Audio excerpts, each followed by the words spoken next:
फिलहाल के लिए उनको पूरी मेडिकेट लगानी पड़ेगी अपनी हेल्थ फुल करने के लिए। बट फियर्स की बात करी जाए, सुल्तान के हाथों डाउन किए गए, बट इमॉर्टल वो भी डाउन। जॉनथन की बात करी जाए, एक बढ़िया ग्रेनेड वहां पे वाइल्ड के द्वारा आया, जॉनथन को यहाँ पे डाउन किया गया, बट एक और ग्रेनेड आता हुआ क्लच गॉड का, वाइल्ड डाउन किए जाएंगे। अब क्लच की बारी है, क्या ये ग्रेनेड ठिकाने पे गिरेगा? बट चलिए, वहां पे कोई था नहीं, बट अचानक से जिस तरीके से सर्कल यहाँ पे शिफ्ट हुआ है ओशन, आप बस फिनिश फीड रीड करें, इतने ज्यादा नॉक्स हो चुके हैं, वहां पे वापस नॉक हुए। इनकोर के द्वारा देखते हैं बचा सकते हैं, नहीं बचा सकते। ये व्हीकल वहां पे ब्लास्ट हुई, सेंस से इस मैच से बाहर।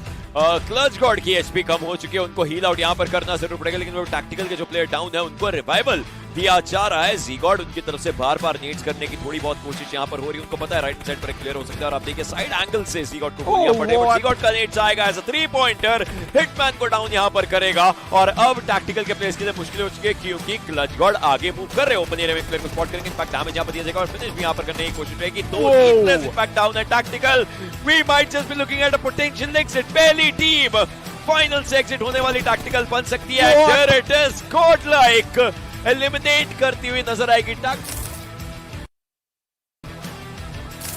उनके पास है, बट रेकनिंग की स्क्वाड को आप देखें, रास्ते से वो गाड़ियां दौड़ाते हुए आपको दिखाई देंगे। और चलिए, ज्यादा देर तक वो गाड़ियां नहीं दौड़ा पाएंगे, क्योंकि स्काईलाइट के प्लेयर वहां पे मौजूद थे।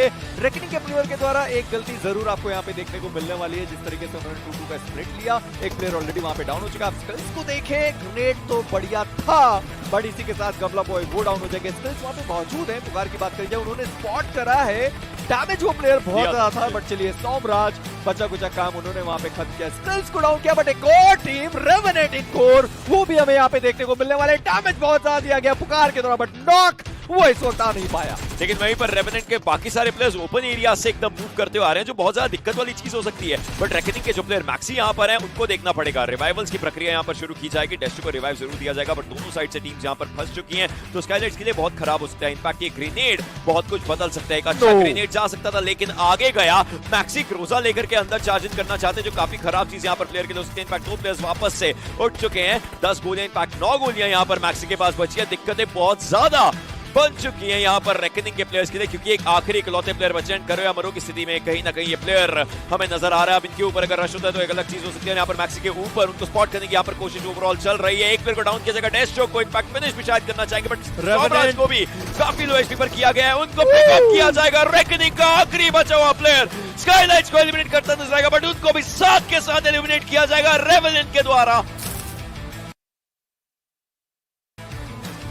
7 यहाँ पर मौजूद है, आप देखिए MG3 हमें देखने को मिल जाएगी। स्प्रे गॉड के पास ग्रेनेड्स का आदान प्रदान यहाँ पर शुरू होता हुआ। 7-3 versus team revenant. Opening knock का यहाँ पर एक रिक्वायरमेंट रहने वाला है दोनों ही टीम्स की साइड से, और जैसे ही वो ओपनिंग नॉक आएगा, मेरे ख्याल से वो जो अग्रेशन है वो अचानक से बढ़ता हुआ नजर आएगा। ये ग्रेनेड बेहतर जरूर से था, कनेक्शन बनाएगा। आप देखिए अलादीन भी थोड़ा लो नजर आ रहे हैं, टॉप डॉग जो है वो भी यहाँ पर काफी लो नजर आ रहे हैं। जल्दी से अपने आपको हील करेंगे। पैराडॉक्स की बात करें, DMR इनके पास मौजूद, थोड़ा पीछे। एनिग्मा रेक्स ने वहां पर डाउन किया है टैक्टिकल के हिटमैन को, तो team enigma versus team tactical ये फाइट हमें स्टार्ट होती नजर आ रही। मीनवाइल टीम रेवेनेंट जो है वो भी यहाँ पर मौजूद। हिटमैन जो कि नॉक थे, उनका फिनिश किया जाएगा सिक्योर रेक्स के द्वारा। इनको यहाँ पर कुछ स्मोक जरूर से कर रहे हैं, ताकि थोड़ा टाइम बाय किया जाए, फिर थोड़ा पीछे की तरफ जाए। बट अगेन टीम 7C वो अभी के लिए यहाँ पर अग्रेशन अपना पूरी तरीके से दिखाते हुए क्लोज इन करने की कोशिश, लेकिन टॉप डॉग का वो बढ़िया ग्रेनेड जाएगा। स्प्रे गॉड अभी के लिए डाउन है, एंड टॉप डॉग जो वो मल्टीपल ग्रेनेड करने की कोशिश जरूर से कर रहे हैं। इस ग्रेनेड की आवाज भी आई होगी, पर क्या ये कनेक्ट कर पाएंगे वो देखने वाली बात। सारंग अभी भी पीछे, और अब एक 1v1 यहाँ पर देखने को टॉप डॉग एक बेहतरीन 1v2 ऑलरेडी कर चुके हैं। एक और खिलाड़ी इनकी तरफ क्लोज इन करने के लिए आएगा, लेकिन टॉप डॉग अभी के लिए थोड़ा पीछे जाएंगे। ये ग्रेनेड कनेक्शन बना सकता है। लेट्स सी टॉप डॉग यहाँ पर कनेक्ट करने में कामयाब हो पाते हैं उस ग्रेनेड को, या फिर नहीं। चलिए, सारंग जो कि नॉकड आउट, उनका फिनिश सिक्योर किया जाएगा। टॉप डॉग उनके सामने अब मात्र एक खिलाड़ी सर्वाइव करता हुआ। क्या दिमाग लगाया वहां पे टॉप डॉग ने, जिस तरीके से ग्रेनेड का उन्होंने इस्तेमाल करा है। फिलहाल के लिए वहां पे एक प्लेयर डाउन है, इनको रिवाइव करने की कोशिश होगी, जल्द उनको पकड़ना पड़ेगा। लीड कर रहे हैं वो, बट फ्रेंड्स बहुत ज्यादा दूर है अपनी टीम से। अलादीन वहां पे अकेले फंसे जरूर है। चलिए, अलादीन नीचे कूदे थे और सर के ऊपर जस्ट वो कूदे थे, और वहीं सर के ऊपर ही वो फंस गए। अलादीन खत्म हो गए फ्रेंड्स। वर्सेस एनिग्मा ये फाइट हमें देखने को मिल रही है, जहाँ पे ओल्ड हुड को भी पता है कि वो एरिया जो अभी के लिए टीम एनिग्मा के पास है वो काफी ज्यादा क्रूशियल, और जो स्प्लिट हमें देखने को मिल रहा है टीम एनिग्मा का, थोड़ा मुश्किल में उनको डाल सकता है। बट अभी के लिए देखिए क्या बढ़िया स्प्रे आएगा एगी की साइड से आयुष को नॉक किया, जो फिनिश है वो भी सिक्योर रहेगा। रॉकस्टार जो कि जोन के बाहर हील बैटल करे तो उनका भी एलिमिनेशन हमें देखने को मिलता हुआ।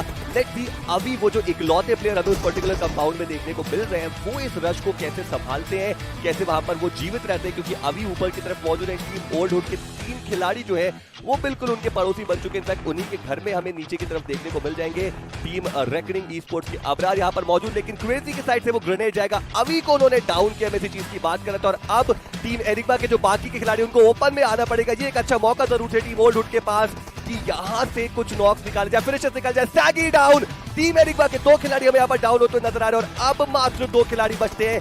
टीम ओल्ड हुड आ चुकी है एक बार फिर से ड्राइविंग सीट पे। इन सबके बीच में आप हैदराबाद हाइड्रास को देखें, कितने ध्यान से वो लोग सर्कल के अंदर निकल गए, बट वहां पे डिस्टेंस अबराज ने जरूर स्पॉट किया और देखते देखते स्ट्राइकर वो खत्म किए गए। बट ये ग्रेनेड बहुत ज्यादा बढ़िया था, बट सुल्तान थोड़ा सा और उनको आगे फेंकना जरूर था। खुद के ग्रेनेड से खुद को उन्होंने डाउन किया, स्मोक किया जाएगा। क्रेजी के द्वारा बड़े आसानी से रिवाइव कर दिया जाएगा। इस वक्त एनिग्मा की बात करें, अभी भी उनके तीनों प्लेयर आपको सर्वाइव करते हुए दिखाई देंगे। 3v3 का जो सिचुएशन वो चलता हुआ, पंक वो डाउन हो चुके हैं, बट फ्रेक्स अकेले पकड़े गए वहां पे और इसी के साथ एक G3 का वो शिकार हुए। बट आप देखें कि बाकी जो 2 प्लेयर यहाँ पे मौजूद थे, जो एक को हील कर रहे थे, दूसरे अपने आप को बचाने की कोशिश कर रहे थे। सैगी उन्होंने यहाँ पे स्पॉट किया, एक बढ़िया ड्रॉप शॉट आ जरूर रहा था और अब बारी है 1v1 की। और आप देखें MG3 पे उन्होंने स्विच किया, बट डैमेज खुद पे उन्होंने बहुत ज्यादा ले चुके हैं। क्लॉज बहुत ज्यादा करीब है इसको 1v3 क्लच में कन्वर्ट करने के। आप देखिए 2 प्लेयर्स को उन्होंने नॉक करके डाउन किया, फिनिश में सिक्योर किया। लेट्स सी एगी जो है क्या वो उनके शिकार हो सकते हैं नहीं।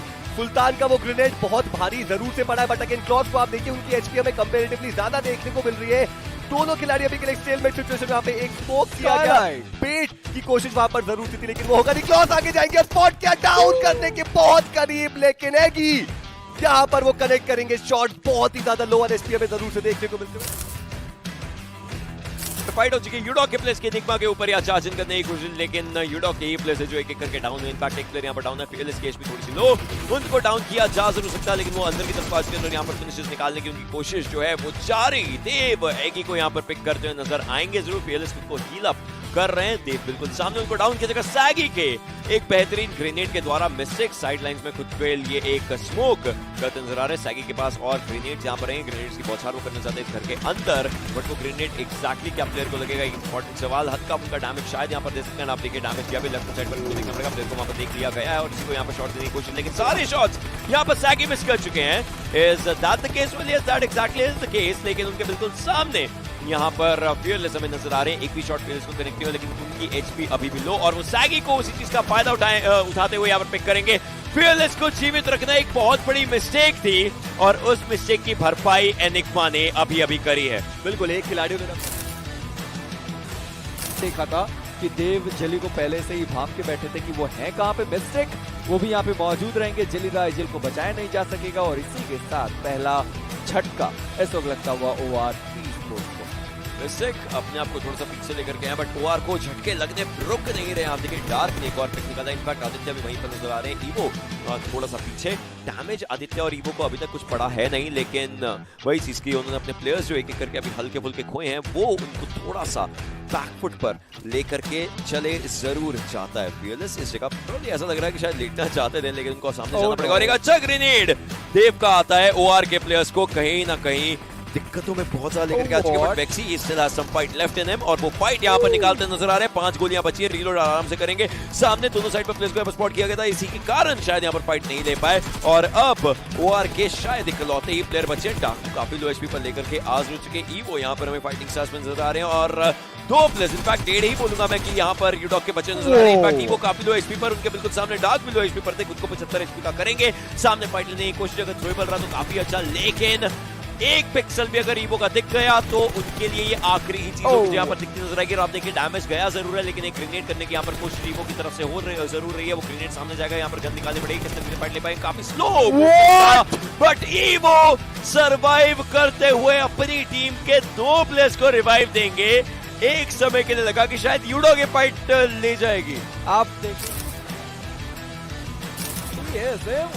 गॉड लाइक, मुझे लगता है कि अब गॉड लाइक और टीएसएफ दोनों ने बातें दिल पे ले रखी है कि किसको टॉप पे आना है और वो चीज हमें देखने को यहाँ पे मिल भी रहा है। टीएसएफ टॉप था उसको रिवाइव कर दिया जाएगा, बट चलिए वो स्नाइप दे चुके हैं और सेमीफाइनल में मेरा मार का ही मैच था जहां पे टीएसएमसी प्लेयर ने गॉडलाइक को बैन करा था और इस वक्त एक बार फिर से क्या वो जो बदला है गॉडलाइक का वो निकालेंगे या नहीं, थोड़ी वक्त में हमें वो पता चलने वाला है। बट जेली वहां पे वो दिखाई हमें जरूर दिए। नियो ज़ीगॉड एक साथ है, जॉनसन ग्लिचगॉड वो एक साथ रहेंगे। टीएसएम की बात करी जाए, इस वक्त 2 प्लेयर कंपाउंड में हैं, बाकी निंजा जॉन ब्रेज वो थोड़ा सा ओपन में स्मोक्स करे गए हैं। डैमेज की बात करी जाए, दी जा सकते जॉनसन उन्होंने वहां पे प्लेयर को स्पॉट भी करा था। ब्लेज की बात की वो ऊपर गए, फिर से सुनाई दे रही है ये ग्रेनेड शायद ठिकाने पे गिर सकता है और वहां जो प्लेयर है वो नॉक होगा। डैमेज बहुत ज्यादा बट नॉक नहीं हुए। बट जॉनसन को भी ध्यान देना पड़ेगा कि उनके पास हीलिंग नहीं, बट टीम स्पार्क के प्लेयर को देखे पीछे वो मौजूद है, शायद थर्ड पार्टी के लिए एक बार सोच सकते हैं। बट जो दोनों प्लेयर नॉक होते होते बचे हुए हैं, इस बार अपने आप को हील करने में कामयाबी पाएंगे। बिल्कुल स्मोक का कवर वहां पर मौजूद जरूर से रहने वाला है। जो टॉप 2 टीम से अभी उनके बीच में हमें यहाँ पर फाइट देखने को मिल रही है। नियो एक बहुत ही बढ़िया ऑफ गार्ड एंगल उन्होंने क्रिएट किया और अब आगे की तरफ जा रहे हैं, जहां से वो स्पॉट कर सकते हैं खिलाड़ी को। टीएसएम कोई आइडिया नहीं कि प्लेयर वहां पर मौजूद और आप देखिए व्हीकल बस्ट होगा, 2 खिलाड़ी डाउन। टीएसएम के निंजा जॉर्ज है वो डाउन ऑलरेडी हो चुके हैं और वहां पर देखते हैं फैन का इस्तेमाल होगा। इक्वानॉक्स ओपन में उनको भी स्पॉट किया जाएगा। शैडो वहां पर लास्ट मैन स्टैंडिंग है, गॉड लाइक के खिलाड़ी यहाँ पर गॉड टियर परफॉर्मेंस दिखाते हुए आखिरी प्लेयर जो सर्वाइव करे तो उनको फिनिश ऑफ किया। आप देखिए एक भी प्लेयर उनका यहाँ पर नॉक तक नहीं हुआ और वो जो पहले पायदान की गद्दी के लिए जो रेस थी वो खुद आए और उन्होंने दिखाया कि कौन डिजर्व करता है पहले पायदान को। बिल्कुल, और इसी के साथ जो दूसरे पायदान की टीम थी वो एलिमिनेट हुई। टैक्टिकल वो भी एलिमिनेट हो गई है, एक मात्र फिनिश उनके पास रहने वाला है। बट एक और बेहतरीन टीम के साथ गॉडलाइक की जो फाइट है वो हमें देखने को मिलने वाली है। कोई और नहीं है, उनका नाम है टीम स्पार्क की स्क्वाड। फिलहाल के लिए वो जो ग्रेनेड था वो ड्रॉप करके वहीं पे फेंका गया, बट अल्ट्रॉन डाउन हो जाएगा सी गॉड के द्वारा। स्काउट की बात करें, क्लच गॉड क्या तो वो भी डाउन किया जाएंगे। अल्ट्रॉन खत्म हो चुके, मावी वो भी यहाँ पे डाउन हो चुके हैं। देखते ही देखते बैक टू बैक क्या 2 स्क्वाड एलिमिनेट करी जाएगी टीम गॉडलाइक के द्वारा। देखना पड़ेगा, ग्रेनेड की बारिश अभी भी चलती हुई है। ये वाला ग्रेनेड मोस्ट प्रोबेबली ठिकाने पे गिरेगा, बट चलिए नहीं, थोड़ा सा दूर गया।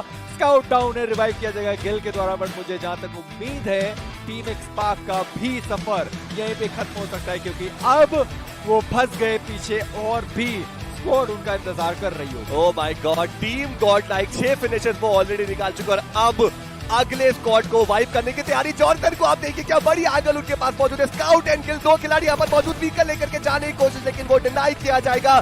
स्काउट अभी के लिए आगे की तरफ जाएंगे, पीछे तो उनको इजीली स्पॉट किया जा सकता है। गिल यहाँ पर मौजूद, जो स्मोक है उसके अंदर कुछ प्रेडिक्टिव प्लेस जरूर से जा रहे हैं। जॉनसन काफी ज्यादा ओपन में वो जाएंगे, स्पॉट वो ऑलरेडी कर चुके, स्काउट को डाउन किया एंड अब गिल जो कि आखिरी तो उनको भी एलिमिनेट किया। टीम गॉडलाइक यहाँ पर अभी के लिए अपना पहला पायदान पूरी तरीके से safe.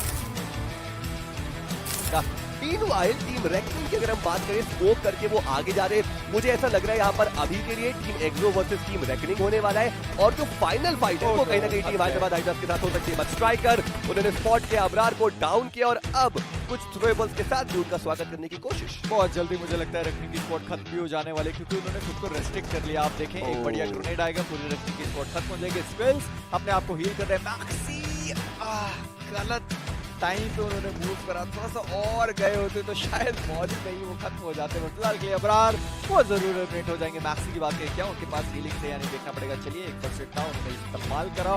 Skills and maxi 2 player बचेंगे यहाँ पे। 3v3v2 का अब जो सिचुएशन है वो यहाँ पे चलता हुआ है। तो हैदराबाद थोड़ा सा और जांच करने की कोशिश करेंगे, फिनिशर्स निकालने की कोशिश है। पंख वो भी चाहते हैं फिनिशर्स निकालना, तब्दीलियां किसी पसंद नहीं। स्मोक करेंगे, थोड़ा आगे जाने की कोशिश, कामयाबी हासिल करेंगे।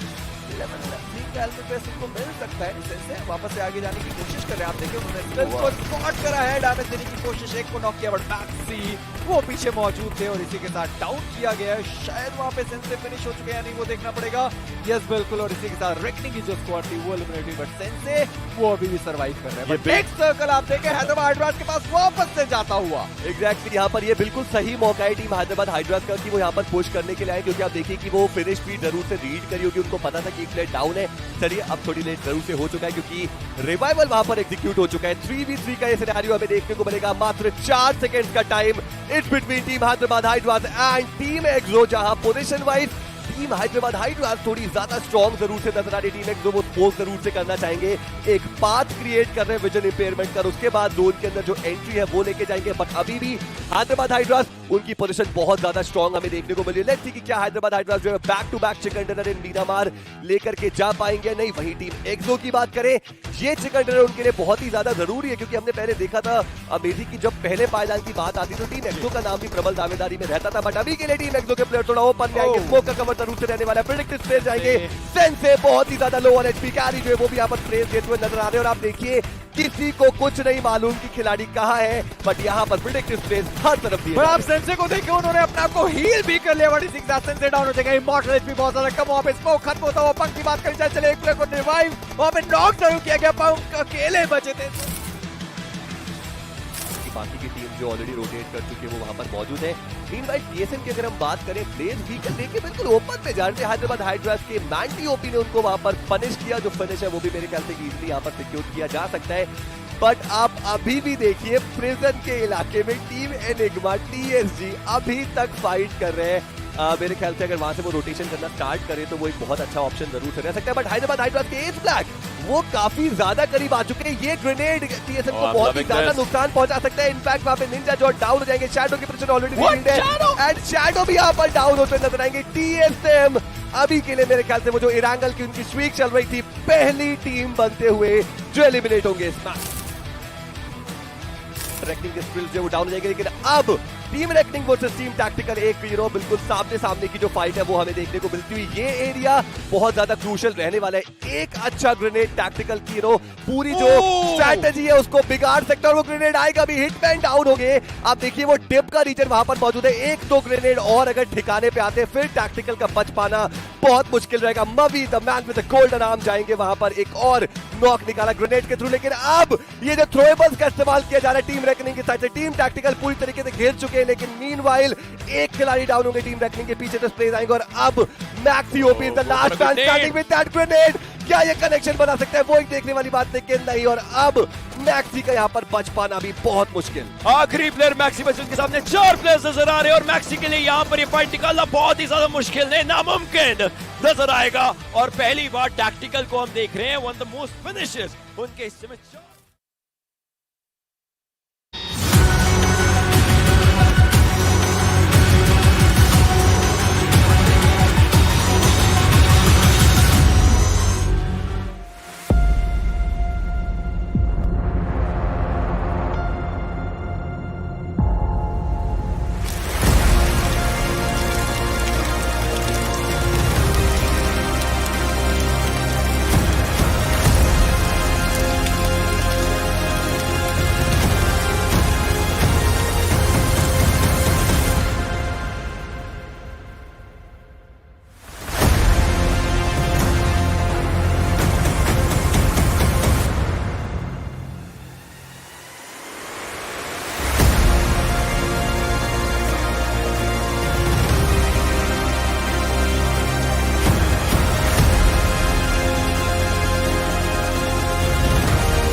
Hello and welcome once again to the iQOO BATTLEGROUNDS Mobile India Series 2021.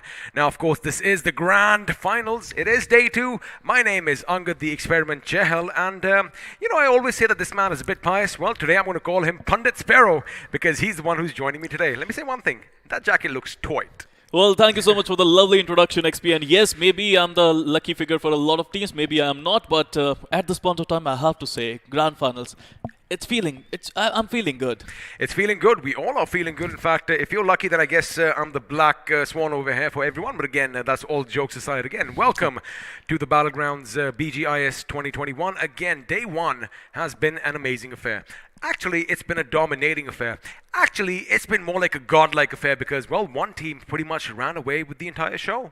Well, godlike, they came, they conquered day 1. That is for sure. I mean, there is no doubt. No one is doubting them. But, about performances, because I think I have something that is performing better than Godlike, and that is going to be iQOO 9 series. Of course, we are talking about the iQOO 9 series. I have in my hands the iQOO 9 Pro. He has the iQOO 9. And of course, if you all watching at home want a chance to win one of these bad boys and unleash that monster inside, well, all you have to do is search for iQOO 9 on the internet, go to the website, click on this one simple button that says notify me, and well, looks like if you are the lucky one, you will be notified that you are the proud owner of a new iQOO 9 series. But of course, you know, we love talking about this device. We know that it is packed full of features, but don't take our word for it. In fact, let's do one thing. Let's have a word from the official smartphone sponsor for BGIS 2021.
Well, there you have it. Like I said, packed full of features. And, you know, I like the fact that it is going to be coming soon, which means by the end of this tournament, all of you can get your hands on these bad boys as well. And I think I like the fact that we are testing all these things out. But let me tell you something.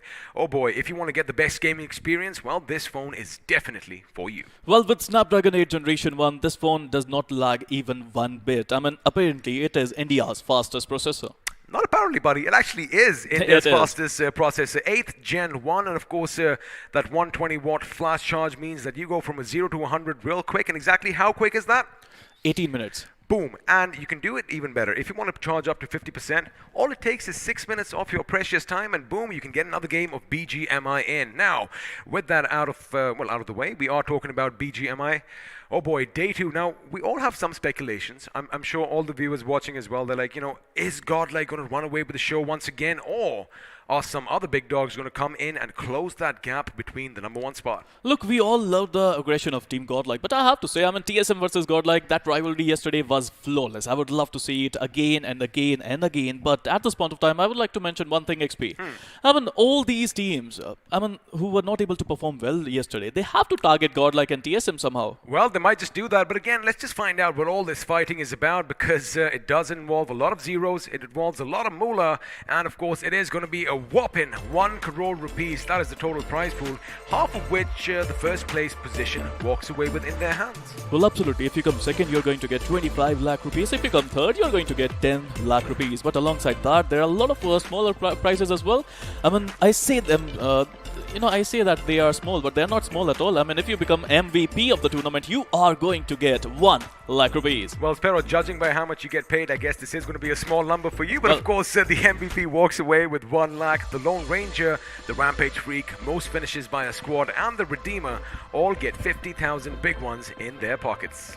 Absolutely. I mean, these prizes are just amazing, but these titles are going to be legendary. Whoever is going to win these titles are going to be super happy. You talked about legendary. Let's have a look and see how all this money could be won, because, well, the aim of the game is to make sure you have as many points for yourselves. Of course, if you finish first, you get 15. You finish second, you get 12, and you get the gist of how things are going to work. Now, the important thing is each finish equals 1 point, and again, at the end of the day, we talk about consistency. There also needs to be a little balance between finishes and position points. Well, it's all about the balance. If you can manage to get some decent position points and you can get some finish points, you're going to be the champion one day, and that day is going to happen in 2 days.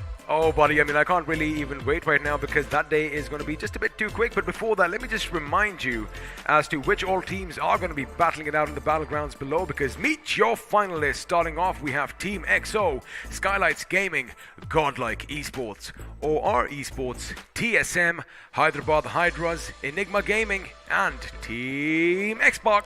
Well, talking about Team Xbox, I think some spark was missing yesterday. I mean, I still remember semi-finals. So you motivated them a lot, XP, and after that, they managed to make a comeback. I mean, today could be that day. But talking about other teams, we have iQOO India, Reckoning Esports, R Esports, the Supari Gang, Revenant Esports, Altered Esports, Tactical Esports, and the 7C Esports. Now then, this is going to be so important for all these teams because, after today, 50% of the finals would be over and they have to come back. They would be, and I like the fact that we have so many esports. This goes to show that you and I are in the right business after all. And as you mentioned, after today, 50% of the games are going to be done. But let's have a look and see where all the battles are going to be fought, because the schedule is now going to be popping up on your screen. And of course, you already have an idea of how the maps go. But just to refresh your memories, we start off in Erangel, then we have Miramar, Erangel once again, then we visit the tropical island of Sanhok, after which we go back to the deserts of Miramar, and then once again coming back full circle, it's going to be Erangel for match 12. Well, now these maps are going to be so important because yesterday we witnessed Erangel and TSM dominated in Erangel. We witnessed Miramar and Hyderabad Hydras dominated in Miramar. We witnessed Sanhok, Team Godlike dominated in Sanhok. Well, to be honest, Team Godlike dominated every single one of these maps. I mean, of course, they did dominate. They did get the chicken dinner in Sanhok, however. And as far as TSM and Hyderabad Hydras are concerned, TSM with 2 chicken dinners to their names, of course, coming in Game 1 and Game 3, both the Erangels. Hyderabad Hydras with 2 chicken dinners for themselves, coming in Game 2 and 5, which, of course, are your Miramars. And then I like the fact that, of course, Godlike won Sanhok, but Tactical Esports, man, they made a tactical comeback, getting that last chicken dinner in Game 6. Now, let's have a look and see how your favorite teams are doing, because the overall standings are coming up. And at the tippity top, we have Godlike Esports with 89 points to their name, 49 of which came via finishes. Well, in all of BGIS, Godlike managed to win their first chicken dinner, and boy oh boy, what a time to do that in the grand finale. Meanwhile, talking about their total finishes, I mean, that's a big number, right? XP 49 finishes in one day. I mean, if you have a look at second place, it is more than double that, but of course, TSM are going to try and close the gap in the 4th position with 28 finishes for themselves and 61 total points on the chart. Now, Skylights Gaming, they are going to be in the 3rd position. Again, a last couple of good games coming in from them, which made sure that they did climb higher on the leaderboard. But the thing is, at this stage, of course, it is for pride and the glory of walking away with that beautiful trophy. But again, a lot of money is on the line. And if we talk about, well, the second half of this table, these teams, they might just do something because, as you mentioned, Sparrow, today it's a different day. It's a new day. It's a new dawn. And we might just see our esports, in fact, come onto the other page. Well, it was not a great day for our esports yesterday, but today I think they are going to come all guns blazing. And to be honest, they have to do that if they want to get some points. Meanwhile, number 15, we have the Supari Gang with 18 total points to their name. Number 14, we got Team Xbox.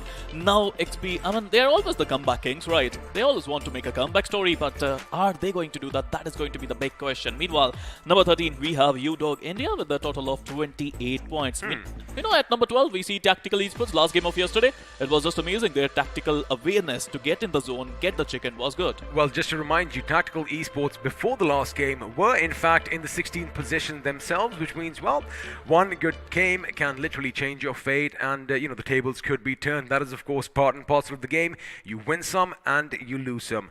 Now, before we actually jump into all the action, it is going to be a wrangle. What are we expecting today? Well, one thing is for sure, we are not expecting any drop clashes. The teams are going to be calmed down. They are going to relax for a little bit. They try to loot a little. Then I think Erangel is a devilish map. It's turning out to be a devilish map. I mean, look at the zones in this tournament. These zones are crazy. I mean, yesterday as well, if you were paying attention, if you did join us, well, I mean, you should have joined us. I'm sure all of you watching did see all that carnage, all that action in Erangel. Man, the circles were playing spoilsport because we all assumed here in the studios, in fact, the Hindi studio as well, that, the circle is going to shift down south. And now Tactical, like you said, they made a tactical move, right? They were on the main island, but had it shifted, again, coulda, woulda, shoulda, ifs and buts, looks like it was their day to win that final chicken in Erangel. Look, you called me a priest, and there's a reason why I'm dressed like this. I mean, the Erangel is a devilish map, and I want to make sure that the devil is caged now, because I want the zone to be a normal one this time. Are you going to purge out all the evil? Yeah, I'm going to purge Erangel everything. right now? Am I going to be in the hit list as well? Because No. apparently I'm darkness over here. But again, that is all fun banter over here from us. And let's see if your piety can do something in Erangel. Let me just see that again. How was that? Oh, so that's how you do it, huh? I guess I need to get myself one of those jackets, and maybe I just might be a bit more pious as well. But again, that is for a different day. Now, before we jump in, once again, all the teams are pretty much ready. I do have a look at the other monitor. The game is going to be underway sooner rather than later. And it's going to be chaotic because, yes, there might not be any drop clashes, but now maybe, just maybe, someone else might drop down in Isnaya just to challenge the gods themselves. I mean, they have to do that, right? I mean, God, like, they have an enormous lead right now. And if you want to win the tournament, what you have to do? You have to take out the champions. You have to take out number 1, number 2, number 3, and all these teams who are at the bottom of the table. Now is their time to shine. Well, looks like it is going to be their time to shine. And, talking about shining, I love the fact that all of you do love watching it over here. But make sure you do one thing. Hit that subscribe button and hit that notification bell because, every single time we do come live, you are going to get the notifications. And speaking of milestones, I do believe we are going to hit the big 5 mil on YouTube. So why not be a part of it? Well, absolutely. I mean, this is going to be a beautiful journey. And I have to say, so far, it was just amazing. But Grand Finals is upon us. And these teams are going to try everything they have if they want to win. Well, of course, if they want to win, they have to give it their best. And before all the death and destruction breaks out in Erangel, before that hot blood is dripping from all those bodies, let's just appreciate the green, luscious fields once more. And, let's see if you can identify where your favorite teams are going to drop. Well, of course, I mean, this is kind of a different thing, right? I mean, we are telling everyone where the teams are going to drop. What if they are going to drop somewhere else? What if they are going to fight it out for everything? If they've been paying attention, if the teams did their homework, they went back yesterday and they were like, oh, wait a second. I mean, normally, yes, I mean, if people do their homework, they are going to know where we drop. But now, we are telling everyone. Now with these graphics, we're trying to make things interesting. In fact, you know what this does? This kind of forces teams to change things up. It forces them to keep the enemy guessing. And, you said no drop clashes, buddy, we just might see a few today. Well, if you ask me, it's just day number 2, right? We still have 2 more days to go. A lot of games are still remaining. So today might be a decent day. Today they might come. They might target a couple of top teams. But, before that, they would love to have some decent loot. They would love to have some decent vehicles in their favor. And they would love to have a decent position in the zone. Well, before all that, they definitely would love to have a decent plane path as well because, all these vehicles are only needed when your drop spot is, far, far away. But for now, as the Revenants are going to be one of the last few teams coming up on our screens in about 5 seconds, ladies and gentlemen. We are going to be hitting the skies, and there you have it I think we're going to do that just now because the Big Bird is going to take to the sky, and although we already know where we are flying to, my co-capitan is going to describe it just a bit better. Well, if you know Erangel, we are flying from Primos going towards all the way towards Lipovka. I mean, it's a great plane path, right, XP? I mean, all the main positions in Erangel are under control. You can glide till the military base, you can glide to Novorip, Noe, Milta Power, Milta, Shelter, Prison, Lipovka, Mansion, School, Pochinki. All these important areas are under control. They are going to be in jumping distance indeed, but the thing is, we do know 3 teams love heading up north towards Georgopol and the surrounding areas. Now, before that, let me just go over the overall rankings in Erangel once again, because for now, it has been TSM that have been dictating the terms. However, Godlike Esports, oh boy, they are coming so close to take that throne away from the Kings. And as far as Godlike is concerned, well, when you have Neo with the maximum finishes in this map, looks like he just might be hungry for more today. Look, one exciting thing about Team X Park is, even though they are bottom of the table, they are in bottom 3 if I'm not wrong, but look at Mavi. He got 8 finishes in Erangel, so that shows that Mavi is in form, and if your IGL is in form, he can get a lot of points. He must be feeling good. He must be brimming with confidence, and that literally helps the team. Let me be honest, it wasn't really the case as far as the semi-finals go because, we had Scout performing, we had Guild performing, but again, it is just day 1 and they still have a lot of matches in hand. And speaking of the circle, well, teams are going to be happy, but oh boy, the Kings themselves have come under a little bit of oppression as Maxi is trying to run over Shadow over here. Shadow unfortunately has no shadows to lurk in. Oh, he jumps over the buggy. That is what you call perfect timing and preemptive timing, but oh, finally, is he going to be caught? Wait a second, here comes the cavalry. Blaze is going to be nearby, and looks like Shadow is going to live to fight another day. Boy, oh boy, Maxi, did he try his best. I still can't believe it. How is he still surviving? But they are chasing him. They are chasing him with a buggy, and I think Maxi got a vehicle and he got a gun as well. Skrills definitely has a weapon. Well, he got the weapon, he is chasing them, but not anymore it seems. You know, I still can't believe it. How Shadow managed to survive this fight is incredible. I mean, Ninja this jumps. clearly shows the desperation is there. This clearly shows the will is there. The will to survive is everything for these teams, and TSM, I mean, I think they can easily go towards their areas if they don't mess up with Reckoning anymore. Luckily for TSM, looked like Hyderabad Hydras weren't too far off, as a result of which, well, Reckoning Esports, they did finally have to back down. Now the thing is, it is going to be a race for Georgia Paul, and for now, it definitely seems like TSM are going to be in the lead. But keep in mind, Hyderabad Hydras, they love heading towards the north of the city, which means they are going to go possibly a little bit from the right of that massive mountain that seems to be there, and they might just in fact collide with Reckoning Esports sooner rather than later. Look, the thing is, it is going to be so important for these teams to drop at their normal position, but let's have an instant replay. Let's look and realize how Shadow managed to survive that. I mean, look at those jumps there. It's just immaculate. The way this guy survived that fight was just amazing. Skrills had some other ideas because he didn't have a pistol, and if one of those shots connected, well, it could have been all over for Shadow, but luckily for him, his teammate was on standby and they blazed a path to glory for now. But on the other hand, we do have a look. Reckoning Esports still on the move as they are trying to traverse towards, well, northern Georgia. But have a look at that. We do have Hyderabad Hydras coming in as well. Now, elsewhere, if I do have a look at the map, no collisions off now, but Skylights Gaming once again with Pochinki all to themselves. Well, it's a beautiful place. They're going to get a lot of loot out of Pochinki. Scarlet's Gaming, if you talk about their players, they have Somraj, Pukar, Gamlapoy, and Destro. With Destro having that UMP and a total of 65 points they got out of yesterday XP. I mean, this is a new day. They are already in top 5. It was a great semi-finals for them. They came at rank 2 position, if I'm not wrong, but grand finals, they would love to go for the gold.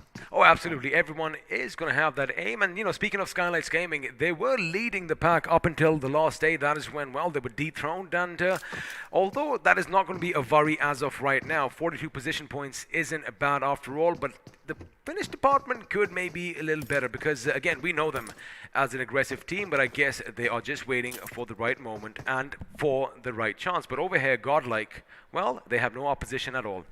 Well, it's Yasna. It is Yasna. I mean, they're going to get a lot of loot, and I have to say, it's all about getting a decent spot, right? I mean, if your drop location is good, if you're going to get decent amount of loot early on in the game, that is going to be just fantastic, right? I mean, you're going to get an advantage against your opponent who might not have that kind of loot. I mean, imagine Godlike. They are having a beautiful loot. They're having 89 total points to the name. They're brimming with confidence. But let's pit two teams. Like, let's pit Godlike against someone like Tactical Esports.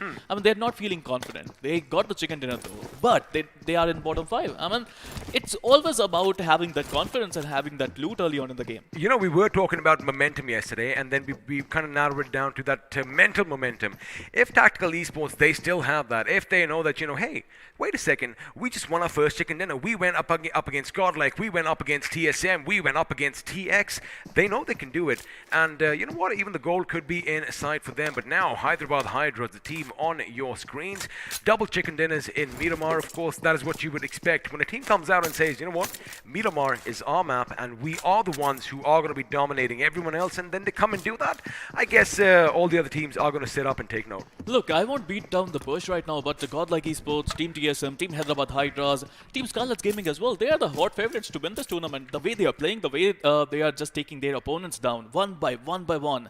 I think they are feeling good, and today, if they can get some decent points, I think they are in the contention to win this tournament. Well, they are going to feel good. Unfortunately, no fish in the sea right now, if you catch my gist over here. But again, you know, I like the fact that the circle is pretty neutral as far as all the teams are concerned. And there you have it, the TSM stats up on your screens for you all to see right now. 61 total points coming in. And, you know, as far as position points go, let's be honest, 30 of those position points came from those 2 chicken dinners, right?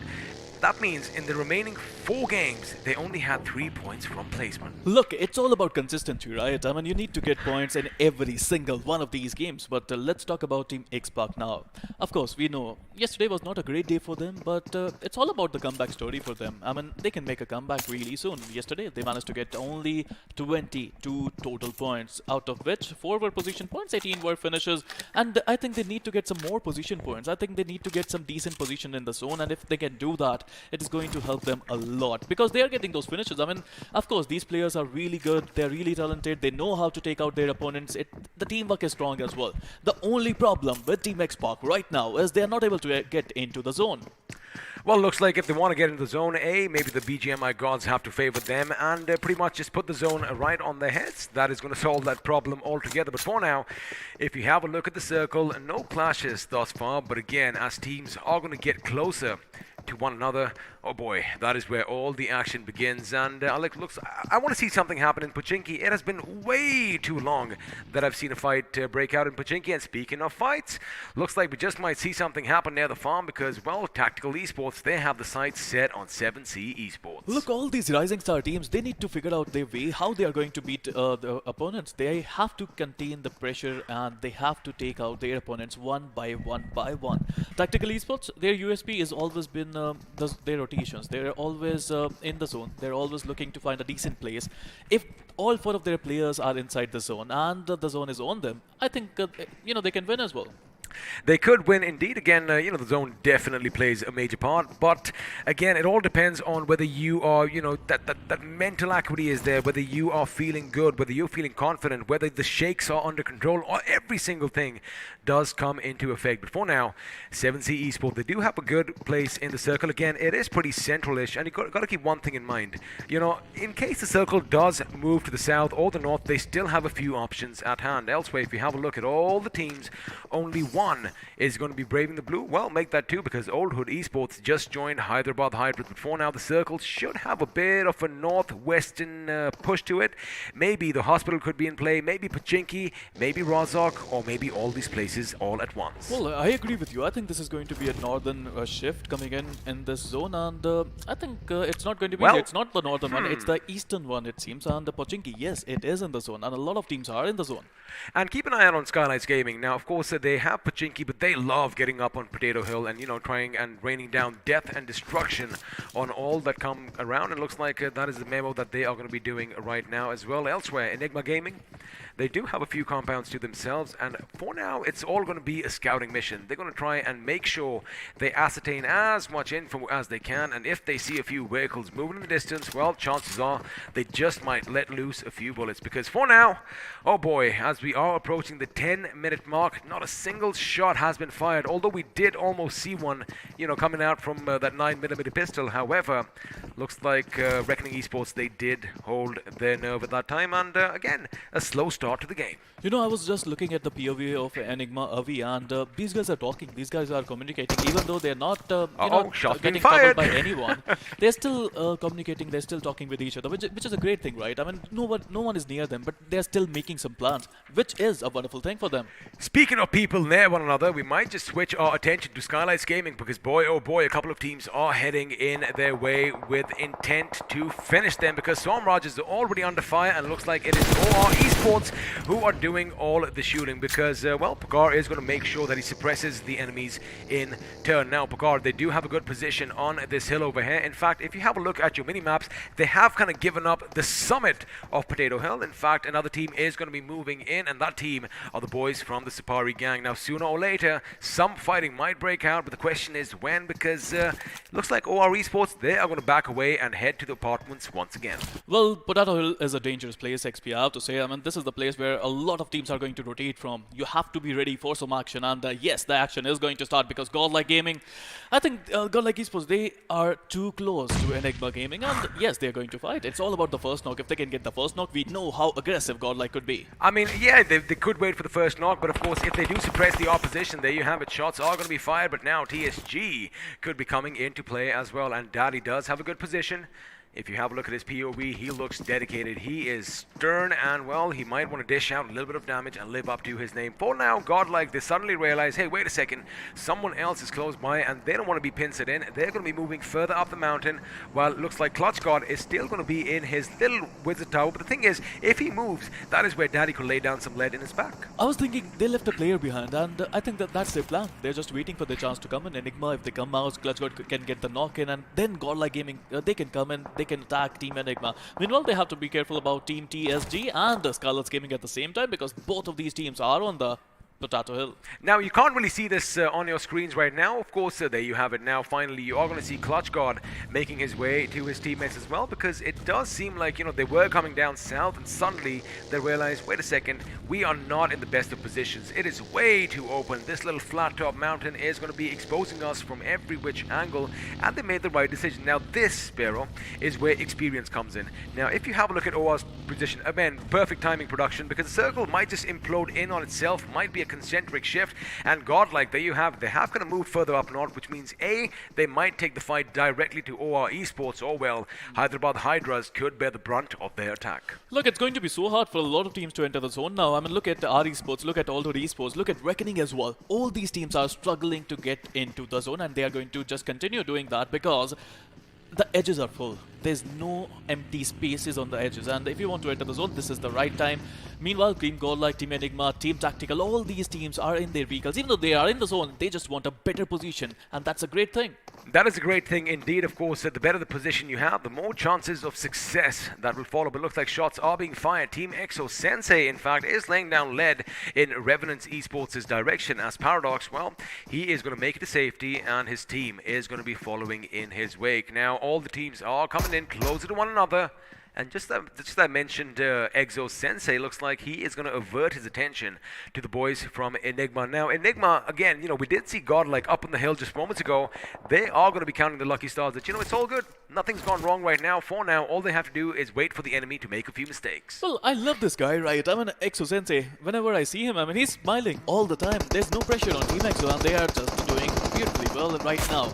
Meanwhile, Sensei, he gotta be a little careful. He's alone there. His teammates are a little far away, so if Enigma, they get the knock on Exo Sensei, it's going to be so hard for his teammates to come and revive him. The rescue mission is going to be very costly for them. Meanwhile, talking about Team Godlike, they're there. They are still have a higher ground, and they are looking towards this fight. I think they're looking for the third-party situation. But the thing is, the moment Godlike Esports, if they do let loose a few bullets, if they do make some commotion, if they do make some noise, the thing is, Hyderabad Hydras are going to be close by. There you have it again. Couldn't have asked for much perfect timing. OR Esports are going to be atop them, and the moment they let loose those bullets, they are going to be attracting all that unwanted attention. I say unwanted, but I'm sure Godlike, they would love that, because this team loves to thrive in chaos, and you know, that might just be their game plan. But for now, they are looking good. Looks like Ovi, in fact, is going to be taken down from Clutch God from above, and now let's see if that, well, famous push is going to come in, because Godlike Esports, again, although they are in prime position, they know that there are a couple of teams lurking nearby, even down below where Enigma are. Well, they love attention, don't they? I mean, they just got the knock there, but I don't think they're going to rush in. They know Hyderabad Hydras is nearby. They know that some other teams would be nearby. You know why? Because 16 teams, 64 players are still surviving, and right now it is 15 minutes on the clock. I mean, 15 minutes on the clock, ladies and gentlemen, and we haven't had a single... Well, we did have a body drop the floor. However, it was not confirmed, and looks like he is going to be back up on his feet. Now, you did see Jonathan right now shoot to the left of your screens, which means, well, Hyderabad Hydras, they have kind of given their position away, and, well, as far as Godlike are concerned, they are still in the center. However, the circle might just shift a bit to the west, possibly towards the northwest. We might actually see some action breaking out at Potato Hill in the not-so-distant future. Oh my goodness, massive grenades are going to be coming in, and it looks like Old Hood Esports could be in trouble. Crazy, already down on his knees, claws on a sliver of HP, and it looks like Team Xbox are going to be relentless with their grenades. There you have it. Another one comes in. Scout gets one. Gil gets one. And now OH are looking oh so bad. Claws is still alive, but he is on a sliver of HP. Now his position could be given away. There you have the shots are fired. The muzzle fire is going to give away his position. And just like that, in the blink of an eye, Team Xbox have accumulated 3 finishes for themselves. Look, Team Xbox, they were desperate to enter the zone. I mean,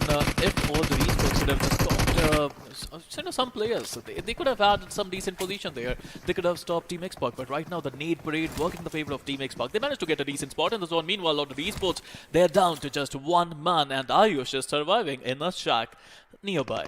Well, he is in a shack, and sooner or later he would probably wish that it doesn't become his tomb, because Team Xbox, they definitely know where that last gentleman from Old Hood Esports is. Elsewhere, Tactical Esports, well, they're making a few tactical moves. They are now going to be pinched in between Team Exo at one end, and I do believe Skylights Gaming at the other. I beg your pardon, Enigma Gaming at the other, which means, you know, a few shots might be fired and a few bodies might hit the floor. For now, Although all the teams are still, the majority of the teams are still outside the circle, they are going to be coming in. We just might have a clash up at Potato Hill because TSG are too close to TSM for comfort, and well, Skylights Gaming are going to be nearby as well. In fact, I do believe shots are being fired, but this is going to be XO letting loose on our esports. I mean, great stuff coming in from TSG. They managed to enter the zone in front of Skylights Gaming and TSM, and now they can gatekeep both of these teams, but they have to be careful. Both of these teams are hungry for some finishes. Meanwhile, 7 Prince with a beautiful knock on our esports hero.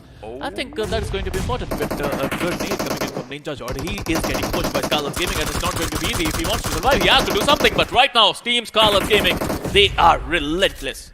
Well, Ninja isn't going to be doing any ninjutsu just yet because he has been taken out, and now TSG are going to be moving in on their location. Looks like Aquanox, in fact, is going to be blown to smithereens, and now this is where the retaliation comes in. Blaze know where the enemy is, but unfortunately for them, they are going to be shot at from every single direction. Shadow, in fact, is going to be taken out. There you have it. A massive explosion just took place, ladies and gentlemen, and with that, Krish, the superhero that we all needed, that we all want, is going to make sure that TSM are eliminated in the 16th position. Sans any points elsewhere. Team Xbox are going to be moving in on our esports, and looks like Jadu, well, that magic is going to fizzle out because 7C esports have the same idea now. Rockstar is the last man standing for his team. Oh my goodness, long grenades coming in. In fact, that is ambitious. The second one might just be good, but now Spray God, he's had enough. He's going to come in for the finish. There you have it. Looks like that is all she wrote, as in the 15th position with one more boom. Our esports are out, and now it's going to be 7C up against Team Xbox. Well, the best thing about this fight is all the aggressive teams are looking good. I mean, all those teams who are trying to hold a position are not doing well. I mean, talk about our esports, talk about older esports. Both these teams lost a lot of players. Meanwhile, talking about Team Reckoning, now they are on the back foot as well. They're holding a little shack there, and they are struggling. I mean, he's shooting them to a crack. Oh, he's done? What? Who got them? Team EXO, they got him with that little bit of fire over there. Looks like one of his teammates made sure that he did find a little gap in all that woodwork. And well, another one bites the dust. Reckoning Esports, ladies and gentlemen, out in the 14th position without any points as well. Now again, it does seem like as every single team is coming close to one another, they are going to topple over like dominoes. And Tactical Esports, boy, with 2 finishes, they are looking strong. And have a look at the circle. It is going to be gifting them once again. We just might see a back-to-back chicken dinner after all. Now, not a good start for TSM, not a great start for Team Reckoning as well. They need to make sure that they make a comeback. Meanwhile, talking about 7C Esports, they're on the back foot as well. Team Xbox, they looked aggressive today. They managed to enter the zone with beautiful precision. Those nades were actually quite immaculate. Meanwhile, TSG, they're on the back foot as well. Scarlet's Gaming, they're looking aggressive today. They are looking aggressive, and speaking of immaculate nades, looks like Gamla Boy is going to do the same with his grenade that he did throughout the enemy. And now Krish, although he is down the shack, I like the fact they are showing some restraint. They know that if they go across the other side, they could be taken out, but have a look at that SDR moving in. Somraj is going to go in to kill. Somraj shoot. Somraj connects, and Somraj is going to make sure the opposition is brought down. In fact, both members of TSG are going to be brought down, which means, well, the Subari gang are now going to be survived by just one man, as Nickel has fallen down. And elsewhere, HH coming to fire as the IGL Ace Black is going to be brought down. And there you have it. Gamla Boy finally putting the final nail in the coffin for Krish. Meanwhile, he got to be careful. His buggy is fuming at this point of time, and he needs to smoke it at right now. Meanwhile, Team Godlike, they want to enter the zone. It's not going to be easy. Team Exo-Sensei, I was talking about it, right? I mean, Exo-Sensei, he was separated from his team, and yes, he got taken out. Not only he got knocked, he got finished by Team UDog India. Now UDog India, with 3 players still surviving, they managed to find a decent place in the zone. They did manage to find a decent zone, and just to remind you, Mystic is going to be replacing Rambo. That I'm going to come to that in about a few more seconds, because Godlike are taking the fight to OR Esports after all. Now Neo is going to be low on HP, and I do believe they've already lost 2 members, which means this is going to be a massive fight for them. Jonathan, oh my goodness, his position is given away. Bullets are flying his way, and well, grenades are going off in every which direction. He needs to make sure he deploys enough smoke. He needs to make sure he obscures the vision of the enemies, and for now, he is going to be a lucky man, because, well, the enemies might just think that anyone over there has been done and dusted with. But there you have it, a massive grenade comes in, it goes boom, and Evo is going to make sure that Jonathan is going to be brought down to his bloody knees. Now, if OR Esports are keeping an eye out on their kill feed, they know that they only have one man to contend with, and that man is Seagod. But the thing is, he is way far away. He, in fact, is on the hill. He is still outside the circle. In fact, he could knife them in the back. Well, now I wonder how Seagod is going to rack up those points, but meanwhile, OR Esports off to a brilliant start. They had to get their first finish, though. Meanwhile, Tactical Clutch, he managed to get the knock on Scarlet Gaming. Scarlet's Gaming there on the back foot. Rex is also getting the better of Scarlet's Gaming Destro, and a single nade could be the end for Scarlet's Gaming, and the nade might come in. Team X-Park, they're smoking at this point of time. They want to enter the zone. I just want to see if the nade is going to come in. The nade came in. The nade is there, and the nade will knock one guy. But two of these players are still managing to survive. Lucky for them, they still have two members up on their feet, and now Marvi is going to be lobbing in some fire. He's going to lob in some heat. He wants to heat things up. Question is someone going to burn? Yes, Picard does get caught by that, and the play zone, in fact, is now going to do a tremendous amount of damage as well. Oh boy, if only he was a little bit towards the inside, only if he was in the shack. But again, when you are on fire, well, you can't really do much now. Marvi is going to move in. Gumla Boy is going to be first in the line of defense. Marvi shoots, Gumla Boy shoots, and in fact, Gumla Boy gets taken down. Now Sarmaj is the last man, but before Marvi could do something, the play zone, the 17th team, ladies and gentlemen, comes in and snuffs his life out. Elsewhere, Tactical Esports, finally, their position comes into fire as Daddy and, in fact, UDog are going to be bombarding them with grenades of their own. Meanwhile, they have to be careful. I mean, TSG Daddy, he's the last chance for his team, and not anymore. Well, I mean, you the moment I said it, he was done and dusted. UDog India, with 3 players still surviving, they are in a decent position. They have a decent compound. I think Team EXO should have had that compound, but Sensei was alone. They could have done that, but elsewhere looks like the Revenants are now going to be coming into fire. OR Esports, boy, are they looking good, but Wexy could be knocked down. In fact, that grenade could be devastating, and Wexy is going to be taken down. He was caught in the blast radius, and Encore is going to give us maybe another Encore over here, because he is going to be lobbing everything he's got. Aditya, is he going to be caught out? He does take a little bit of damage. That shrapnel ripping through his body, but now it's going to be Austin Bodek. He wants to run over his body, but Aditya gets up. He shoots, rattles off with the Ratata from the AKM, but that grenade could be a bit too close to come, but he gets up, he shoots, he almost gets the knock, but it is going to be Encore once again with a grenade that gets the better of him. Now Austin Bodek is going to be, well, the one of two members standing, because Paradox, well, he was just taken down. Whoa. Retaliation coming in, pinpoint precision, ladies and gentlemen. That is what the DP28 is known for, and well, it is on display on our screens now. Perfect burst coming in from Austin Vortex with a DP. That is the national weapon of Erangel, I have to say. Meanwhile, talking about 7C Esports with only 3 players on their feet and one on his knees. Let's see if they can revive their player. I love the POV of Adani. Oh, it's nice and purple, but looks like he is going to be living up to the 11 days, because he is going to make sure that he does get 2 finishes to his name, and with that, another one is going to bite the dust. Now, 7C Esports are going to be in, well, 4 finishes for themselves, but the credit is going to go to UDog India for that elimination of Team EXO. Team EXO out in the 6th position with 3 finishes. Not a bad outing, but of course, we know they can do better. Now, 7C, they do have 2 members down on the knees. Spray God could be in trouble. In fact, Spray God could be taken out, but for now, Doc, he does lob a grenade. The grenade might just go boom, and the grenade is not going to hit its mark, but he's making sure that the enemy is suppressed, I beg your pardon. But for now, Tactical Esports, man, they look good. They do have 3 finishes for themselves, and if Kid does just come out a little bit, he might just be taken out. Now, elsewhere, we have another fight breaking out, but again, for now, looks like we are going to have a little bit of a truce, as smokes are going to be deployed, and for a little bit, we just might not hear any gunshots. Oh, Tactical Kid, I know what you're trying to do, but if he peeks his head, boy, he could take a bullet right between the eyes. Now, yesterday we were talking about Tactical, we were talking how confidence would get them through, and today is a great day. The nade would come in, but it was too short.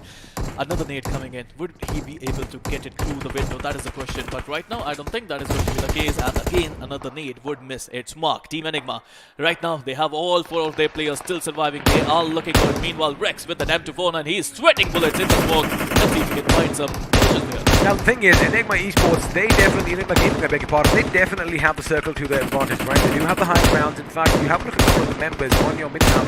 They are going to make sure, well, the land right in front of them is going to be secure. Encore over there, oh my goodness, I mean, this is some precision shooting. Of course, it is an M249, not known for its long-distance shooting, but when you do burst, it is going to be better. Now, Tactical are going to come in. They don't know that the floor is on fire. In fact, it is lava, and UDog is going to get one. In fact, Clutch might have been taken out as well, but now they are going to hop, skip, and jump. In fact, they do get a palm's way. Oh my goodness, Kid on a sliver of HP as well. This is now going to be going up against the opposition. He rattles off with that AK. In fact, he gets one, and the enemy is right next to him. I wonder if they haven't realized that there you have a Tactical Kid. Oh boy, his position is given away. This fire is going to make him burn, and he is going to be burned to a crisp. There you have the Tactical Kid brought down, and well, we just have one last man standing from Tactical Esports. Looks like this push wasn't as tactical as they had hoped for, because, well, I do believe, who is the last man standing? We can't really see him on our screens right now, but Enigma Avi in the meantime is going to be unleashing on 7C's Prince. That was magical defending coming in from UDog India. I have to say, I mean, this is their fortress, and they are not looking to give it up. Well, they are not in the zone. They have to do something. Meanwhile, the last one standing, Tactical Hitman coming in.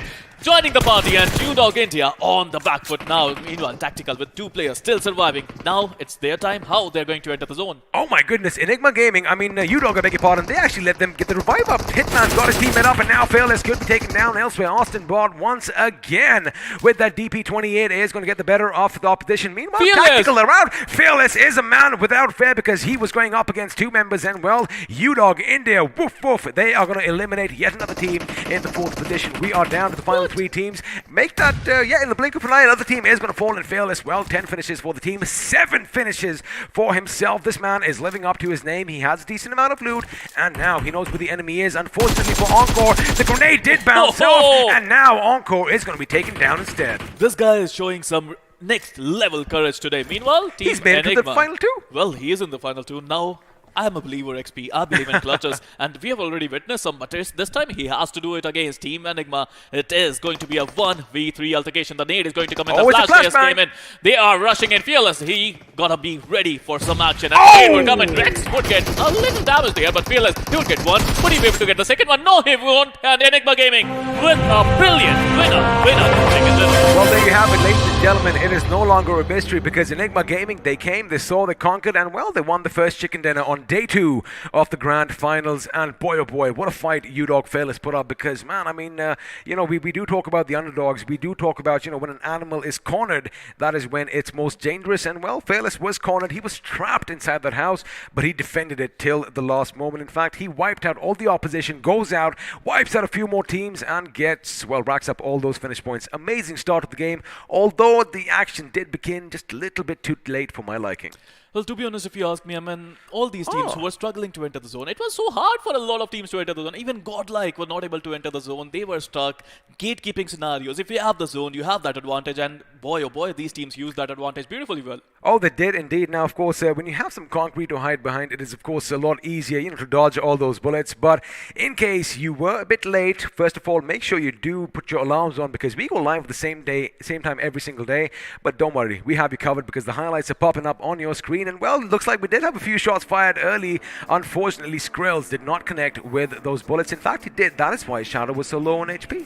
Well, I can't even believe how Shadow survived that. I mean, kudos to Shadow and his teammates who managed to survive in that situation. Maxi was trying to just run over Shadow. Shadow needs to be sent to the Olympics for the triple jump because, well, he hopped, skipped, and jumped his way to victory. Well, yeah, of course. I mean, we are going to witness some esports in the next Asian Games, it seems. Then we'll surely send Shadow if it may be there.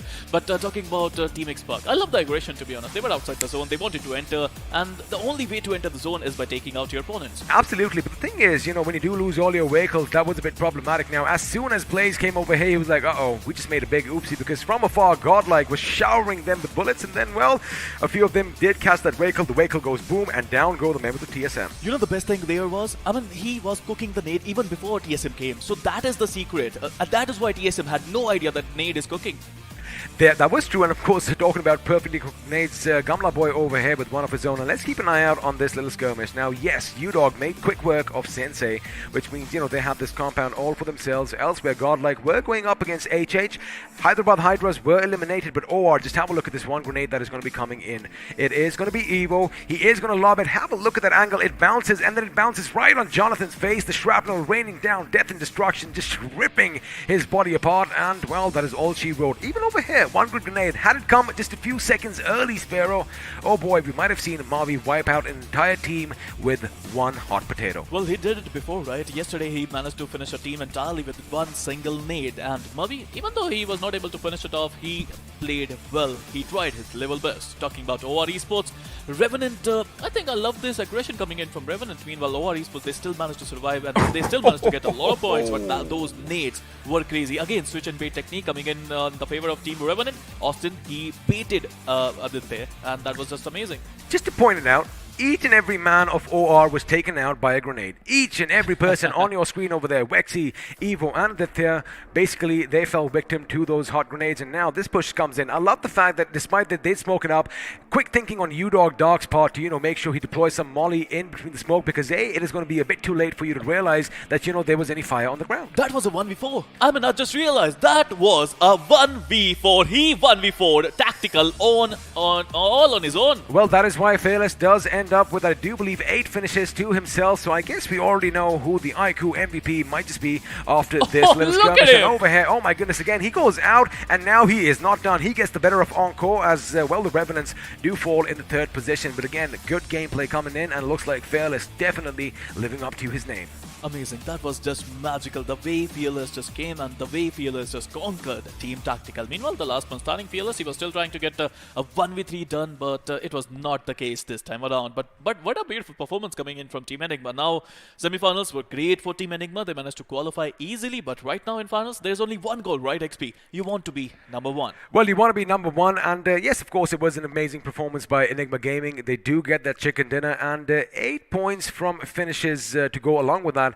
But again, when an entire team gets 8 and then you have one person that gets 8, you can see the disparity. But again, Fearless, boy, did he play his heart out. And iQOO India, again, we did kind of see them on the other half of the table, and we were scratching our heads like, how are these boys over here? Looks like they might just get that comeback in today. Well, I have to say I'm impressed. I am, definitely impressed the way they defended against Team Tactical. We can tell. I mean, imagine there are smokes in front of you. You are trying to rush the Brilliant, smokes, but the ground is on fire. Brilliant. You don't even know about it. The ground is lava, my dear friend. And, I'm sure you played it as a kid. I definitely did. And, they were like, Don't step on the it's a lava. bit too late. The moment they step, sizzle pop, and they are on fire. That's what happened. That means 2 of the members. One was brought down on his knees immediately, and one had to go back. Clutch, in fact, had to go back and patch himself up.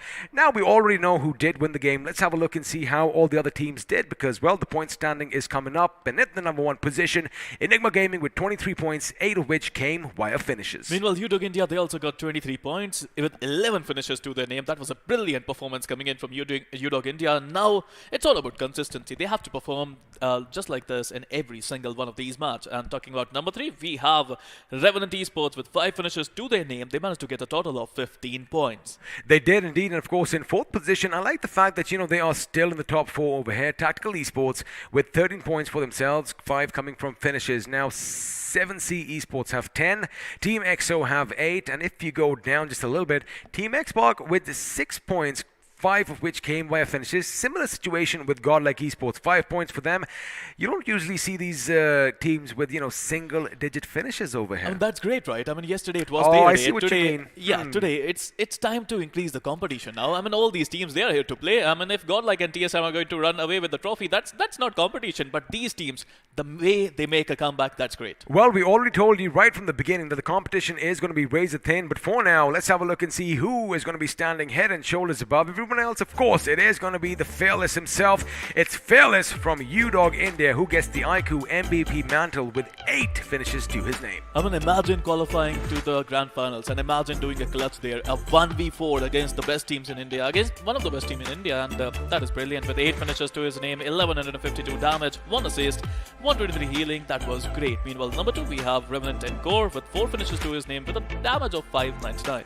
Man, I'll tell you one thing, Encore with his grenades was just relentless, one after the other. I'm pretty sure a few of his finishes, I think 3 of his finishes did come via grenades. But in the 3rd position, we have Gumla Boy from Skylights Gaming. In 4th, we have Rex, I beg your pardon, from Enigma with 3 finishes to himself. But have a look at that tremendous amount of damage. Now, Enigma, they basically held the fort in the last few circles, right? And everybody wants to topple over the fort if you want to take over that little county. And that is exactly what they did. And of course, Mavi, once again, making a little bit of an impact in the 5th position with 3 finishes. And, just the way we like doing things, we're going to throw a few more facts, a few more figures. 122 grenades were used, but I wonder how many finished people.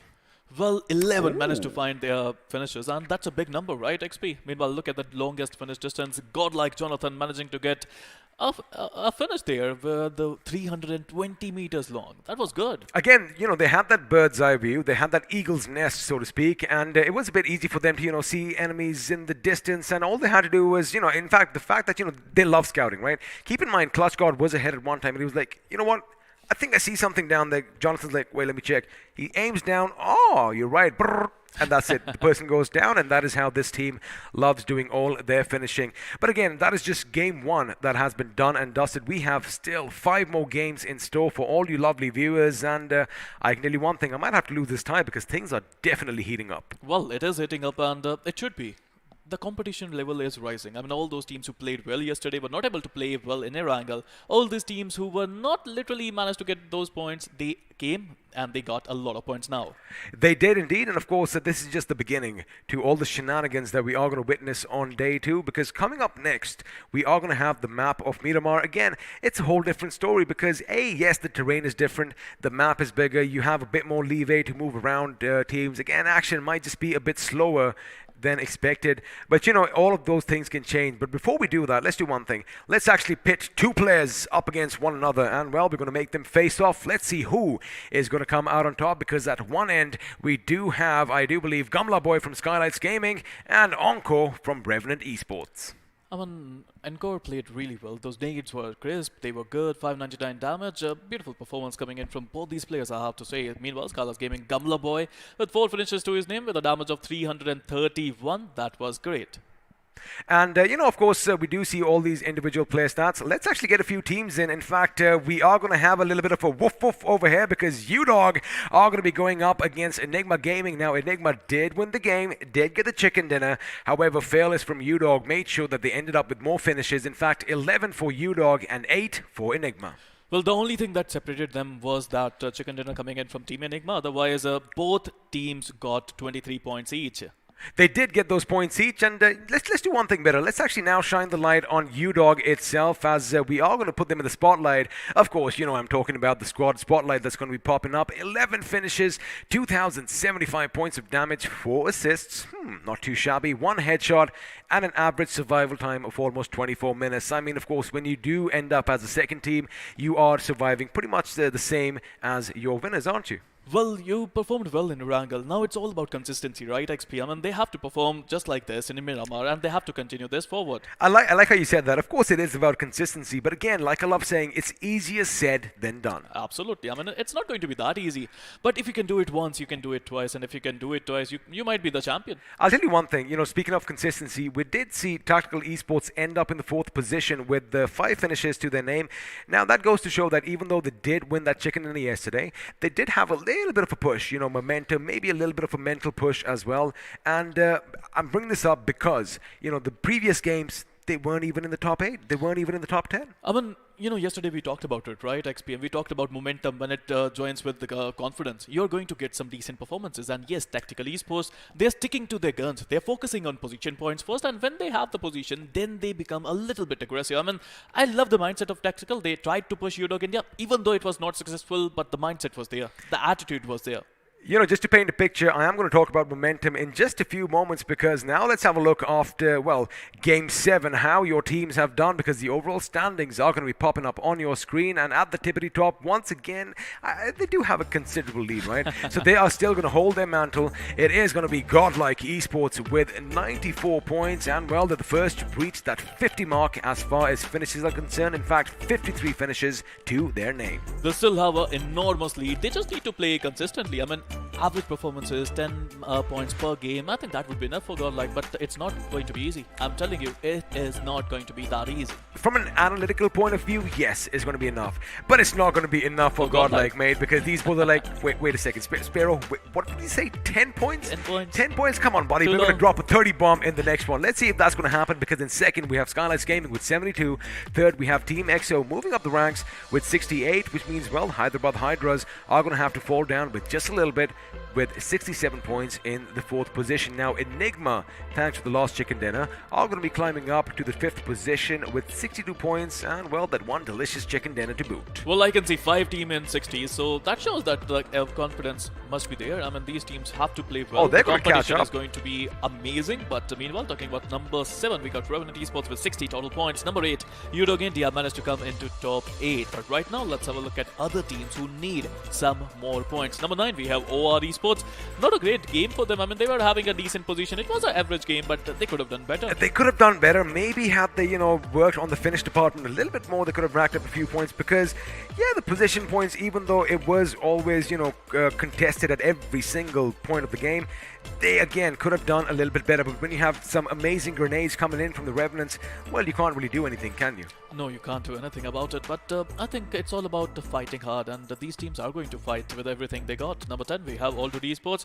Now, after yesterday, they were in top 8. Now, they have to do something to get back into that form. They need some points in the next game. Tactical Esports climbing their way into top 11, it seems. They are going to be in the 11th position. Of course, you can see all the other teams on your screens as, well, we are going to be coming back to the studio for now. Now, you know, I was talking about momentum earlier, and, you know, just to paint a picture, you might have seen a certain movie franchise. Just think of this guy called the Juggernaut. Once he gets moving, oh boy, it is almost impossible to stop him. That is what momentum does in situations like this, because again, you know, we keep saying, yes, you do have to have the skills while playing, right? But you also have to have that little calm composure. You have to have that mental side of the game under wraps as well. And once your nerves aren't shaky, once the adrenaline is coursing through your vein, but you know, you are focused, you are zoned in, anything is possible. Well, are you saying they have to become like Professor X? If you are saying that, then that's true. Meanwhile, I mean, I have to say, XP, these teams, they have achieved a lot already, right? They all are champion, Of course. Minu Lee sir just said. I mean, these all 16 teams are champions, but there's only one true champion, and that is the team that is going to be on top of every single points table. Just to remind you, he is, of course, quoting Minu Lee, the head of Battlegrounds Mobile India. And if you missed any of that, all you have to do is go back to yesterday's stream.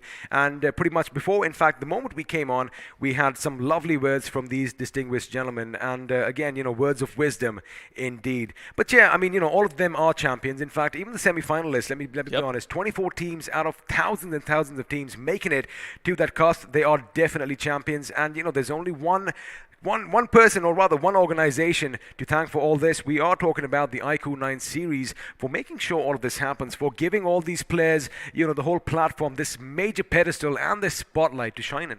Absolutely. I mean, I have to say that these devices are just incredible. I mean, can you imagine, a few years ago, I was not able to imagine that my phone would charge to 50% in 6 minutes. And also a few years ago, you wouldn't imagine holding that in your hands. And if you, in your homes right now, want to hold this bad boy in your hands as well, well, all you have to do is search for iQOO 9, hit the website, and click on that Notify Me bell button. And, well, if you do... if you are the lucky one who does walk away with the iQOO 9, well, I guess, A, we're going to be very jelly, and B, congratulations to you in advance. Now, of course, with the iQOO 9, you know, we will do one thing. We're going to give away a little bit more. You know what we're talking about.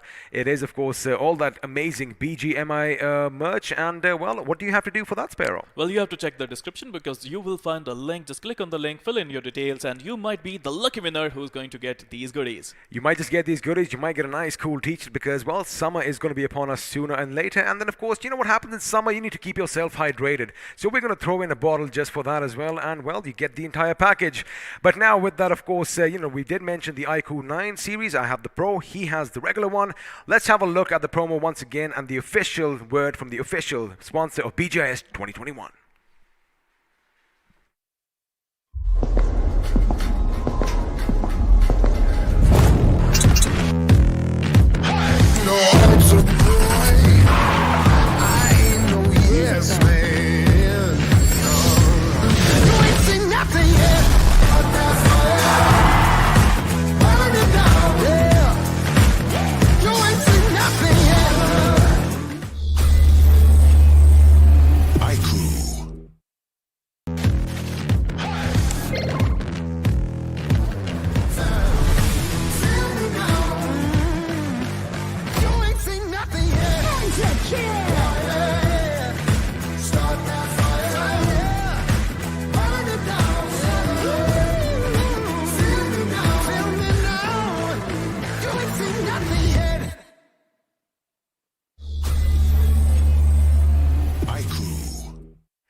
Well, ladies and gentlemen, welcome back to the Battleground India Series Grand Finals Day number 2.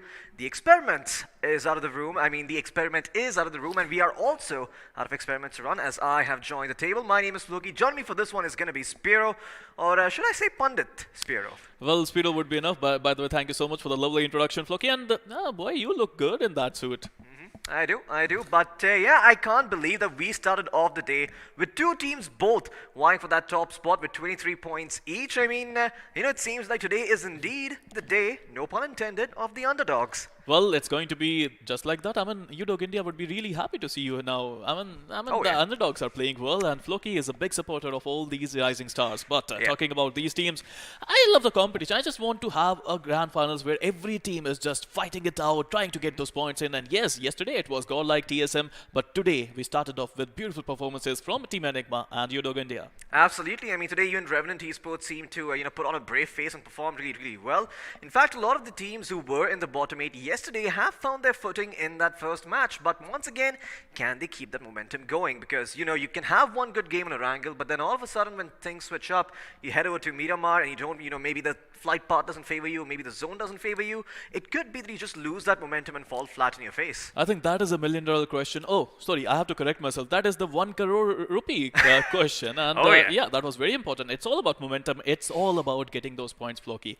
And then the top team, the team which is going to get the most point is going to be your iQOO BGIS champions. But at the same time, of course, consistency is going to be key. Next, we are going to see a Miramar game. Yesterday, it was Hyderabad Hydras who were playing incredibly well in Miramars. Now, we have mentioned that Hyderabad Hydras have a very strong performance on Miramar, but what about the other teams in the mix over here? Let's say Hyderabad Hydras are kept aside for a second. Which other teams can we look out for on this map of Miramar? You know what? I feel Team X-Park can make a really huge impact in Miramar. And, I'm just stating facts right here. Team X-Park, the way they are playing, I think they are feeling it. It's just that they're not able to enter the zone. If they find the zone in their favor, the team, the captain is in form. Mavi is racking up a lot of points for his team, for himself as well. And I think if Team X-Park, they can find that spark in them, they're going to play well. Well, let's see if they can ignite that spark, kindle it into a flame, and then fan it forward for, the matches to come, as I ran out of efforts to say at the end. One word did spring to my mind, but unfortunately, I don't believe I will be here very longer if I say that. So, without any further ado, let's actually jump straight into Miramar, see what it's all about, as we head to the sandy desert dunes of, this beautiful desert map. Once again, lots of high ground, lots of hilly terrain, and lots of places where you can gatekeep the enemy teams from coming in, because once again, those high grounds are right next to the main roads leading from one zone to another. Well, again, we were talking about rising from the ashes. I think we should not forget, from the ashes, a phoenix shall always be woken up. And I would love to see if these teams are going to rise their phoenix inner beast inside and unleash that monster that they have inside of them. Talking about monsters, I have to say the foxes. I think I would love to see some really good Reckoning gameplay in this Miramar map. Absolutely. Well, we'll see if Reckoning Esports can pull off, another chicken dinner. We have seen them perform really, really well on Miramar. I believe they are one of the few teams who actually got 2 chicken dinners in semi-finals on Miramar. I remember at least 2 from their side. So there could have also been more, because I believe Reckoning was the only team to get 3 chicken dinners in the semis, but I could be wrong about that. Reckoning is a great team on Miramar. I mean, just like Hyderabad Hydras, both these teams thrive under pressure, and Miramar is professional gameplay, right? You need to be aggressive. At the same time, you need to make sure that you play as a team. And to be honest, Reckoning's new IGL Ace Black, I think, is doing a wonderful job with this team.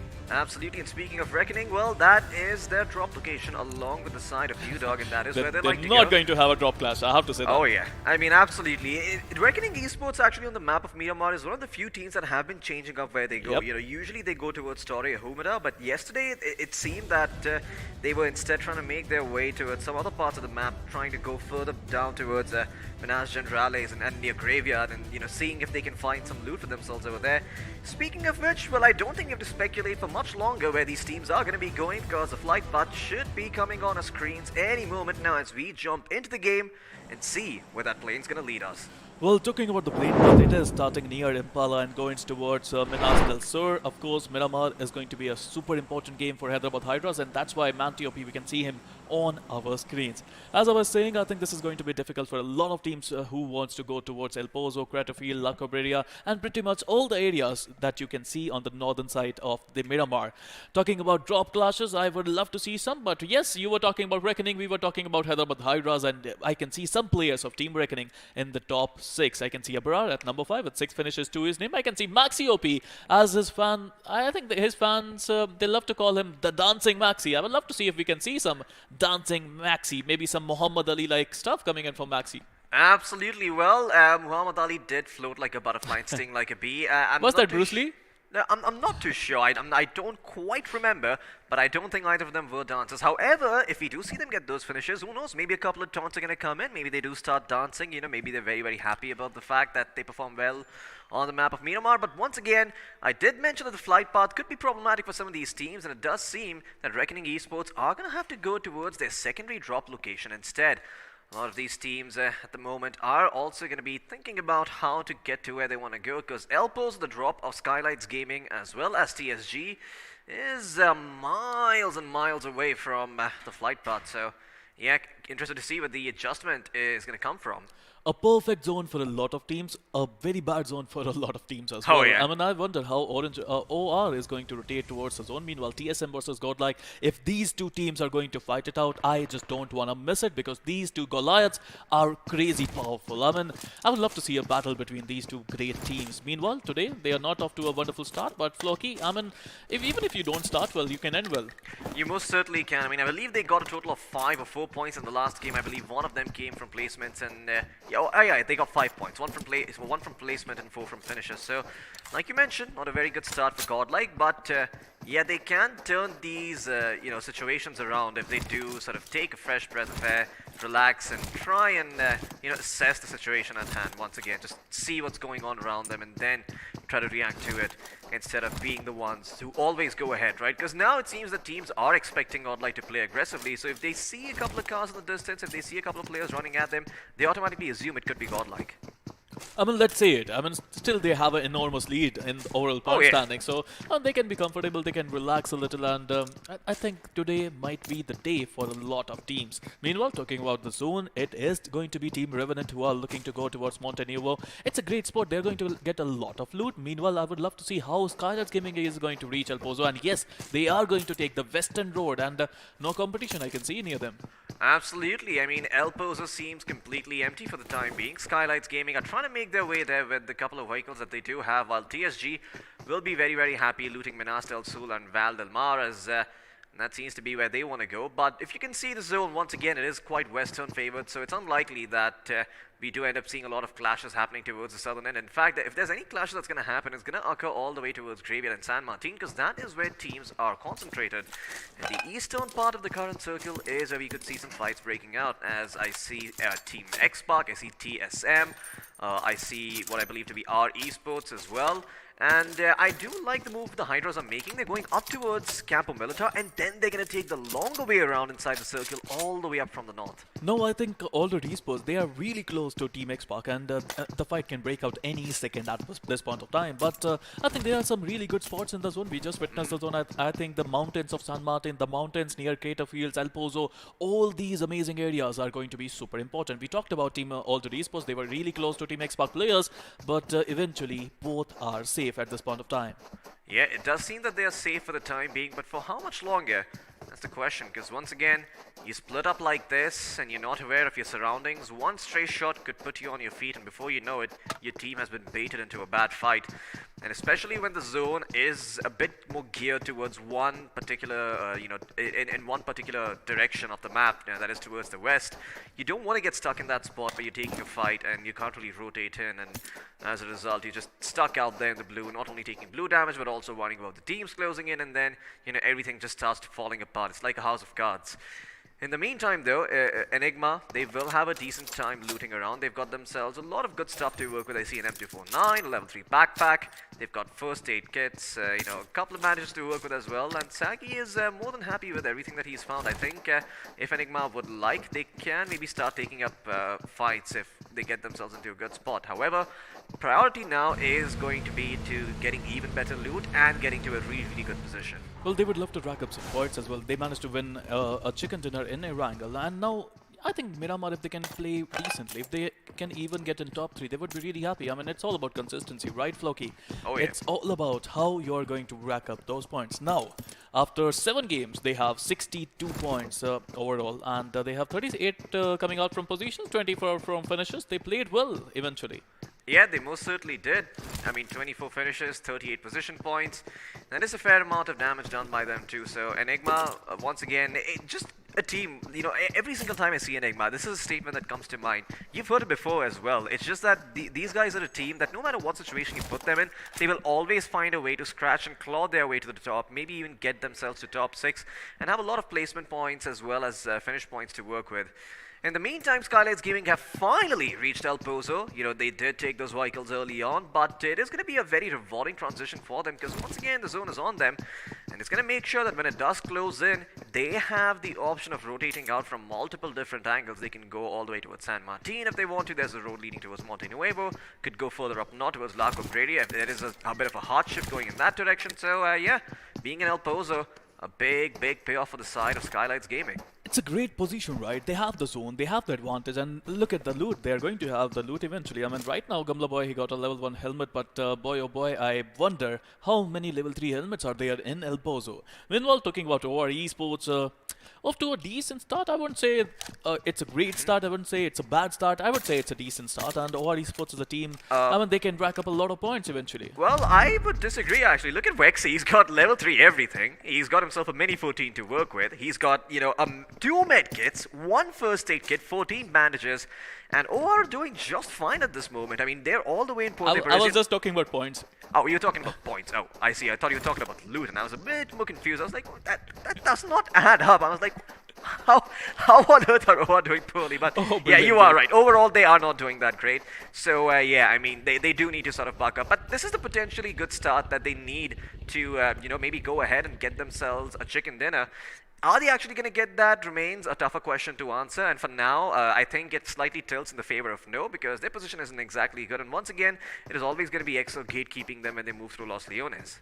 Well, now they have the habit, right? I mean, it's all about them getting gatekept by a lot of teams. I mean, the zone is not in their favor. I mean, Puerto Perecio is a wonderful place, and usually the meta was supporting southern zones, but now the meta has changed. The meta is different, and I think they have to travel a lot if they want to enter the zone. Talking about TSM now, we know they are strong, right? I mean, the gunpowder with this team is just amazing. But at the same time, it's not always about gunpowder, right, Floki? I mean, it's about everything else combined with gunpowder if you want to get some points. It's bronze and brain in tandem with each other. That is when you get the most number of points out of any game, and that is what Enigma seems to have a lot of. And I know I mention them quite often, but they do fancy my attention quite a bit with the way they play. In the meantime, we are going to see a lot of teams just try and get themselves inside the zone, although it is getting a little bit crowded towards Monte Nuevo. And Tactical, in the meantime, are going to be, well, satisfied with their position because they don't really have anyone pushing in from the back just yet, although soon enough there could be action on the cards for them as we have a look at the circle and all the teams moving in. Our Esports going to be the final team to enter the zone from the side of Hacienda del Patron, and once they get there, well, there's going to be Godlike waiting for them right around the corner. Oh, what a zone that was, Monte Nuevo. I mean, Team Revenant would be dancing right now in their compounds because they have the zone, they have the loot, and they have cover as well, which is going to be super important for them. 7C Esports, even though they are in the zone right now, they are in an open field, they have some really decent mountains, but I can see a couple of these players in their vehicles, and I think they would love to have a decent spot, a better spot maybe. Yeah, I mean, they could potentially move in towards some of the less crowded areas of the map, although I do agree with what you said, Fry. Skylights Gaming are in a very good position towards the edge of the circle. They can gatekeep a lot of teams coming in if they would like, and at the same time, they won't have to worry about, getting stabbed in the back while that's going on, because there is no real flank route that allows other teams to close and maybe give Skylights a run for their money. And even if they do go all the way around from Monte Nuevo, well, they can have other teams to contend with. In the meantime, I'm not sure where OR are rotating from, but I think they're going all the way around from the south. Well, absolutely. I mean, I have to say, this is a brilliant position coming in from OR. No one is going to gatekeep them now, and they must be really happy about that. Meanwhile, I was talking about 7C. They were in the open. They were getting into their vehicles. They wanted a better spot, and yes, they are looking to get there. Team Enigma, they have the cover, and it's all about the cover, right? Even if you have a really good mountain top or a ridge or a compound, it's all about the positioning of your players, how you are going to cope up with the pressure and how you are going to play as a team. Right now, only OR Esports, they are outside the zone, but not for long. I think they will enter the zone from the southern side, and it's not going to be a big problem from them. Yeah, they shouldn't face too much resistance like you mentioned earlier, because Valdemar is completely empty, and you can see that even near Chumacera, I mean, there is EXO and UDOG in the vicinity, but once again, I don't think OR even wants to go to Chumacera. In fact, they'll be much happier taking the wider side of the road, going all the way from the western side, taking the road that leads towards El Pozo, and holding out on the mountains there, where they've got that high ground advantage in their favor. I do believe they had a couple of DMRs as well, so could be time to put them to use, as a lot of teams near Monte Nuevo and La Trelera, not something that we see very often, because it's not that often that the zone shifts over this area, although we could once again see the zone shift towards the northwest, and that would make the game very interesting. Well, Revenant in the meantime do eye up a couple of members from the side of Godlike. They don't know it's Godlike just yet, but they know that someone is rotating out.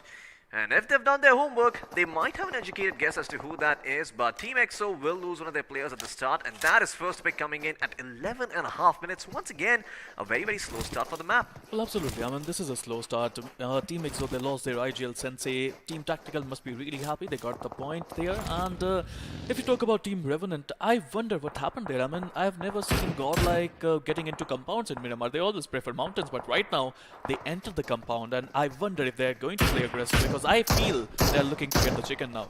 Yeah, they are looking to get the chicken. The day didn't start off as well for them as they would have liked, and now they're looking to set things right by doing just that. Tactical, in the meantime, are trying to make sure that they cover all their bases. They've got Wild69 watching one direction, does see a couple of members running around, doesn't exactly know who they are once again, but all that really matters for them right now is holding on to their spot, because they are close to the center, and if they want to hold on to the spot, then they have to be vigilant, because a lot of teams are going to be coming in from different angles, and they rattle off a few shots a bit carelessly. Well, they could be in a world of trouble. Speaking of which, that zone is again going to hard shift towards lateral error. That is going to make for some lot of gatekeeping gameplay, as we see so many teams around the edge of the circle. I mean, can you imagine how happy OR would be now? Now they have the center of the zone, they rotated towards the southern side, and the zone is favoring them. Meanwhile, Team Reckoning found themselves in the center of the zone as well. UDOG India is also there. I mean, UDOG India, they impressed a lot of fans in the last game of Erangel. I mean, the way Fearless played, it was fearless, it was amazing, but right now they have the zone, they have to defend their spot with everything they got. Well, it seems that the BGMI gods also think that the game is quite boring, because we do see an airdrop drop right next to Chumacera, so they're trying to make things interesting by maybe putting an arm in there. I'm very curious to see what that holds. If it's going to be an MG3, I will be a little bit disappointed, but it's been quite a while since we've seen that big boomstick, or rather not really a boomstick, but the big sniper rifle come into the picture. In the meantime, looks like Reckoning Esports, they'll make their move against the side of Revenant, and they will clean up one of their members. Paradox is going to get taken out at the chapel or the church, and Reckoning Esports, well, they add 1 point to their tally for now.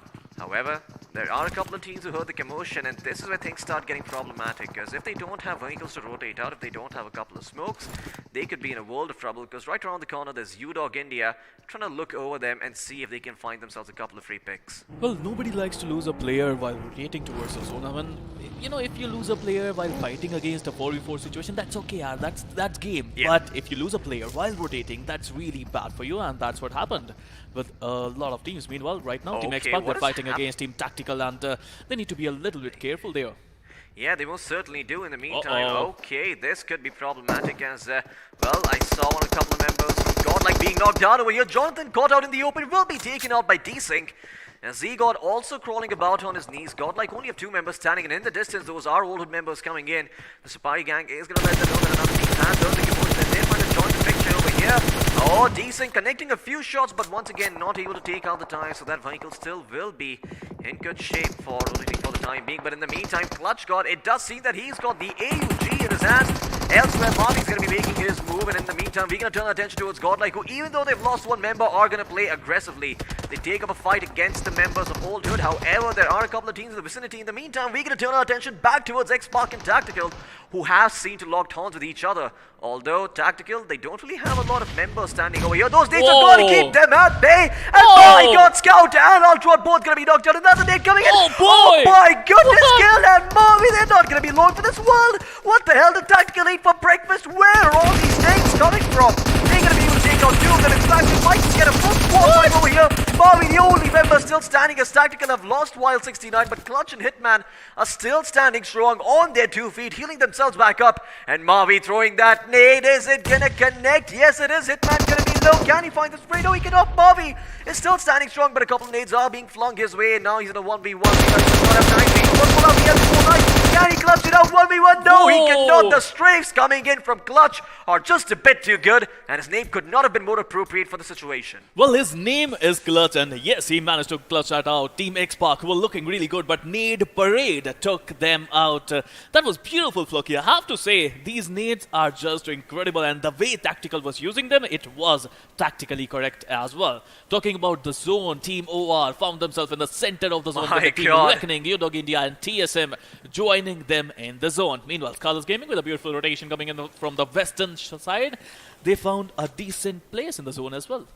Yeah, I mean, they also seem to have a couple of cliffs and valleys to work with, so they can try and isolate some fights, maybe even punish some teams coming in from the flank.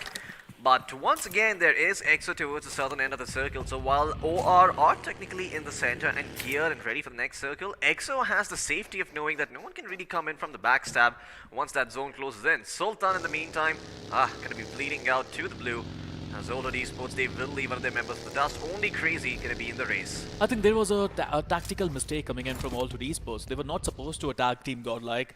They knew some other team was there. Their finish was stolen by TSG. I mean, they knocked Jonathan, right?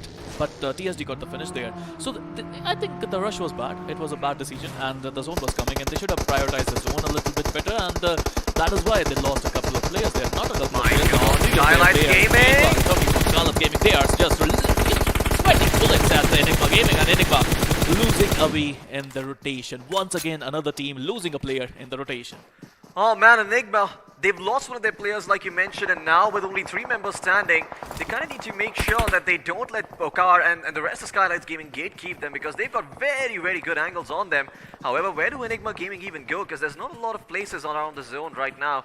And Rex and Sagi, well, it seems that they're going to try and move out. In the meantime, we're going to turn our attention towards Revenant Esports, who seem to be at odds against Tactical, as well as, well, not 17, 70 is rotating out, but in the meantime, Hyderabad Heroes are also going to reveal themselves. And Revenant Esports could be in a world of trouble. Austin Bot, considering his position, will get inside that pickup truck and trying to make his way out in core. Has dropped a nade. Is it going to find the members of Tactical? Oh, it does a fair amount of damage, but Tactical are still standing strong. That buggy is still intact, and they will be able to get back towards safety.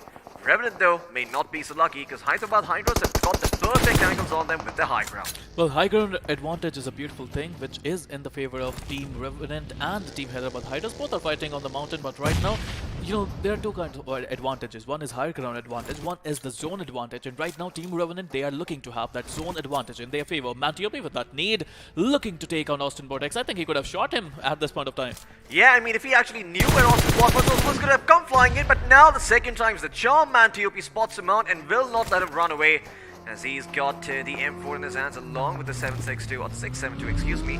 Let's see where he's going to go with the buggy. It looks like they are going to try and move just a little bit forward so that the zone does not create any problems for them, but Mantiope has other plans. He's going to go in aggressively over here, try and find the final member from Revenant, but Top Dog will be cleaned up. Wait, no, is that Mantiope being taken? Yes. Oh, what? What the heck? They took them apart. They took them apart. I mean, these players managed to clutch it out, and Core and Top Dog, both of them combined, took out Team Hyderabad Hydras with a beautiful crossfire. Where did the other guys get knocked out from? What? I didn't even catch that. Hyderabad Hydras out in 12th place. Revenant Esports get themselves 5 finishes to work with, and now Top Dog is bleeding out, but soon enough, he will be inside there. You know what? That was way too random. Really I want to have a look at the replay and see what went wrong for them. Oh my god, Top Dog from Revenant lined up too. He got 3 with the AKM? What? No, that is wrong. That is sacrilege. That is illegal, I have to admit. Team Revenant, what a beautiful crossfire coming in from their favor. 2 players, different locations, and both clutching it out. And Core with 3 finishes to his name, and I believe Top Dog managed to get a couple of them as well. Right now, Top Dog, he's no longer with us in this server, and Core is the last one standing. And Team Revenant, I think it's an open area for them if they want to enter the zone. Revenant completely desecrate the side of the Hydras as Top Dog. He goes down, but not in vain. He took down the Hyderabad Hydras with them, got them a couple of points. And well, looks like 7C are going to share a similar fate as TSM going to kick them out in 11th place. Only 1 placement point to work with, and I don't think the 7C's members are going to be too happy about that. But TSM, they've got bigger fish to fry in the distance. EXO are also starting to close in. And Shadow, he spots out Immortal, but he's out in the open. Immortal is going to be taken out. He's Immortal. surviving. Oh my god, he still makes it out. This man played dodgeball for sure in high school, and he must have been a state-level competitor because there's no way on earth he got away with that. Again, a perfect name. He's immortal. I mean, bullets were flying through towards him, but he managed to dodge every single one of them. Meanwhile, Scarlet Gaming eliminated Team Enigma, who managed to get the chicken in the last game. Scarlet Gaming got a reward as well. I think I can see in the corner of my eyes, they got a couple of drops in the favor. Oh, they most certainly did, but Ninja Shot is actually getting shot at from the side of EXO.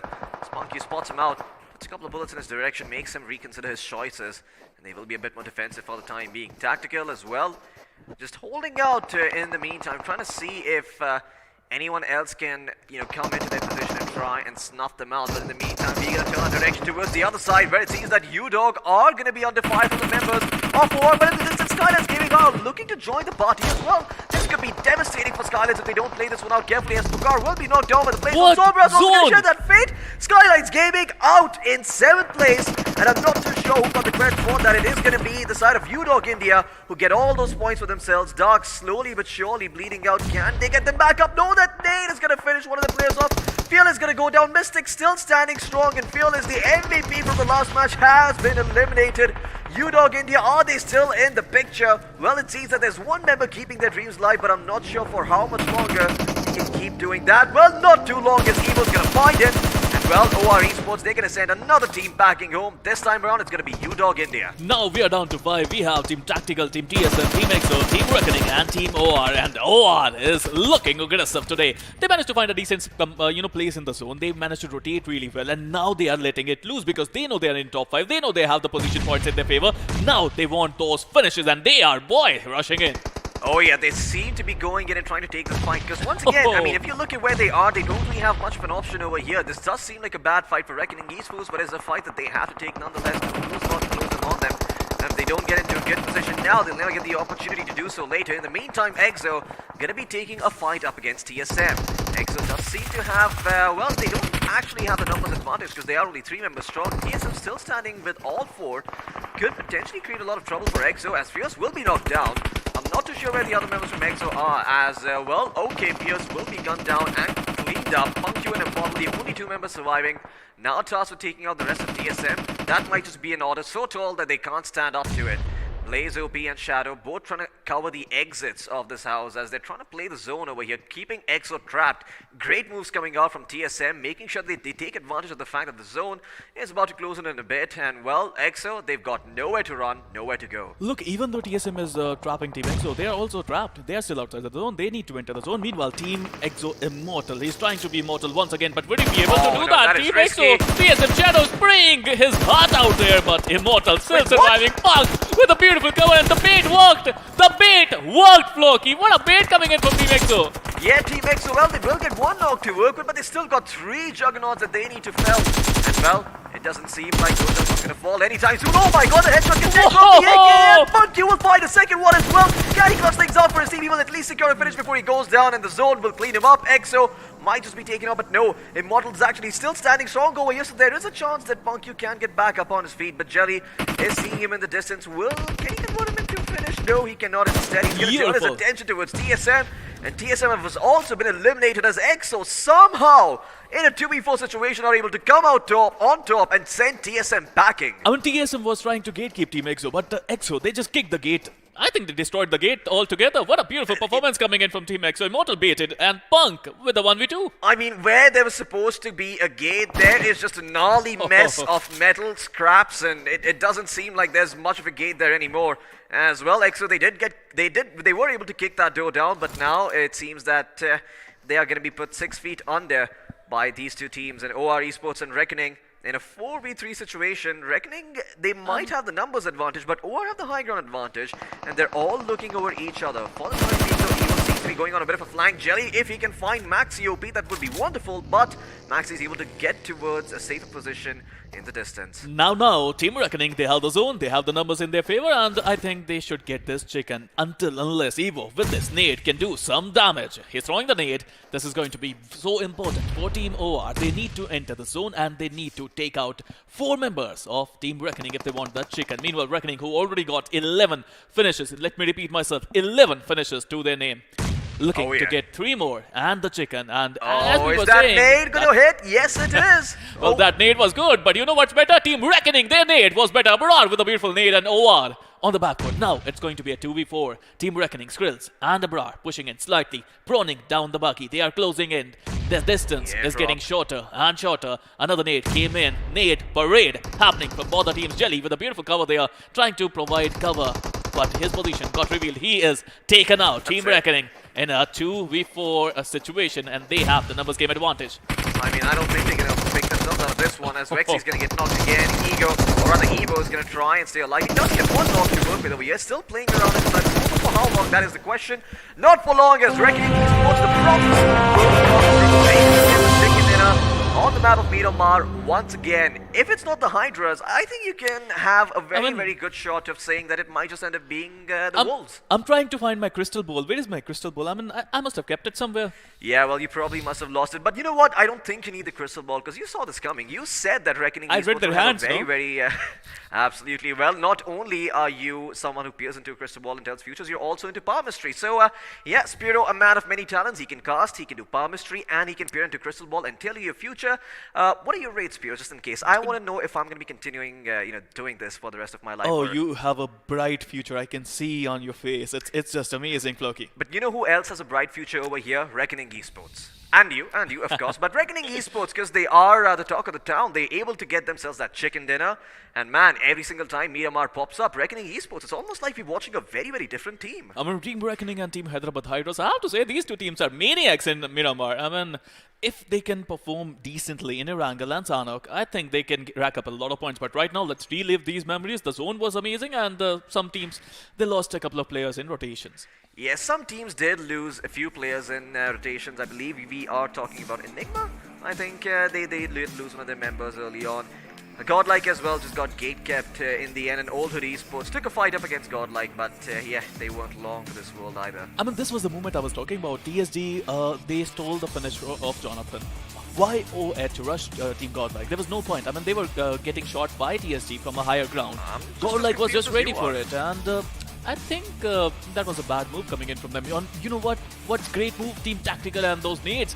They were just amazing. Mavi, oh boy, he fought it hard. He managed to, take it down to a 1v1, but in the end, it was not enough. Even though Mavi played well, I think he's the only one who's playing well from Team X-Pac. Yeah, I mean, at the end of the day, Team X-Pac, they were on the low ground, and they did realize that going up high ground could be problematic, but they didn't anticipate just how problematic it could be, because none of the members even survived that fight. They all got cleaned up by those nades, like you mentioned. And I love how the Mirage was like mid-air and everyone just abandoned ship. But Skyline's Gaming are like, nah, we're not done yet. They clean up Avi, they take him out, and Enigma, once again, losing a couple of members in rotation, in transit. I mean, that worked, right? Enigma players, they managed to survive, even though they jumped out of the ship. I mean, you have to do what you have to do to survive, right, Floki? I mean, yeah, they did try to survive there, but I think it was too little too late. Skyline's Gaming, they already had the better position around the circle. And my god, what in the hell happened to the Hydras? I mean, they were 4 men strong.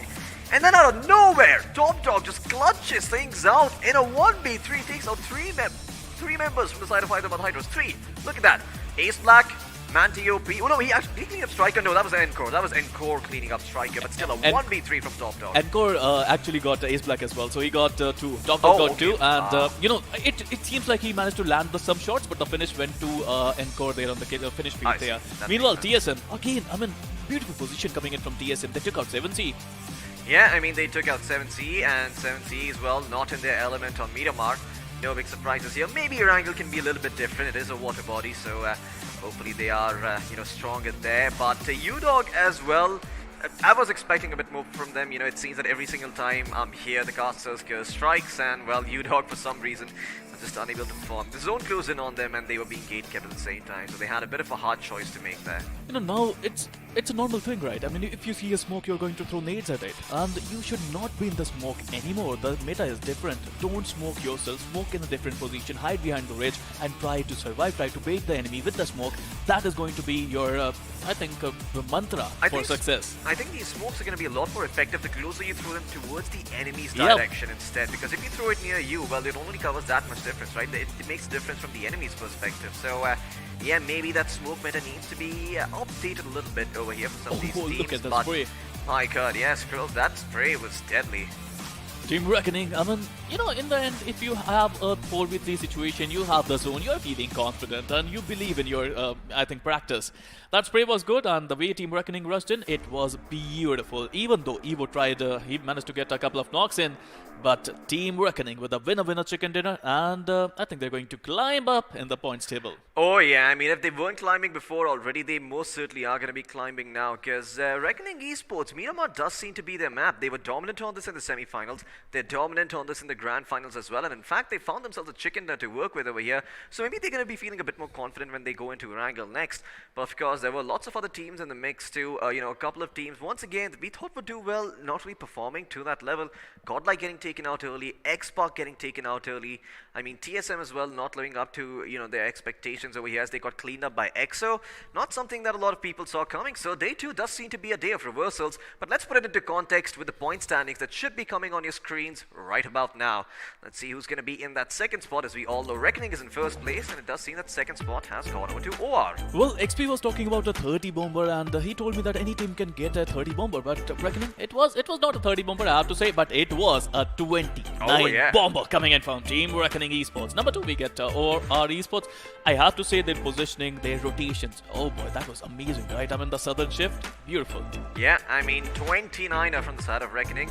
EXO in third place with 14 points total after they lost Sensei early on. You know, a big achievement for EXO, I must say, because without the IGL, sometimes it can be a little bit hard to decide where you want to go or where you don't want to go. But maybe that was what they needed. Maybe the IGL going out allowed him to look at everyone's perspective and give better calls. You know, trying to assess the situation a little bit better. However, you know, apart from TSM and Tactical, everyone is in the single digits. So let's now head over to the iQOO MVP and see who's earned that mantle for themselves in this game. I do believe it's going to be one of the Reckoning players because they do have a lot of finishes to their name. But who do you think it's going to be? Well, iQOO MVP, Before it comes up, quick. You know, you're putting a lot of pressure on me, but right now it is going to be the IGL from Team Reckoning Esports, Mr. Spray. He is a beast of a player, it's turning out to be, with 5 finishes to his name and the total damage of 627 with 1 headshot to his name and a healing of 237. You didn't tell me who you think was going to be at the top. That I am going to take that as a sign of cheating, Spiro. I did ask you for your prediction. I was going to give mine as well, but it's alright. You know what? Let's have a look at the other top 4 players that are also going to be joining him. In the top 5 standings, we've got Evo from the side of OR with 4 finishes and 542 damage done. We've got Maxi OP as well in third place. We've got Abrar and we've got Aquanox from TSM. 3 Reckoning players in the top 5 with OR and TSM making guest appearances. Look, the thing was TSM, they were stuck as well. I mean, even though they were trying to cage Team EXO, they were also stuck. They were not in the zone. And that's where TSM messed up a little. Team OR, of course, they had a beautiful position over the top of that mountain, and it was never going to be easy for Team EXO or TSM to enter the zone, but in the end, it was Reckoning who managed to get the chicken. Well, now it's time for the match summary to be shown on our screens, as we will put a number to how many nades were used, how many resulted in finishes. Well, 65 nades were used, and when the other graphic comes up, we'll find out how many finishes were there. Only 3 finishes, and I think I know exactly who's responsible for that. Are you kidding me? 350 meters for Old Hood Sultan, longest finish distance. Yes, Oh, you're I reading didn't it see right. that. You're reading it right, Floki. 351 meters of annihilation. Yeah, I mean, I wasn't expecting that coming in from Old Hood, considering how they got eliminated at the hands of Godlike and TSG when they were trying to go in ahead and aggressive-like, but it doesn't seem like Old Hood that deterred them from getting that longest finish distance. So, hey, that's at least something to brag about, something to be proud of if they did watch, you know, the post-match screen and they did find that, oh, you know, I managed to get myself a 351-meter knock. Good on me. Considering what happened yesterday, I think Sultan might be needing it. Well, you know what? I would love to see a 400 meter now. I mean, we have seen 350 now. It's time to rack up some longest distance records, it seems. Yeah, it certainly is. I mean, I think we will get to see the day are an we? AWM drops in. Ah. So far, we just haven't been lucky enough. You know, we've seen MG3s, we've seen the AUG come out as well. You've seen a Grozar too, but we just haven't seen that AWM. Maybe in the future we might have one. But for now, we're going to be jumping into the player face-off from the past game, pitting two players against each other, seeing who comes out on top, not only in terms of damages and finishes, but also in some other metrics, some very other key interesting metrics that are sometimes overlooked. Well, here you go, Team OR Esports. I think Italy is going to come up on our screens with the Reckoning Esports Maxi OP, both managing to get 4 finishes to their name, with the OR Italy, Evo Italy getting more damage to his name with 542 damage as compared to Maxi, who got 425 damage to his name. So the thing is, I mean, OR played well. Italy was the last guy, right? I mean, he almost did a 1v2 against Reckoning in the end. He managed to knock a couple of players, but that was not enough.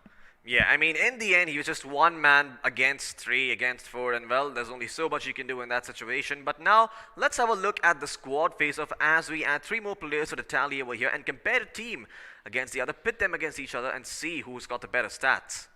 Well, right now it is going to be all about Team Reckoning. They managed to get 14 finishes to their name and the damage of 1923. But look at OR. They got a lot of damage as well. 1669 damage for only 8 finishes. That shows that they were not economical today. Yeah, they certainly weren't very, very economical today, but hey, maybe there's, there's maybe a chance for them on the next map for Angle. Let's now have a look at the squad spotlight and see which team has earned that spot for themselves. It is going to be Reckoning Esports with 14 finishes and 1,923 damage done. The Wolves are out here to party in the desert. Not really an environment where Wolves thrives, but nonetheless, it seems that Reckoning Esports are in their element on the map of Miramar. 5 assists and 3 headshots as well. Yeah, Reckoning Esports, every single time you see that Miramar map come up and the Hydras are down, or, maybe, Reckoning Esports are down, one or the other team is going to be there in the top 3, because that's just how good they are. Well, I'm just happy that my prediction was correct. At least one of my prediction was correct. I was hoping that Team X-Pac would also show up and do something great, but in the end they got taken out by Tactical with those beautiful nades of Team Tactical, who got 3 finishes. I mean, it's really hard to cope up with the pressure. I mean, this time around the nades are really pouring in. Yeah, the nades are really pouring in as X-Pac, learned that the hard way. So many nades being thrown in their direction, so many people being knocked down as X-Pac. They thought that they could go up the hill and take a fight, but they were like, nah, not today. We're not even going to try to fire our bullets or use our guns against you. We're just going to use the nades, just kept lobbing them one after the other. And in the end, before they knew it, the entirety of X-Pac were on their knees. You know what they need? They need some social distancing because they were too close to each other. They need something. They need to spread apart and they need to make sure that they survive. Meanwhile, let's have a look at the overall standings and let's see, is Godlike still number 1? Yes, they are going to be number 1, but the distance Team EXO is closing in on them. Oh yeah, Team EXO, they've got 82 points now, and Godlike, well, it seems like they got 1 point from the previous game. Yes, sir. Wow, that is not godlike at all. Well, we've also got Skylights Gaming in 3rd place. You got GSM in 4th. Reckoning moving up to that 5th spot. You got OR Esports in 6th, Hydras in 7th, and Revenant in that 8th spot once again, as we finally start seeing some underdogs make a name for themselves. Revenant Esports, in 8th place. They've got 66 points to work with.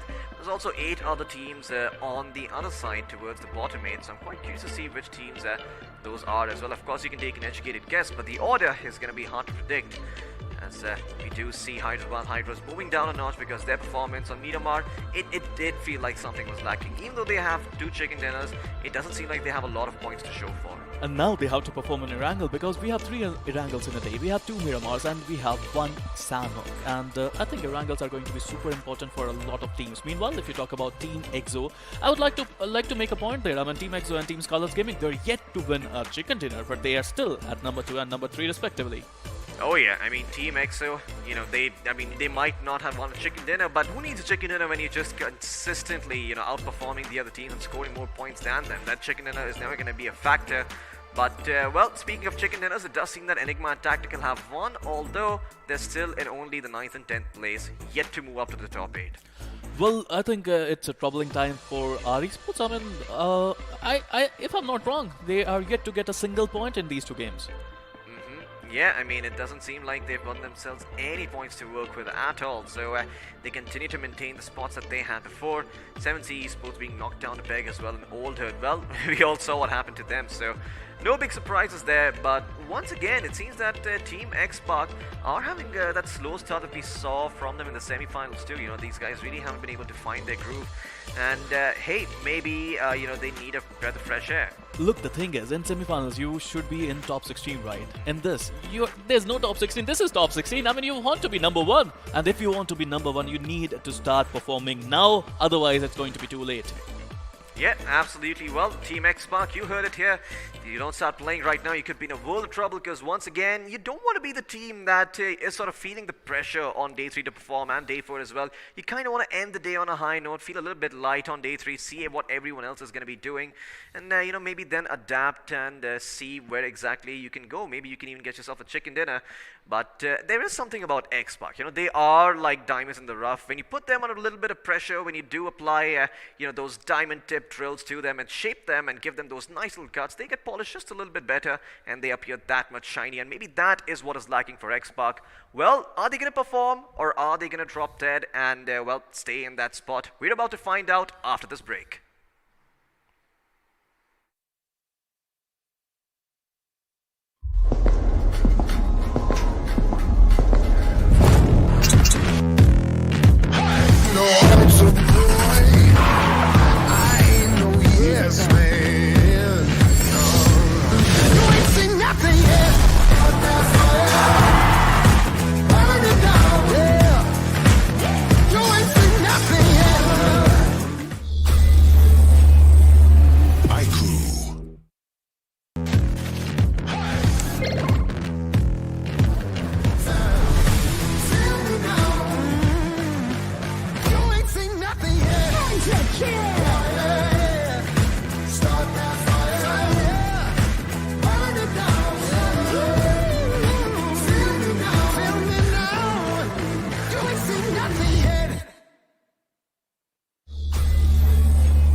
Enemies ahead.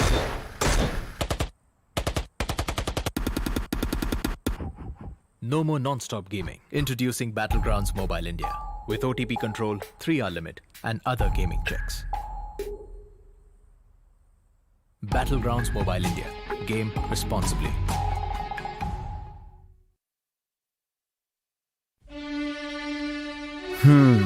वो एक दोस्त game में फंसा, कोने में बसा, gang में अकेला, दिन का भूला.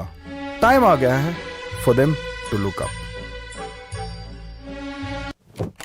रुक रुक रुक, पिज्जा है यार. हाँ, ये बेटर है. ध्यान से. ओके, फोकस कर. अरे ऑसम यार. कोई नई स्ट्रैटेजी ट्राई करें? क्या बात है. श्योर? एकदम श्योर? मतलब मान गए गुरु. तो जैसा मैं कह रहा था, जब ये हद से ज्यादा हो जाता है ना, तो फन, फ्रेंड्स और लाइफ से ध्यान हट जाता है. तो कुछ भी करो, पर कैसे भी मेक देम लुक अप. अरे वाह, जल्दी समझ गए. Well done boys.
Hello and welcome back once again to the iQOO BATTLEGROUNDS Mobile India Series 2021. Now, my name, of course, is Angad, the Experiment Chahal, and joining me is this little mischievous devil. It is Floki. We know him better as Hiraka Thakur. Now, let me just say one thing before we get on with the show. Man, Miramar lost game. It is the time of reckoning because, well, Reckoning Esports came in and snatched that chicken away from OR Esports. They most certainly did. I don't think OR had the man advantage to even see that situation through. You know, they were in a 3v4 of sorts, and they were also on the low ground, right? So all those factors combined, seems like Reckoning just had the upper hand and there was not much OR could have done. Although they went down swinging, I really respect that. They still got one knock. He was still playing around the smoke. There's only so much you can do, though. Well, as Reckoning Esports did win the chicken dinner there in Miramar, I guess we have a few special winners coming up on our screens because there is a lot of BGMI merch to go around, and let's see who the lucky few are. Well, Mohit Singh Tadial, I apologize if I butchered that. You got Rishabh Punde, Hiren Patel, Daksh Gupta, and Ravi. Congratulations to these winners. You have won some awesome BGMI merch, a t-shirt, and, well, a couple of bottles to keep yourself hydrated. You got to keep yourself hydrated, and let's do one thing. Let's give it away to 5 more lucky winners because, again, I'm going to let you do the honors with the names because you are definitely a lot better than me. I'm not doing it. Alrighty, again, this guy. Congratulations to Bantilang R.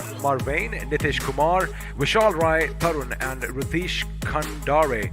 I am again apologizing for butchering your names. Again, you know, I'm learning. See, new now names. we're even, right? Let me say one thing. Unique names, but if you did see your name at the bottom, and if you did hear one of us, you know, kind of just chop, butcher it up, well, again, we apologize, but congratulations because you walk away with some amazing BGMI merch. You have that nice, cool T-shirt, and like you said, the bottles to keep yourselves hydrated. Summer is almost upon us. Now, again, coming back to the game at hand, it is going to be Erangel once again, and you know, we saw one thing that is kind of weird to me, kind of unprecedented.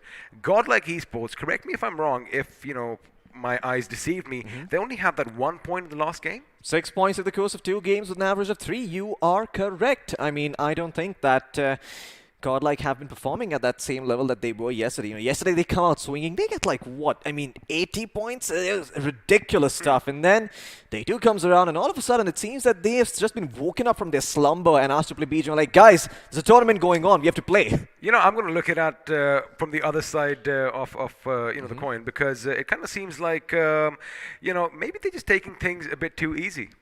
That could be the case. I mean, they know for a fact that they are ahead in terms of those point standings, right? So maybe this is the time where they're trying to experiment, see, you know, if they're able to get themselves, you know, to a better spot. They play for those placements a bit more and try and rack up those points instead. So this is what I'm thinking. Again, this is my little mischievous brain working, you know, all the cogs working up there. I think Godlike, they did, you know, garner themselves quite a lead on day 1. Day 2, they're like, you know what, let's not just run away with the show. Let's give these other teams a little bit of a chance, and they might just come out swinging again.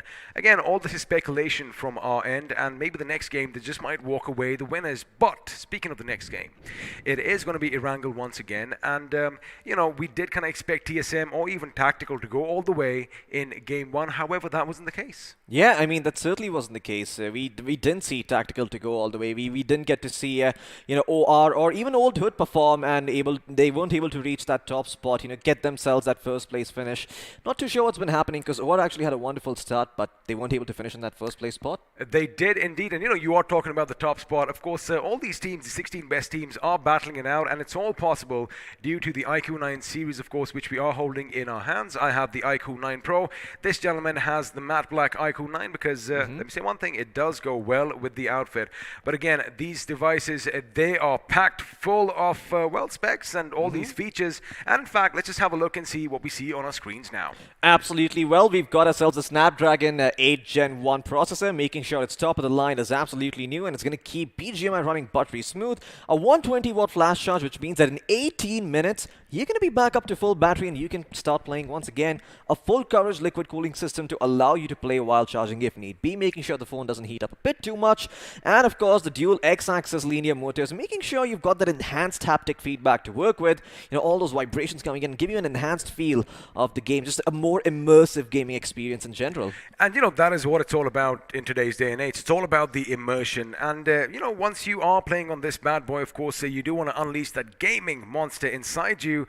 And when you do have that haptic feedback, as you did mention, of course, a little bit of vibration might just take place again. The lucky winners are going to find that soon enough. And this device is going to be out in the market soon.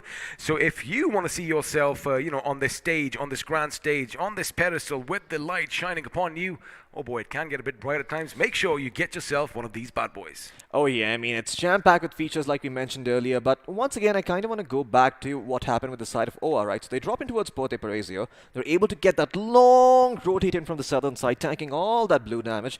They make it in the zone. The zone shifts like, 3 to 4 times in their favor? I mean, I don't even know what the hell happened, but Lady Luck basically took them under her wing.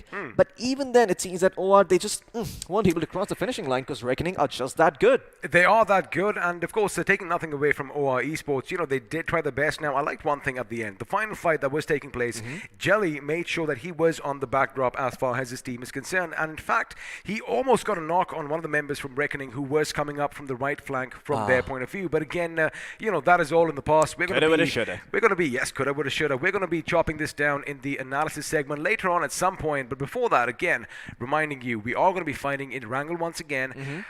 I want to see some drop spot clashes because it is possible. Maybe somebody might just take the fight to Yasnaya Poliana at the beginning. I mean, maybe that's what Godlike have been prepping for. They're like, what, guys, let's start with the weak Miramar. Let's start with the weak Wrangle. See who's going to come contest us in Yasnaya Poliana. Trying to play the meta instead. They're not even playing BGIS anymore. They're more like just trying to think to themselves, which teams could contest us and which teams do we need to focus on? And well, it looks like we might find that answer soon enough if the flight path does allow it. Also, you got to keep one thing in mind. First of all, thank you for all you lovely viewers for joining in, tuning in, making sure you have your alarms set on your clocks. Remember, we are close to 5 million, so all you have to do is hit that subscribe button and, well, keep that notification bell on. And now, ladies and gentlemen, we are going to be having a look at all that luscious green grass on the plains of Erangel. Once again, of course, I love this map. You have mountains, you have plains, you have plenty of compounds, you have major cities, but at the end of it all, it doesn't matter because you are going to have some teams running around willy-nilly, and, well, they are going to try to put the others 6 feet under. But for now,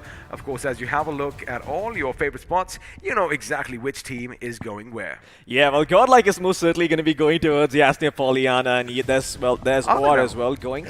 They should. I mean, they maybe switch things up, given the flight path may not allow for it. But once again, for that flight path to occur 2 times in a row would be, a travesty. I doubt there is a scenario where Yasnia Poliana is. Jinxed it. No, I mean, you don't see the flight path yet. Stop misleading our viewers, XP. But, I do think that there is a certain possibility we might even see Godlike go to some other drop location instead and try and contest them. If you are a team that feels confident, so confident in fact that, if you see your day 1 performance, you're like, you know what, we've done so well, we can probably experiment and see what sort of new strats we can come up with. Right now, what's going to be on your mind is just that, we're in the top 4. We don't care. We can probably get top 1 on day 3 and day 4. Let's just see what kind of stuff we can get away with. Just assess the general power level of the lobby. Well, let's see if we are going to do that, because without further ado, boys and girls, ladies and gentlemen, we are going to be flying high above the skies, and, looks like Erangel is going to be down below. And speaking of plane paths, ladies and gentlemen, it is pretty much exactly the same path we saw in the last game. So there you have it. I told you, you jinxed it, you mischievous devil, you. But we are going to be flying from Primorsk to Milta once again. The question now is, are you going to jinx the circle too, buddy? I mean, while I'm at it, I might as well, right? I mean, I've done everything so far. I mean, yesterday I jinxed UDog's performance. I came here today. We saw UDog playing well on Erangel. I joined in Miramar. They get eliminated early on.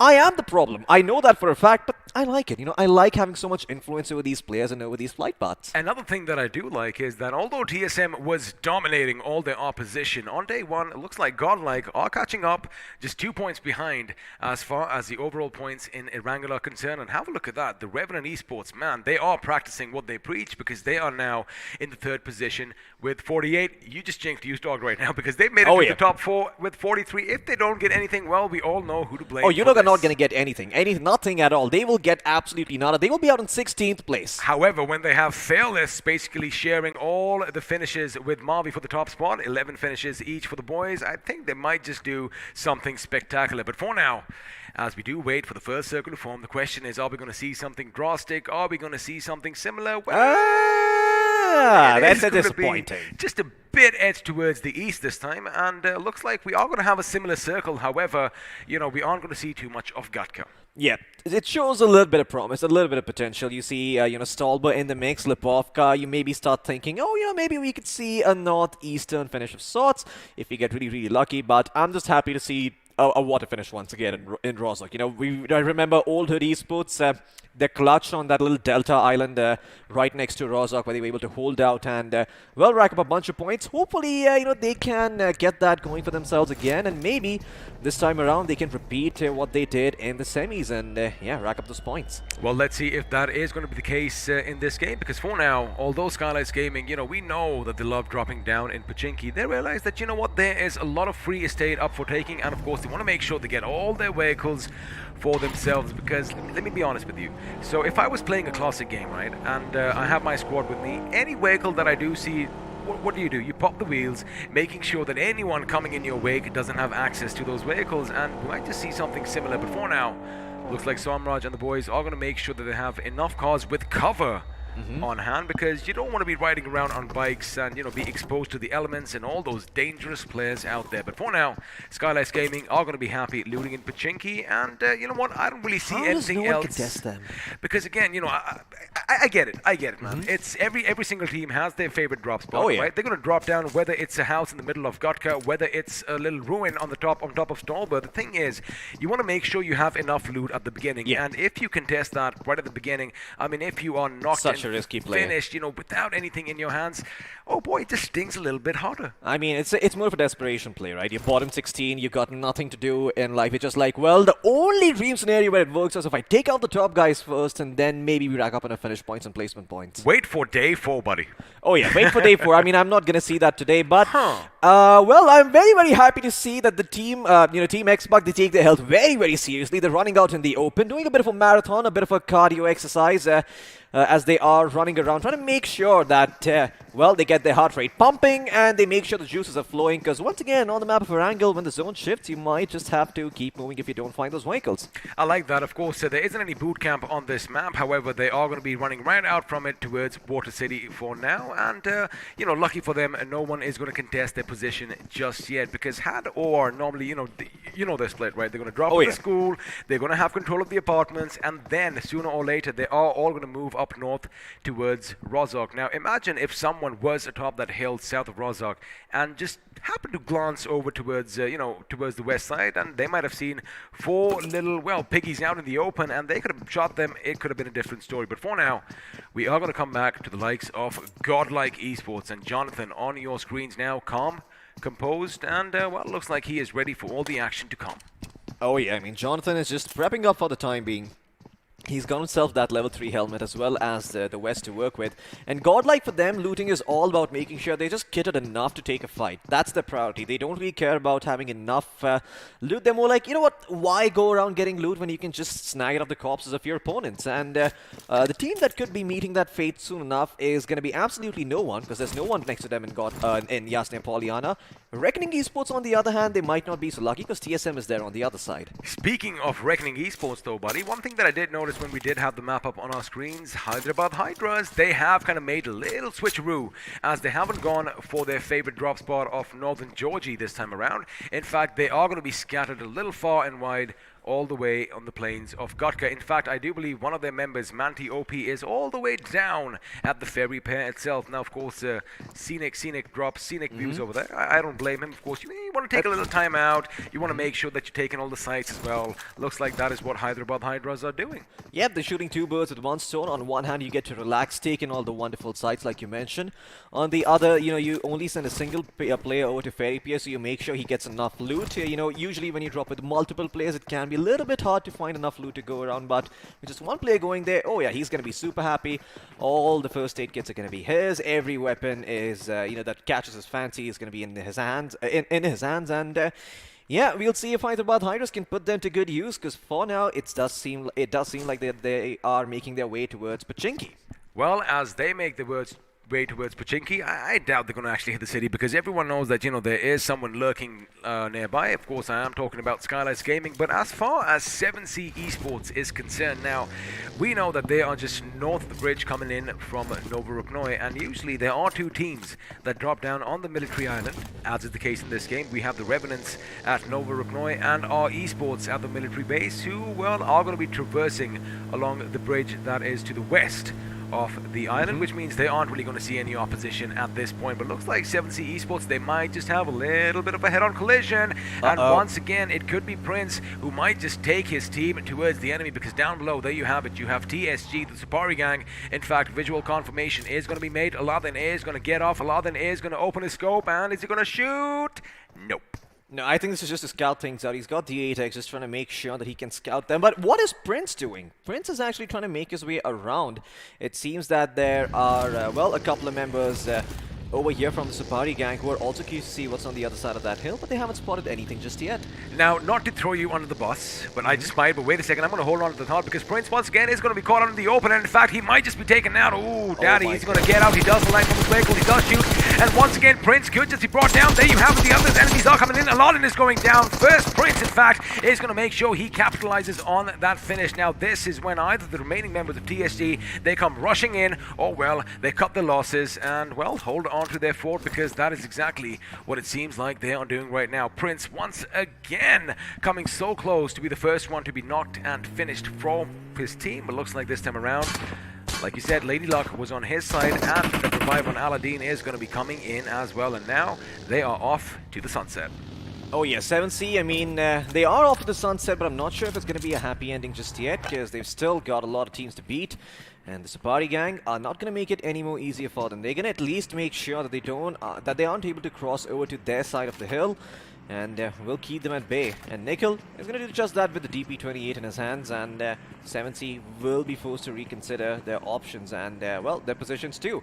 For now, they're still inside the circle, so no real incentive for 7C to go anywhere. If they can find a compound that is easy to hold, closer to center, and, well, hard to breach, then they might just pick it up. But doesn't seem like they're going to have, you know, that many check marks being ticked right there. I love the kaleidoscope of colors that is going to be exploding on our screens now, because looks like the circle might just shift a bit down south. Pochinki might just come into play, but it looks like Shelter is going to be in play. In fact, the school is also going to be in play, and looks like the school might just be, there you have it. It is going to be Pochinki. It is going to be the school. In fact, the ruins are still going to be in play for the next few circles. But for now, looks like we are going to have some action break out. There you have it. Shots have been fired as Skylights Gaming are pretty much driving past Tactical Esports. And let me say one thing. Tactical Esports were the first on Potato Hill. That is where Skylights Gaming were heading. It looks like they beat them to the summit, and now they are in control. However, the problem with you know, being the king of the hill is somebody else always wants that crown from you. Somebody else always wants that mantle, and soon enough, Tactical Esports, boy,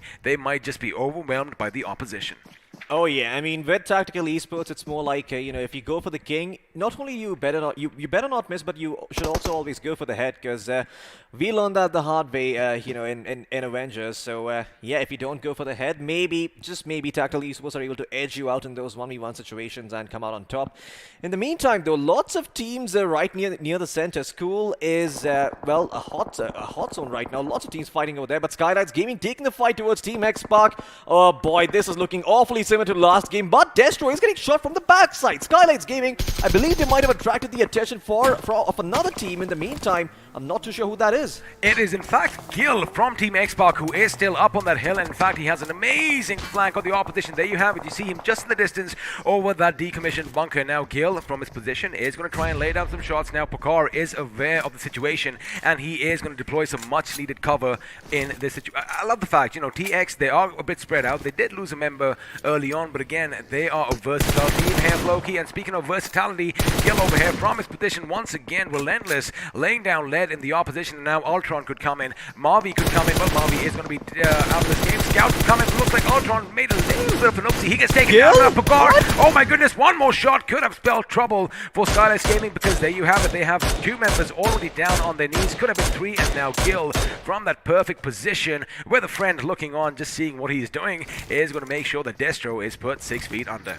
Oh my god, Team X-Spark there wins the fallen comrade. Mavi might have gone down, but it doesn't seem like Team X-Spark have lost hope just yet. They still have their head in the game, and now Scout, well, he's gonna let loose. He's gonna try and go forward and get all those picks, make sure the Skylights players pay for their sins, although there is Old Hood in the distance. I do see Claws coming in. They might have a line of sight to where Scout is, so Scout just gonna hurl a couple of nades, see if he gets lucky, and be happy with what he's managed to accomplish so far, which is staying alive and getting to the buggy and hopefully rotating out towards safety. Well, looks like Gil will also follow in his footsteps as they are no longer keen on gatekeeping the side of Skylights Gaming. They're in fact trying to move out to some other place. They are indeed, and I was just going to say, that kind of reminds me of that one song, staying alive. But I guess we can't sing any more than that because right now, well, they are going to be staying alive, but it looks like Enigma might just take the fight to OR Esports. Now, Aditya is going to be poised and in prime position for any sort of aggression on his building. But again, if they do come in force, well, it could be just a bit problematic because for Enigma, they are making a little bit of commotion. It is going to pique the interest of Reckoning Esports, who aren't too far behind. That grenade is not going to be good because unfortunately there are a few walls between that grenade and Sagi from Enigma Gaming. It does seem like the circle might just actually shift further down south. In fact, we might just not have the school in the circle, or it might just implode in on itself. There you have it. The school is not going to be in the circle. The apartments are not going to be in the circle. Pochinki might just be where all the action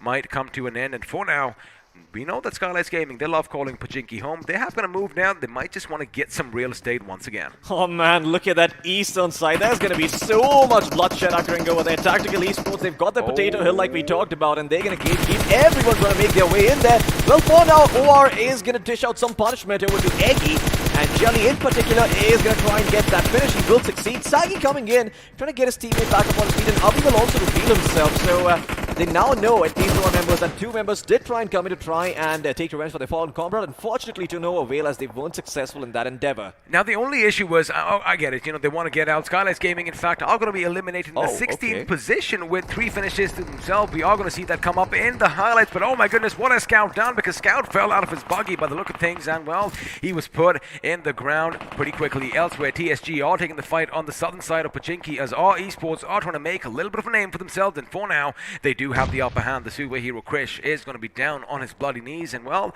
let's see if the little canary is going to make that sweet weapon of his sing, because once that singing starts, oh boy, it is nigh unstoppable. For now, Rockstar with some rocking grenades is trying to open up a little bit of an opening, but Nickel has other ideas. Expect a grenade coming their way, and this could be devastating. Jadu over here, he knows where the enemy is. Unfortunately, he is not inside that house. Our esports, they may not have their own hero, but they've taken out the hero on the enemy team as well. Krish not in the fight for a while, as a couple of more nades are going to be hurled in from the Sapari gang. In response, they do manage to get Jadu, and this might now be their turn to go forward and rack up all those finish points for themselves, as they are doing just that. Nickel trying to scout things out, trying to see if he can line them up, and yes, he will first take out Krish and maybe make sure that Krish can get back up on his feet and join the fight. Okay. Again, it was pivotal because that right flank was just amazing, and well, we did see him do some amazing stuff. Looks like the Canary is going to do his bit as well, as Jadu is finally going to be picked up, which means now we are back to being a 3 versus 3 situation. 3 versus 2, I beg your pardon, because looks like Rockstar is going to pick up his teammate. Now Manti on the other side is going to be unleashing hell on Rex. We're going to hold on to this fight because Rockstar, once again, he knows where Nickel is, and this in fact is going to hit him. Nickel might just burn.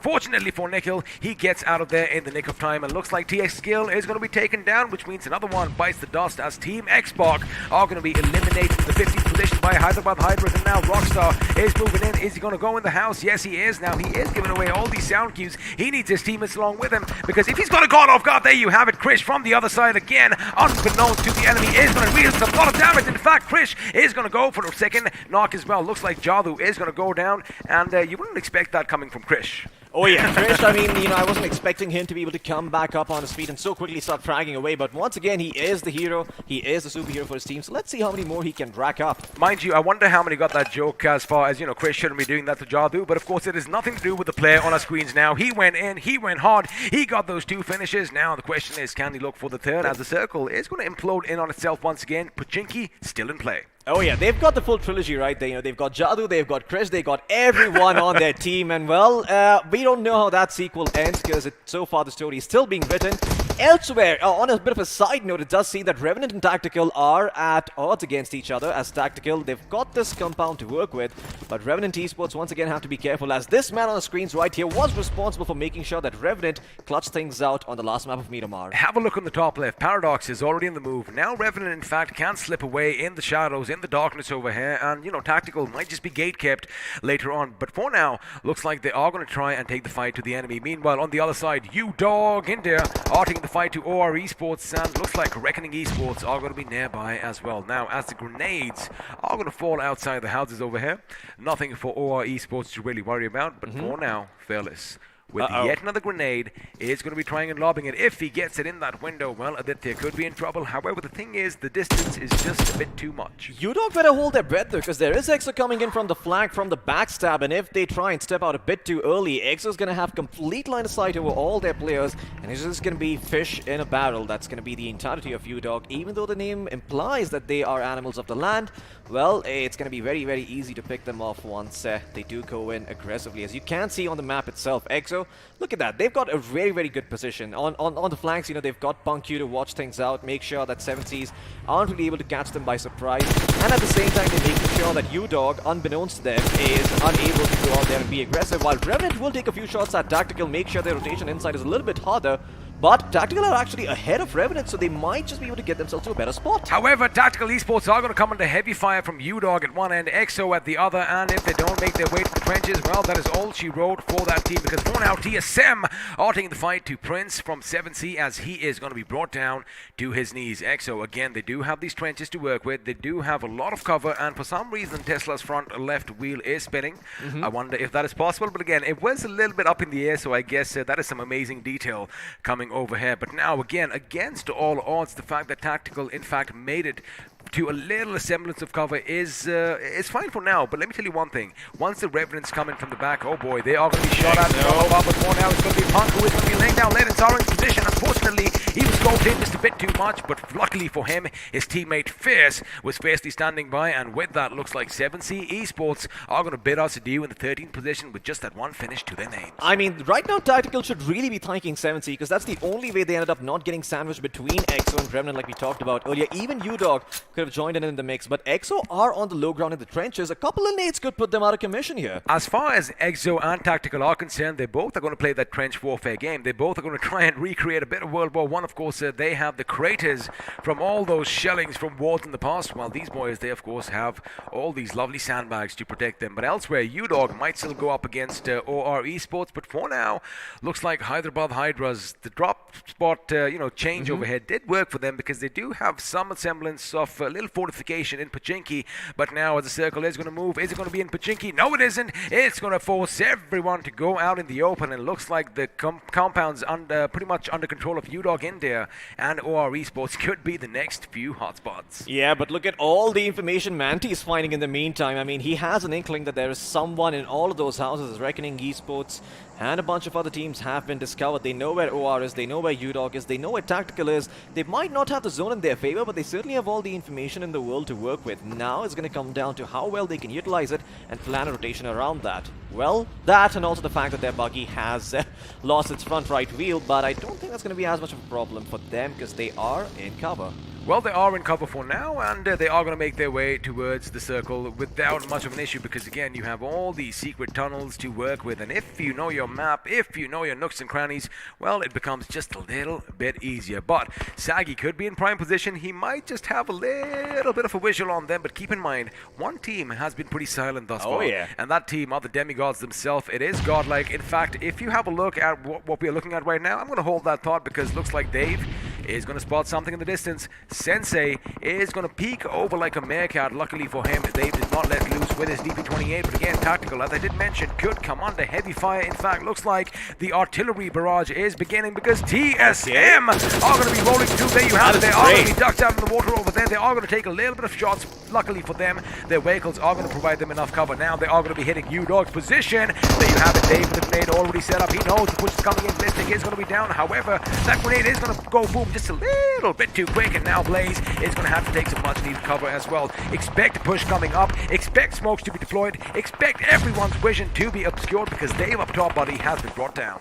Oh yeah, Dave does not And he have knocked that himself information to work. Oh no, Ay, I believe ay, he was trying to put ay, down his work, ay. and Shadow's also going to meet the same fate. Another nade comes in, and Team X-Pac, well, sorry, Team TSM could be in a world of trouble over here because they knock out their own players, and now Molly's even going to come and make life a lot harder for them as they might just start burning in that Molly, and well, Fearless is going to come forward and finish off that job.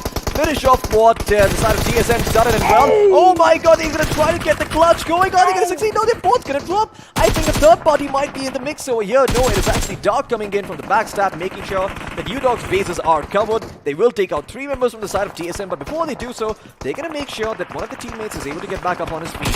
But Ninja John might not give them that time to work with it. In fact, he's going to clutch it out.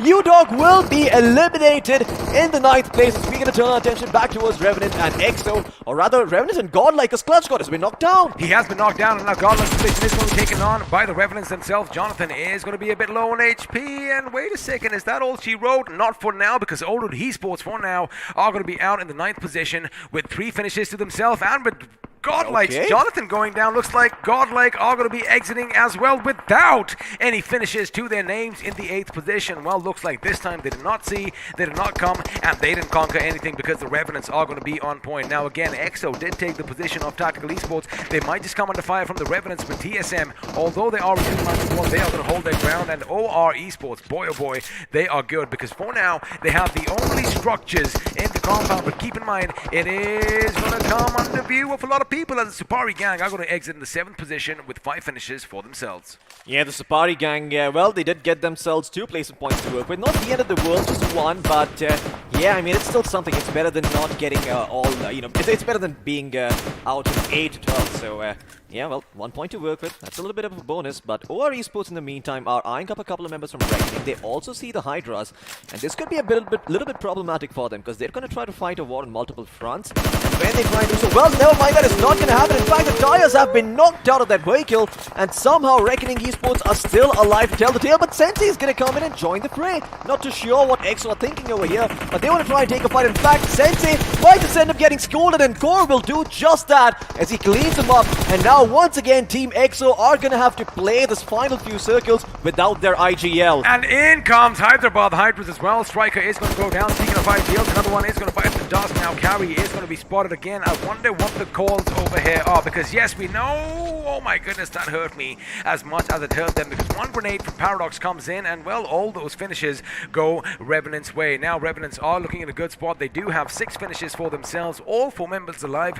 but so do OR Esports. Reckoning Esports against all odds. They did get some semblance of cover. Top Dog is going to be moving in. This is when he might just be shot at. For now, Mr. Spray is going to be in a little bit of mist himself, and now he is going to throw the grenade. Maybe not, because he might have just spotted that little plume of smoke coming out, but it looks like 1 grenade is going to be wasted for now. Elsewhere, Skrells is going to make sure that they keep the left flank for these teams secure, because, you know, again, they do have some semblance of cover. They have all these burning vehicles, which means, well, they aren't going to go boom any further.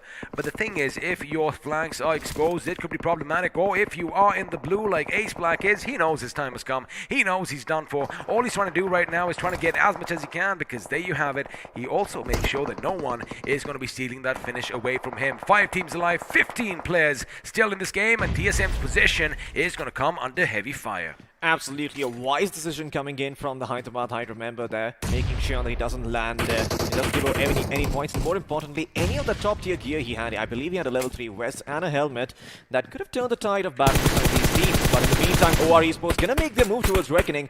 I do believe Manta UP took a couple of shots to the hip, but Evo, still standing in this position, has not really been discovered just yet. While they might have an inkling as to where Evo is, I don't think they can hurl any sort of nades to flush him out of this position. And in fact, he's going to continue keeping all these teams at bay. Let me tell you one thing. Amazing use of smoke by Reckoning Esports over there, because they are on those slopes. Yes, they might have a few rocks for cover, but there you have it. Through the smoke come the aggressors, and Maxi is going to make sure that one of the members is going to go down. Top Dog could be dangerously close to being knocked out as well. However, Paradox and Austin are going to be on standby to suppress the enemy. Again, now Revenant suddenly realize, you know what? Forget firing down. They have to make do with this team over here because only one of them is going to be making it to a circle. And once again, Top Dog coming under fire is lucky to be still alive, and looks like Maxi is going to be as well because that grenade blew up on the other side of the rock while his teammate Abrar made quick work of Face, and with that, EXO are out of this game in the 5th position with a decent 5 finishes for themselves. Well, now we're down to the final 4, but it seems that some teams have a much better chance compared to some others. TSM only have 2 members standing. Do remember the clutch coming in, but now the action starting to break out. Reckoning Esports making their move. All the members of Revenant have knocked them down a lot over here, and OR are also chiming in. Jelly is down but not out inside the smoke. Let's see if he can get back up on his feet as Evo. Well, he's glitching through the matrix for now. He might need to contact Neo for that. But unfortunately, Godlike are already out, so no chance of that happening. In the meantime, Reckoning Esports in the distance are biting the dust. Squirrel's gonna be spotted. His leg shows just a little bit, and Evo will confirm that finish. No, it's actually Top Dog who ends up getting it. He steals it away.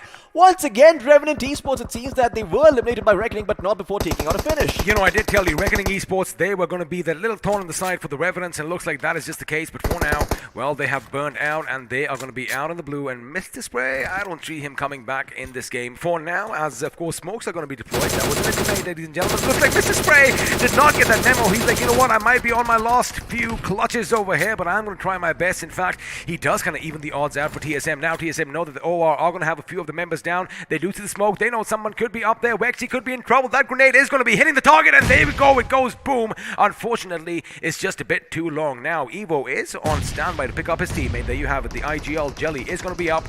Blaze's position is going to be given away. Wexy still has to patch himself up. Evo's done the same, and now that little push could be coming in. These grenades aren't going to hit anything. TSM have pulled off a 2v4 before right in this game, but asking that again for Ninja Jordan and Blaze OP might just be a bit of a mammoth task. Well, let's see if they can live up to the expectations over here. As if there's any time where you had to justify names, now is it. Ninja, he's got the Jordan DN, and Blaze calling himself overpowered.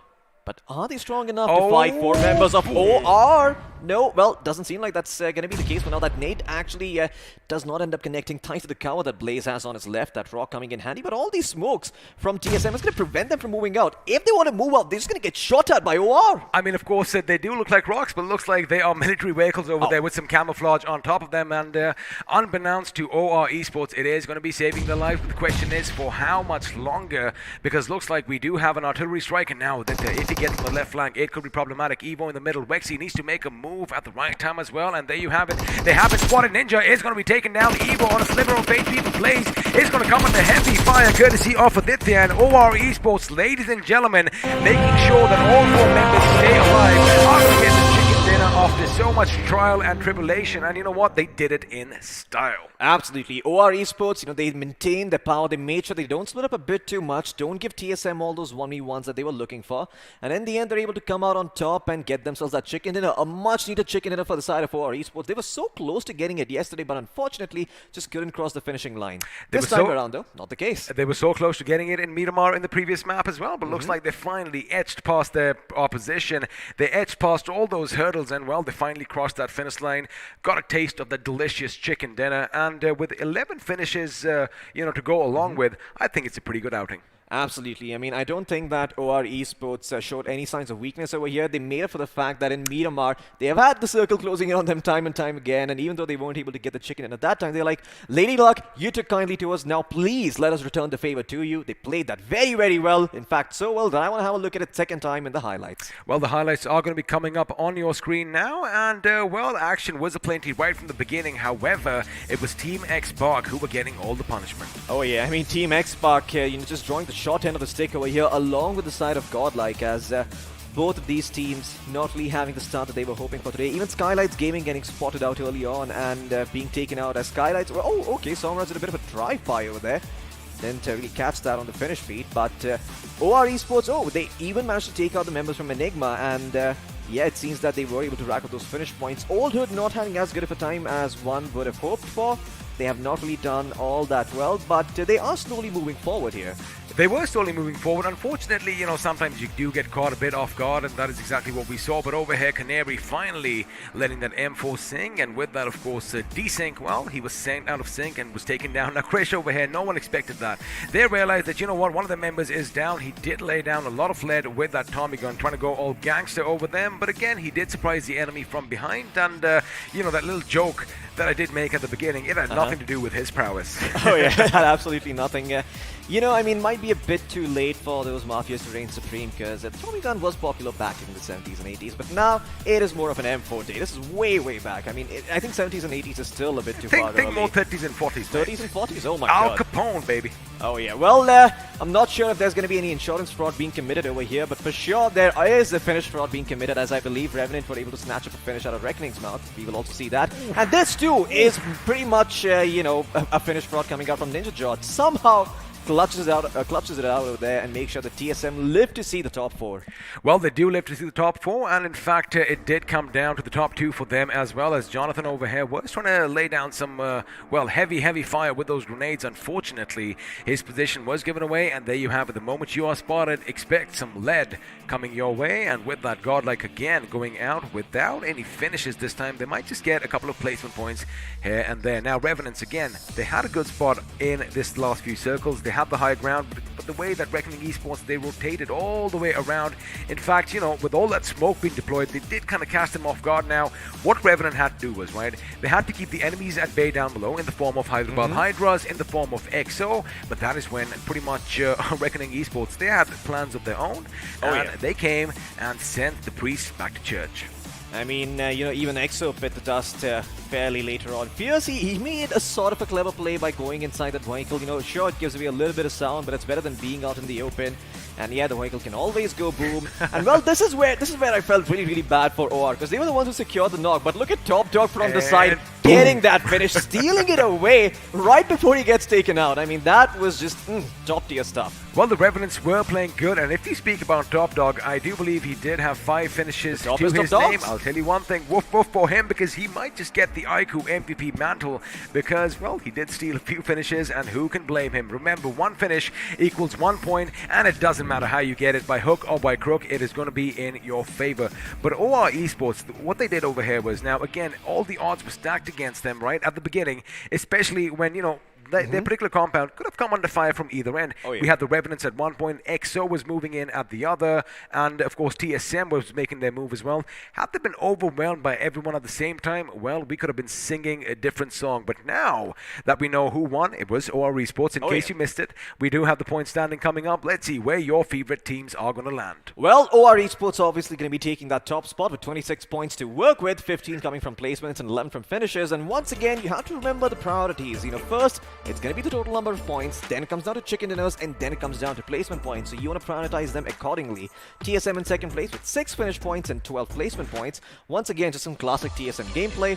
Revenant Esports with 15, Reckoning with 14, EXO with 11, and then everyone else in the single digits. And now we did kind of predict something. Let's see which one man or woman is going to be standing head and shoulders above everyone else, as the iQOO MVP is going to be popping up on our screen. Let's see if we are right. Is it going to be Top Dog, or is someone else going to snatch that bone away from the dog? He might be whimpering if that does end up happening, but it is the top is off. Dogs from Revenant Esports. Once again with 5 finishes and 698 damage, done 307 healing. That is equal to being knocked down 3 times.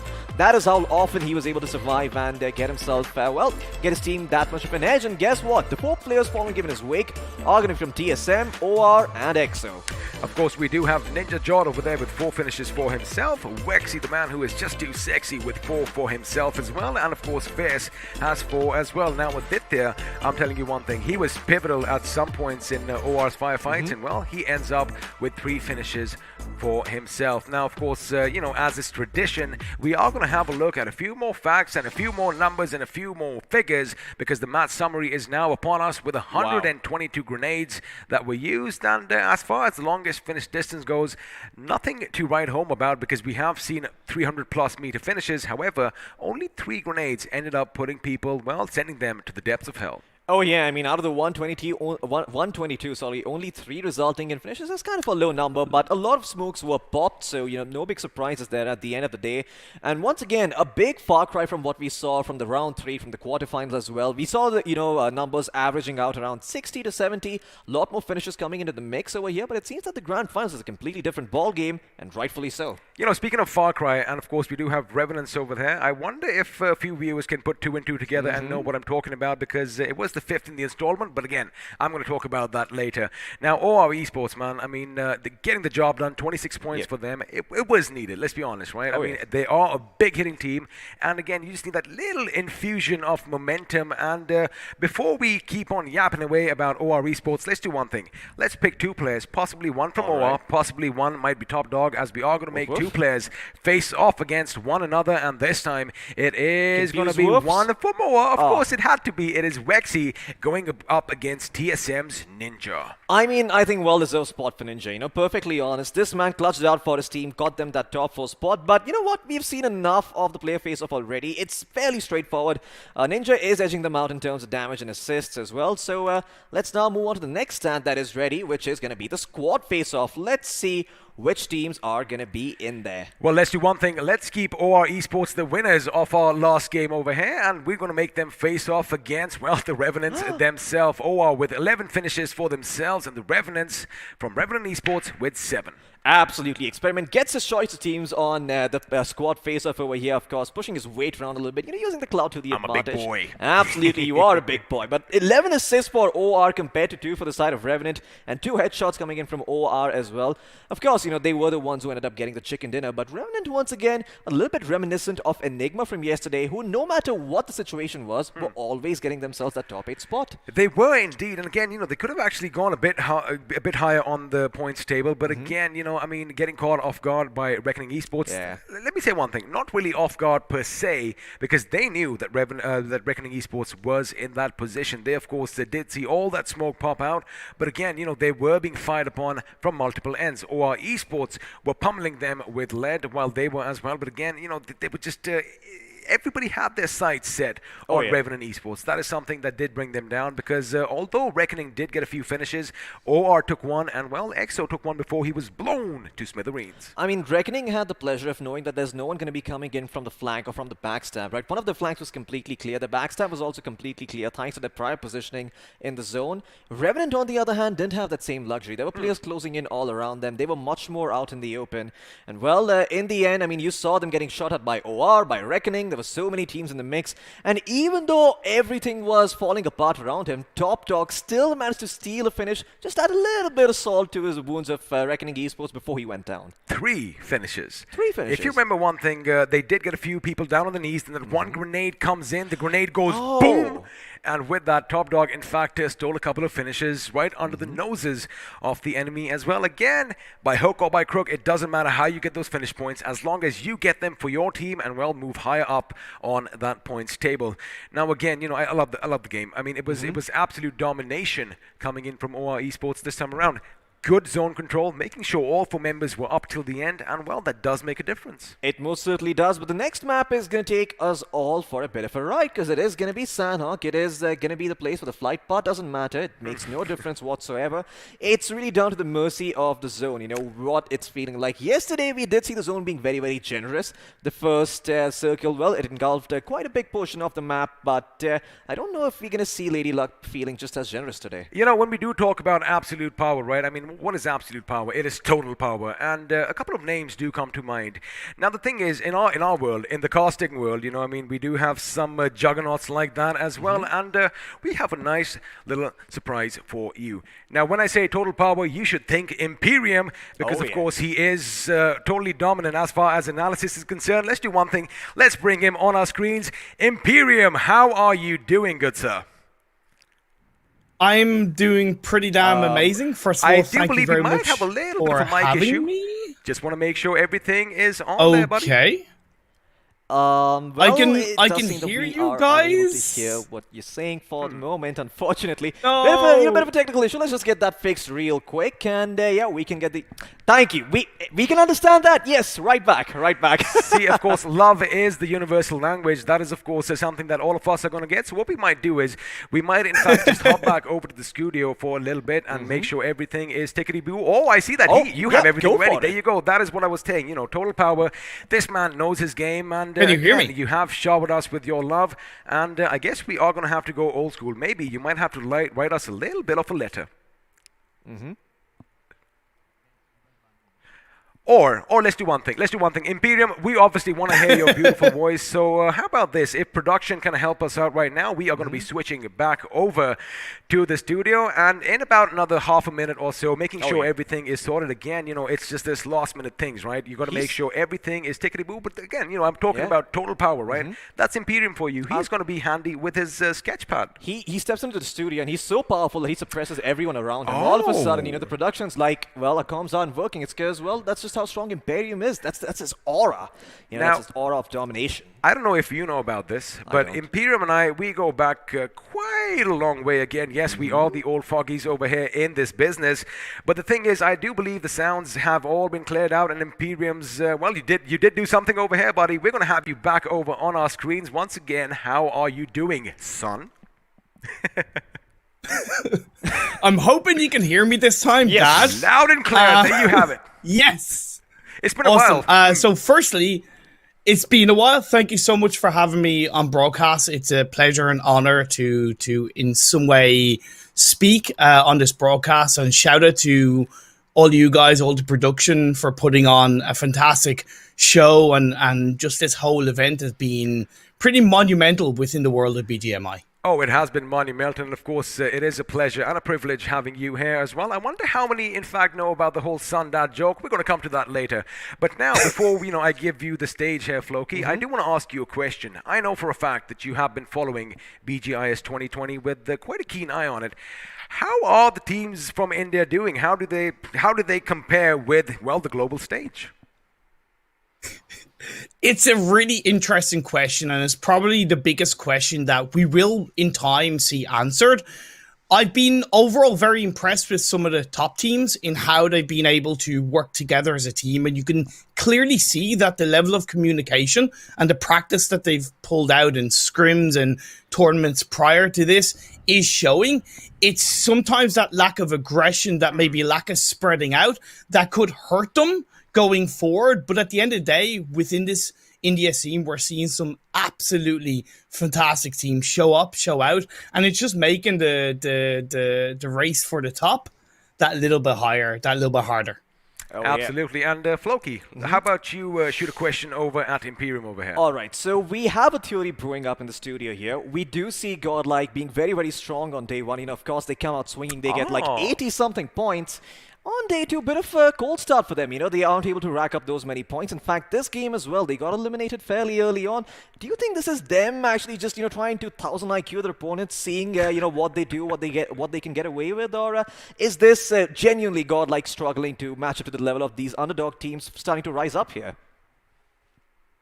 There's two elements to that. You do have the fact that we are seeing 2 to 3 other teams step up to the plate in terms of performance, aggression, reckoning. I was super impressed with them in match 2, for example, the amount of finishes they got and the control they had in the circle. Orange Rock and the ability of them to just send it in and say, hey, we're going to hold on to this. But I also think that Godlike, in some way, are scaling back a little bit in terms of their aggression, and they're trying to find the right balance between that, hey, let's fire on all cylinders, and Jonathan just going crazy, Neo stepping up, Clutch God clutching out, while also getting the rotations on point, because it is about a balance.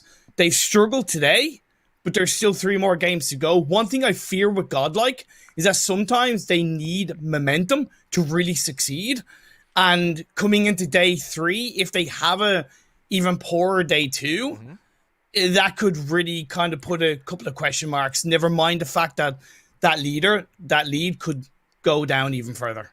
Well, the lead could dwindle, but again, I mean, I have that little bit of a mischievous streak in me. I think they're holding back on purpose. They're giving the other teams hope. They're giving them hope that, all right, you know what, we're going to back off just a little bit. But again, that is all speculation, and that's all fun banter from our side. Now, you did mention we are going to have some, events lined up in the future, and of course, you have a lot more obstacles for our teams to cover. Now, of course, we have no idea who's going to be crowned the kings or queens of BGIS 2021, but if you were to give them a message, because, they are going to be going up against the world, what would you say to them to basically calm their nerves?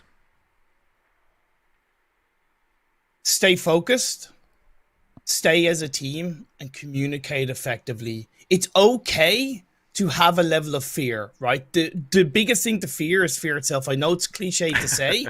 Recognize that you might be a little bit scared, but use that as motivation. Say to the rest of your team, guys, I'm nervous. I'm feeling a little bit shaky. And then the rest of your team, the best kind of teams, will back each other up. The best IGLs will say to the rest of the team, okay, guys, let's do this. Don't worry about the nerves. We've got this the next game.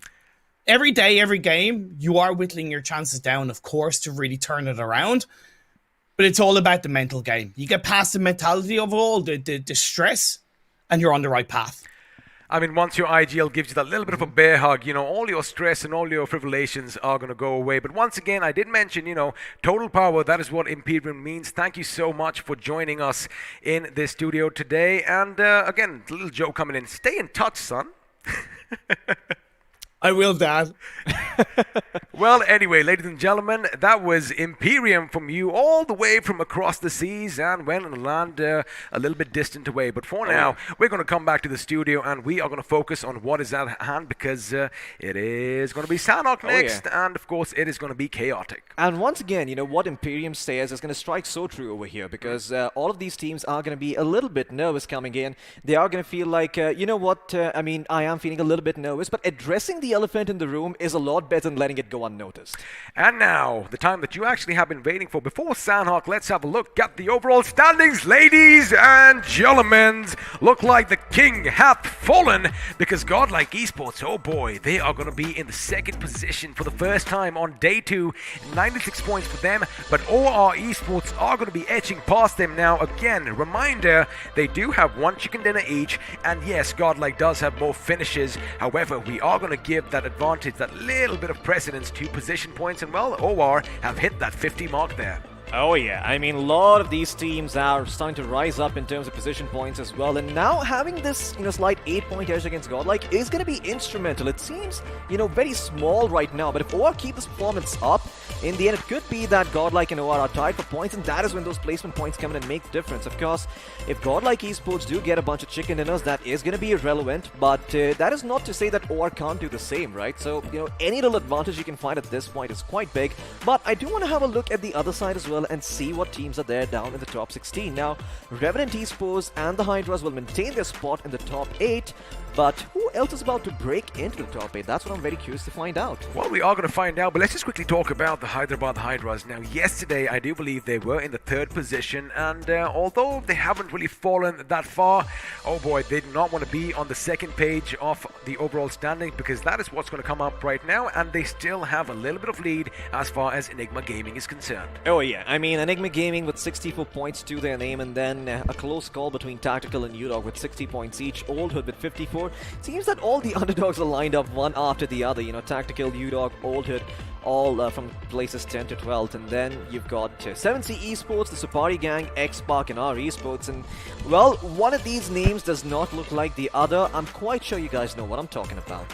Of course, we are talking about something that I'm going to hold on to for now, but again, anything can happen here. I mean, our esports, not the best of days for them, just 1 point increase over the last, I do believe it was 6 games, 3 games. You did do all the maths there, but in the last game, they just managed to get that 1 point. So, I wouldn't count them out just yet. Let me be honest with you, right? Because we still have a lot more games in store. We still have 2 more days after today for all this BGMI action. But again, none of this would have been possible without, well, these bad boys in our hands. I, of course, have the iQOO 9 Pro.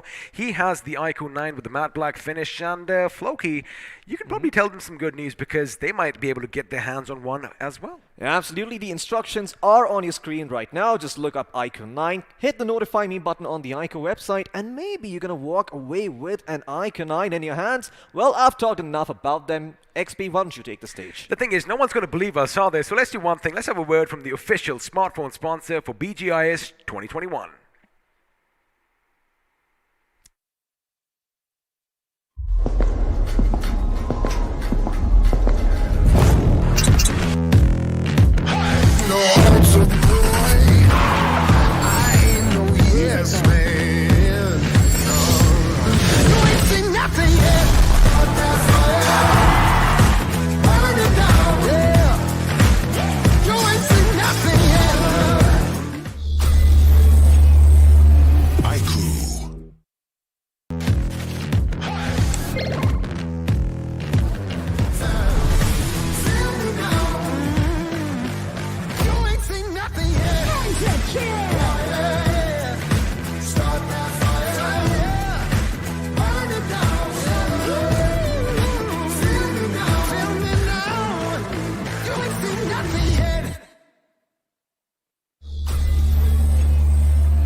Well, let me tell you something. Mischief is finally out. Hope has finally floated in. We are back once again. My name is Angad Singh Chahal. I go by the experiment, and joining me as well, Pandit Sparrow today. Of course, I am going to be taking the mickey out of him all day. But let me tell you one thing. You know, we might joke about it. It looks good on you. Thank you so much, XP, for the lovely introduction once again. But what happened, XP? I was going for one game. You guys just changed the points table completely. Oh my goodness. Godlike, well, looks like they are going to be challenged. Someone is finally going up against the gods themselves. We might have a little bit of Mount Olympus breakout over here. But for now, OR Esports finally getting that chicken dinner and making themselves numero uno. You know what? Top 4 teams, only 5 points are separating them.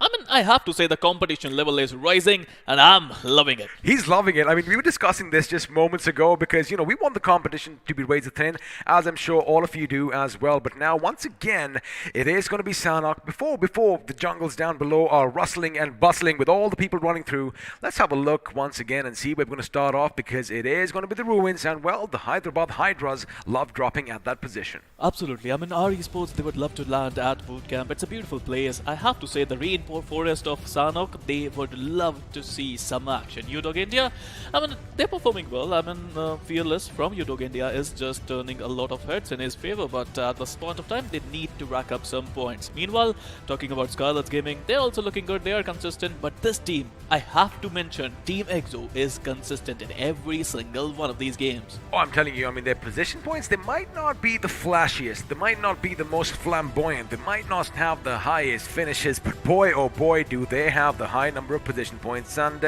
again, they just might do something spectacular and take the lead, because I think you do have a point coming up. But wait a second, go for it.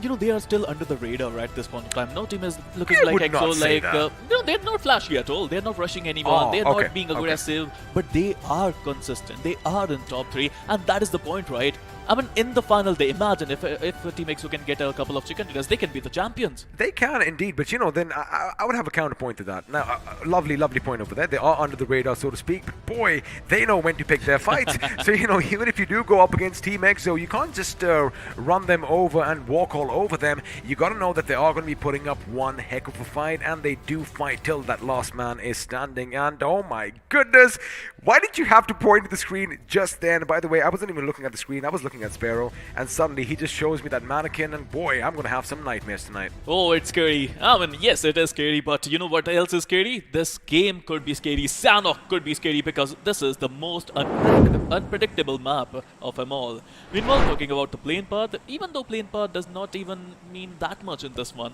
but still, I would like to tell you about it. It is starting near Tambang and going towards Hathin. It is a little bit of western, northern kind of a plane path. Might be difficult for teams if they want to reach Kampong, Lakavi. They need to glide a little bit more. Now, keep one thing in mind. You are going to wonder, wait a second, why are the overall rankings in Sanhok so low? Because only one has been played so far, and we talked about it earlier. Godlike Esports, they did get that chicken dinner, and they almost got that 30 bomb. And, well, they are pretty much far ahead of anyone close to them. And if you have a look on the right side of your screens, well, 3 of their 4 players are going to be the top 5 players, basically racking up all those finishes for themselves. But for now, I wonder if we are going to see some early clashes, because this is Sanhok and we definitely expect that. And wait a second, I love this. The first circle that is going to be formed does have almost 50% of water in it, which means, well, there is not enough real estate to go around. You know what? I love this circle. I mean, still there are some uncertainty where the circle would go. It might go towards the middle island. It might go towards the northern western island. It would be just awesome to see if the circle surprises us one more time. Meanwhile, talking about Godlike, this is a sort of team that would get a chicken. If they get a chicken, they're going to get with a lot of finishes to their name.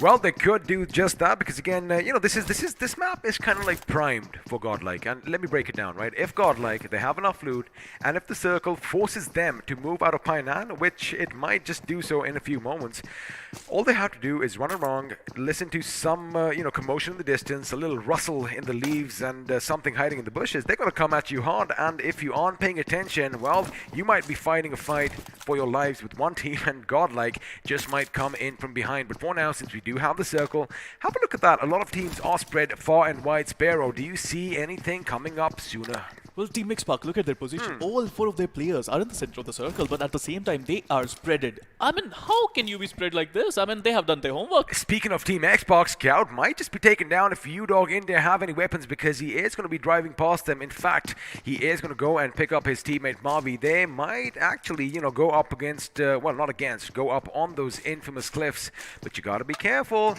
because we've seen in the past, it does seem like all that moss growing over there does make it a bit too slippery, and many a man has fallen from those cliffs. But for now, looks like Scout is not going to be seen by the enemy, but looks like action is going to break out. TSM is going to come into fire. Shadow, before he could make it to cover, is going to be taken out, and well, he's going to drown to the watery depths and meet Davy Jones himself. I was thinking that TSM also, they are quite consistent today. They are not getting the chicken, they're not getting those massive numbers, but they're still consistent. They're still getting 10 to 15 points in every single game, but right now they're on the back foot because they lost a player early on in the game. TSM Shadow, he was flying too close to the sun, it seems. Also, you got to keep one thing in mind. Now, we know TSM, a little bit of an Icarus reference over there for those of you who are listening, but coming back to TSM Shadow, the thing was, yes, he was flying a bit too close to the enemy in the situation, because we know TSM, they love dropping in Hathin, right?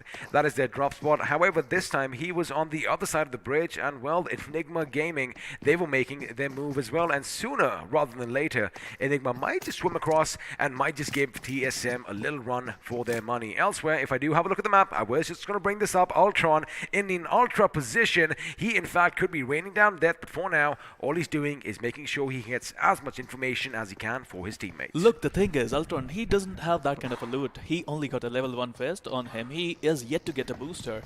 I mean, he got a Vector and a QBZ, so it's not going to be that easy for him to start a fight all on his own. That's why he waited for the cavalry to come in, and now the cavalry has arrived. And now I would love to see if they're going to share some loot with each other. Yes, they are doing that, but the problem is, right now, Team Xpark, even though they have a beautiful position on top of this mountain, they don't have that kind of a loot XP. They don't have the kind of loot, and it looks like a little camera was askew over there, because Mavi seemed to have disappeared. Of course, his camera just fell, and all we can see is his ceiling for now. Hopefully that is going to change, because I want to see the expressions. I want to see the emotions on their faces, whether they are being, whether they're knocking people down or whether they are being finished themselves. But for now, Gil, again, you got to be comfortable, right? It doesn't matter whether you lie down and play, whether you sit up straight, whether you have a chair, whether you have a bed. You got to make sure you are in your comfort zone, and that is exactly what Gil is doing. And for now, the Safari gang, Deesing and the boys, running through the jungle. Question is, are they going to be heard? Well, you were talking about ceiling. Maybe that's a signal, right? I mean, Team Xpark, they would love to hit the ceiling of the points table. Yeah, they would love to reach the top, but for that to happen, they need to work really hard today.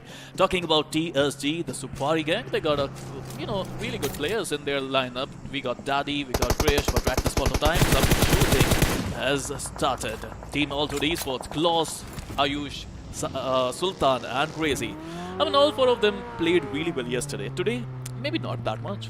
Well, maybe not that much, but again, this is just game 4, and keeping that in mind, we still have 3 games in total, including this one, to be played before the day is, before we do call it a day, in fact. And Ace Black, wait a second, you got to make sure you patch yourself up, because he was going for the first state. He's like, you know what, I might just keep that for later. For now, he is going to use that medkit and get his health back up to 100 really quick. And speaking of 0 to 100 real quick, it only reminds me of one ththing, and that, of course, is the bad boys we have in a hand. And what was the figure again? How long does it take? Well, it takes 18 minutes to charge for 100% fully charged in 18 minutes. I mean, I have to say this is incredible. Yeah, I'm not even able to think like that. I mean, I wouldn't quick, believe buddy. it. It's I'm spellbounded. I don't have any words right now. Well, I saw you go from 0 to 50 in 6 minutes, but right now, Tactical wants you to go from a 0 to 100 because, well, Godlike are going to be in the distance, and as we did, kind of speculate, they are going to move out of Painan a bit quicker than expected. Now, they are still in a decent spot. They do have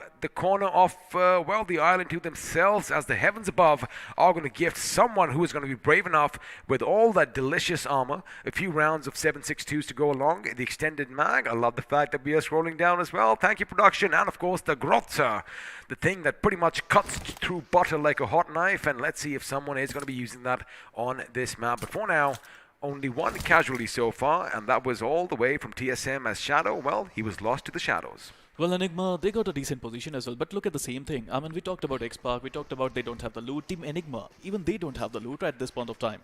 So even though you are having a decent position in the zone, that doesn't mean that you're going to survive for a long period of time, because someone would come and someone would attack. But right now, Team Godlike, they're in a split, 2v2 split, and I would love to see how this is going to cope up. For a second, all that I was looking at was the fact that Neo almost left his baby Godzilla in the water, but the thing is, they can swim and they can run pretty fast on land, as now Clutch Guard and his teammate are going to try and cover as much ground as they can, because it does kind of seem like maybe the circle might just shift to the northwestern island, and in fact we just might have the last few zones at the infamous cliffs themselves. In fact, that is exactly what they are going to be scouting out ahead. But for now, they do have this compound all for themselves, and Godlike, again, although they haven't made some noise, they are still looking good. Well, I think TSM made a blunder there. I mean, Shadow could have gone to Hearth and he could have gone there. They would have had the zone. They would have had really good loot. But at this point of time, they're only down with one man, only remaining 3. Again, the thing is, they weren't expecting, Reckoning, they love dropping down at Tatmok, they love dropping down at Cow. They weren't expecting one of their members to be so close to the bridge itself, and, that is where the problem came in. And I believe I have made a little bit of an oopsie.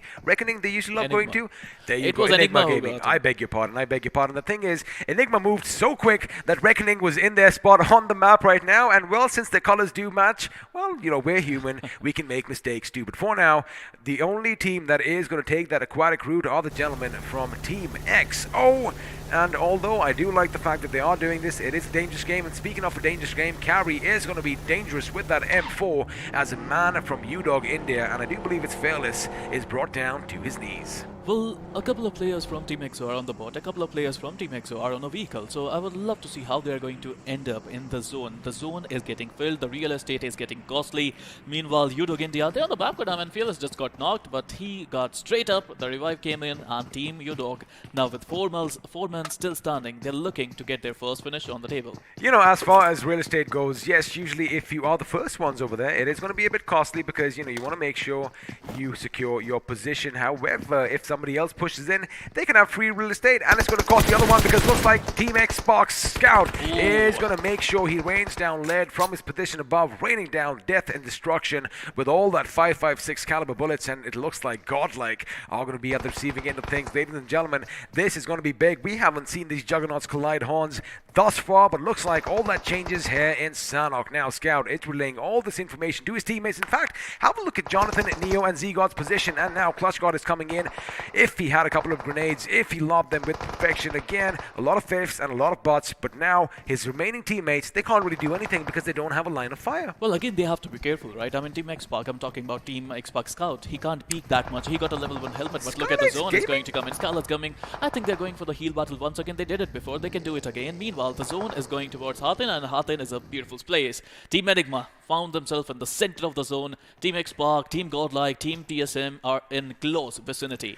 Again, you got to keep in mind, you might have the little high ground over there, but if you aren't careful, someone could sneak in from behind, as we have seen in Sanox of the past, and, well, just ruin your game. And speaking of Skylights Gaming, I do believe the call is going to be make sure everyone goes to every single house. All the first aids are going to be given to one gentleman, and that gentleman is going to be their little insurance policy later on. But Pakar, if you do bang your vehicle like that, it could be a bit problematic, as Samraj is going to look on and he's like, hey buddy, what were you driving? But now it's going to be Team Xbox. They are going to come under fire. Think about that. We just mentioned this. If they aren't too careful about their backsides, they could be overwhelmed. It looks like Enigma Gaming, they have that same idea as Team Xbox, are going to go down, losing 2 of their members. And now Scout is going to be a bit far away from his teammate.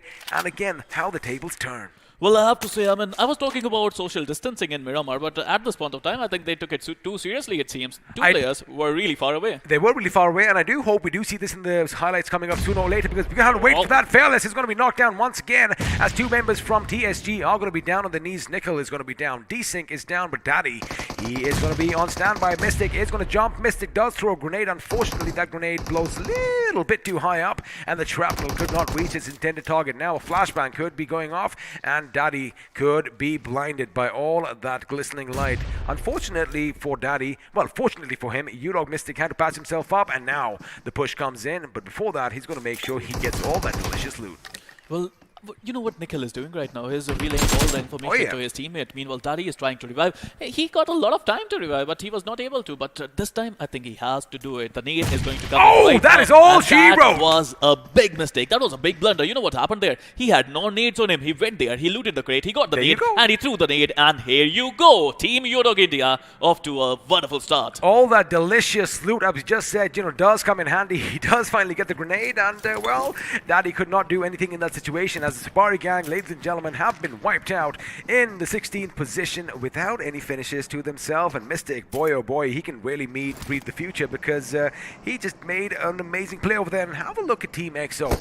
That is not the position I want to be caught in, as will Tactical Esports find out, because 2 of the members are taken down, and it is going to be Neo with his weapons of choice, with that barrel, with that M762. He is going to lay down fire, and now he's going to switch to his Glacier M4. His teammates are coming back, and there's hardly anything that Clutch and the kid can do. Well, Tactical on the back foot, because they know it's not like if you get knocked by God, like they're going to rush you, and yes, they are doing just that. Meanwhile, Jonathan just racking up the finishes for his team. Z-God and Clutch God both are trying to get more blood on this rainforest. Meanwhile, talking about Team God, like they got 2 finishes, they have 4 players still surviving, but you know what? I want to talk about the zone, because I feel it can go towards the eastern area. It could go back to the east, but for now, Godlike, they did kind of chase the opposition. Tactical Esports, they did make the getaway in that buggy, but for now, they realize, wait a second, Enigma Gaming is right behind us, and let's go deal with them, and then we'll wipe up the rest. Meanwhile, on the other side, Hyderabad Hydras, they are going to be swimming across, across the little cliff over there. However, we do have Old Hood Esports up top, and if they get a glimpse of the little fishies down below, it could be problematic for Hyderabad Hydras. Now, keep one thing in mind. I do believe they still have all 4 members alive, and in fact, 2 of them have already made land, but there you have it. Cowie has been spotted. He gets taken down, and question is Striker, the IGL, going to meet the same fate? Well, Striker, he, one way or another, he has to come up. He wants to breathe, and I mean, I would love to see how the zone is going to do as well. Team Hyderabad Hydras on the back foot. They need some points. Today was not a good day for them. It wasn't a good day for them. It looks like Striker is going to have a little bit of a problem. The circle has shifted, and we are still on the northwestern island. In fact, looks like we might just be going to the cliffs, or we might, in fact, move just a bit up to the north. And oh my goodness, this is going to be a field day for Old Hood Esports. If only they knew, if only they actually looked beyond the blue, because another team is going to be coming in, and that team, other team on your screen right now, the 3 men from Team XO trying to make it to safety. It is going to be Punk, it is going to be Immortal, and it is going to be Fierce. Question is, are they going to be testing the immortality of the opponents, or is their own mortality going to be put to the test? And it looks like this is the predicament they don't want to be in. They have decent loot, however, no way of using it. Well, you summed it right perfectly. I mean, Team EXO, they are underwater. They need to enter the zone, and the zone is not far away. But the problem is, when they will come up to the shore, there are going to be teams. I mean, iQOO India is there, All-Dude is there. If they want to go towards Hathin, Team TSM would find them. So they need to be ultra careful. I mean, they are right now in top 15, and Immortal, which is known as, he is known as Dr. Immortal as well, but to heal, he has to come on the ground. I think Crazy spotted something. You know, the thing is, with us humans, we haven't really adapted so much, as we don't have gills now, of course. So we did come from the water. Unfortunately, we are terrestrial animals, and no gills over here. But wait a second, on the other hand, it looks like the weapons are coming with the fire. Enigma are hitting their position hard. Austin goes down. In fact, he is going to be finished now. Onko is trying to get the better of Sagi. He does get the knock in. Onko is going to make sure Sagi goes down. Now he turns his attention to Eggy, as Top Dog is going to come in as well. There you have the third man is going to fall from Enigma as well. And Enigma, in the blink of an eye, having reduced to one man. Onko, can he get the final knock and finish? Yes, he does. Revenant Esports, ladies and gentlemen, although they just lost one of their members, they are dominating the opposition, wiping out Enigma Gaming in the 15th position with 4-5 finishes, I beg your pardon. On the other hand, Hyderabad Hydras, or rather two members from Hyderabad Hydras. Oh boy! Wait a second, I was going to say they were going to go up against Tactical Esports, but when those weapons start singing, looks like RE Esports' Rockstar, in fact, came in and helped them from behind. Well, absolutely. It was a helping hand that saved Hyderabad Hydras, but to be honest, I mean, with two players still surviving, they would love to get some more points. I am impressed by Revenant, meanwhile. I mean, the way these two players took a 2v4 situation, they handled it beautifully, and they won their individual fights really well. Not just in this game, buddy. They did well in the last game as well, but for now, U-Dog, they do come under fire. Scout still atop his little cliff over here, still the king of the hill as far as he is concerned. But the question is, if the circle shifts away, is he going to meet, well, a little bit of demise? And for now, looks like he is safe, but have a look at our esports' Canary. Canary is going to be nearby. In fact, Canary is going to be in a little shack all by his lonesome. I do believe he might just be the man who has all the first aids for his team. Elsewhere, OH could go up against our esports, and against all odds, Team EXO might just make it, because looks like U-Dogs, they've just hit the water as well, trying to see if he can spot any fish out there and, get to land before they can and lay down some lead. Elsewhere, Godlike, they are making the move, and 7C could be their next target. Well, EXO didn't get the memo, it seems. I mean, they are underwater from zone number 2, and they are still doing it, and they're still surviving, so that's a great thing for them. Meanwhile, Team Godlike, I think they found their next prey, and this prey is not going to be that easy, because this is going to be 7C Esports. With Spray God, Prince, Aladdin and Sarang, I would love to see how their strategy will cop out, and now they are going to wait. They're going to gatekeep, they're going to wait for 7C to come out. Now, as the circle shifts north, have a look at one very important factor. Have a look at Jonathan's position. He is going to be atop the cliffs, while his teammates are going to be on the left-hand side from their point of view of that road. So if 7C go for that right flank, they could be in trouble. In fact, that grenade could be massive. Spray God almost losing his life over there, but it's going to be Prince once again, who is the first to fall to the side of 7C Esports. And well, Z-God is going to be on hand to make sure he is going to be put 6 feet under. Sarang comes into fire as well. Aladdin almost getting knocked out as well. Expect Jonathan to maybe even rotate a bit more to the right and lob some grenades in their direction. The thing is, the distance is just a bit too much. Now the thing is, this is Zanuck, right? I mean, if it was for a different map, they would have waited it out. But right now, they can't wait. It is Zanuck.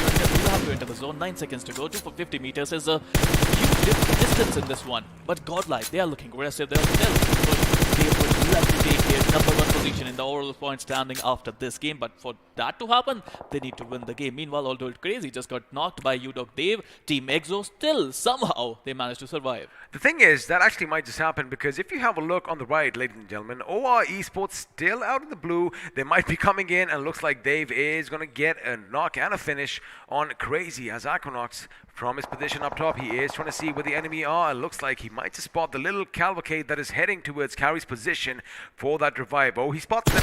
He might wait a little bit. No, he's not going to be wasting any time. In fact, he does get a knock-on claws. When you do hit the deck, when you are prone, you do get that little bit of stability. And of course, if you are masters of the 6x spray, well, it just makes your life so much easier. Now, Ayush is going to be running in as well, but he's got to be careful, because Team EXO, they have finally made landfall. And now, all they need to do is make sure they patch themselves up and then take the fight to Team TSM. On the other hand, OH are going to be taking the fight to OR. Looks like it is going to be a 3-way, as U-Dog are going to be joining them as well. And it looks like, wait a second, Old Esports have been knocked out. Ladies and gentlemen, they were pinched in. U-Dog at one end, OR at the other. And, well, that is all she wrote for that team. Brilliant information relayed by U-Dog Dave, I mean, this is everything.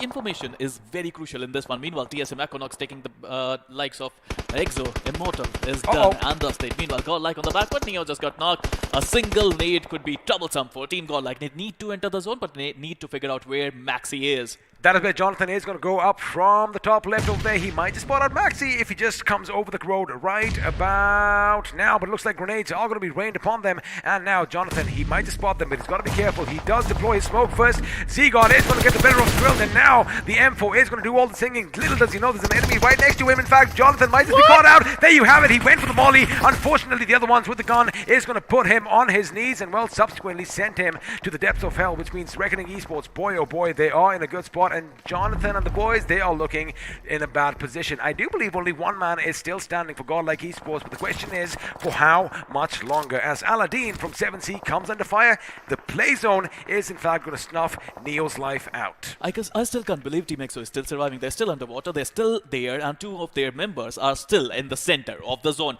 But meanwhile, that's what I was talking about. I mean, Godlike, this is not a Miramar, this is not an Erangel. You can't wait for a team and stay outside the zone. Godlike is a team that they need to be the aggressors. They need to be the ones who make the first move, and unfortunately looks like there wasn't enough information given out that, you know, Maxi is still in the smoke. Elsewhere, the Canary is singing. Our esports are going to be under fire as the Hyderabad Hydras are going to be rushing in on their position now. We're going to have to wait and see what's happening. Evil just drowned. The Canary is going to be going around. He is going to go up against Ace Black. Now, the HP is going to be a bit different. Canary, is he going to patch himself up? Doesn't really look like it. There you have it. The first aid comes in. Now it's going to be a one-on-one situation. The IGL from one side going up against the Sweet Song of that bird, and looks like the IGL is going to come out on top as the Hyderabad Hydras, against all odds, are still going to be hanging on by a thread. 2 men still alive, 4 finishes, as now we reach 9 teams with 20 people alive in total. Beautiful TPP advantage coming in the favor of him, and I think he is looking to do the heal battle. Meanwhile, 7C Spraygod, who's still surviving, who still managed to enter the edge of the zone, is looking dangerous for Team Revenant.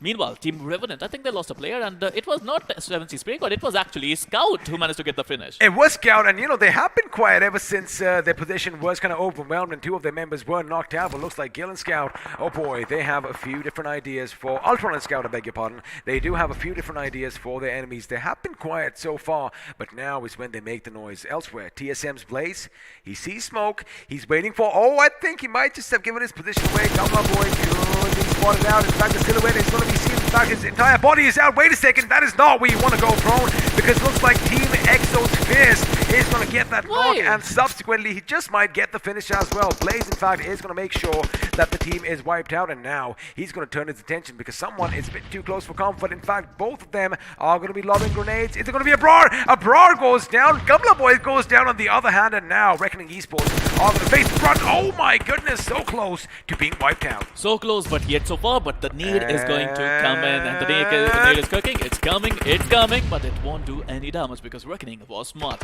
They moved away, but still, I mean, 7C, one of these players are still surviving. Is he able to see them? I don't understand. Have a look at Maxi's HP. He did take a little bit of damage from that blast radius. Unfortunately for him, it wasn't enough, but now a gust of wind could bring him down. The revive does come in. Mr. Spray is going to be up. Abrar could be burned to a crisp. Elsewhere, Punk is going to be moving on U-Dog's position. Dave is cooking a grenade, but looks like Fierce from the distance is going to put Dark in. Whoa. And there you have it. Good coordination coming in. They have been wiped out, but now they have another team to work with. It is going to be TSM Equinox who is going to be taken down as well, which means TSM now only survive with 2 members, and those 2 members are occupied with a different team on the other side of Hathin. I still don't understand how Team EXO is still surviving. Team X-Park, what a brilliant helping hand coming in. I mean, Equinox was trying to take out Exo Fierce, but somehow Team X-Park Scout took Equinox out, and now they have a couple of players still surviving. They do have a few players surviving, but looks like it was Team EXO that did capitalize on the final finish over there. Destro over there, 21 first aids for himself.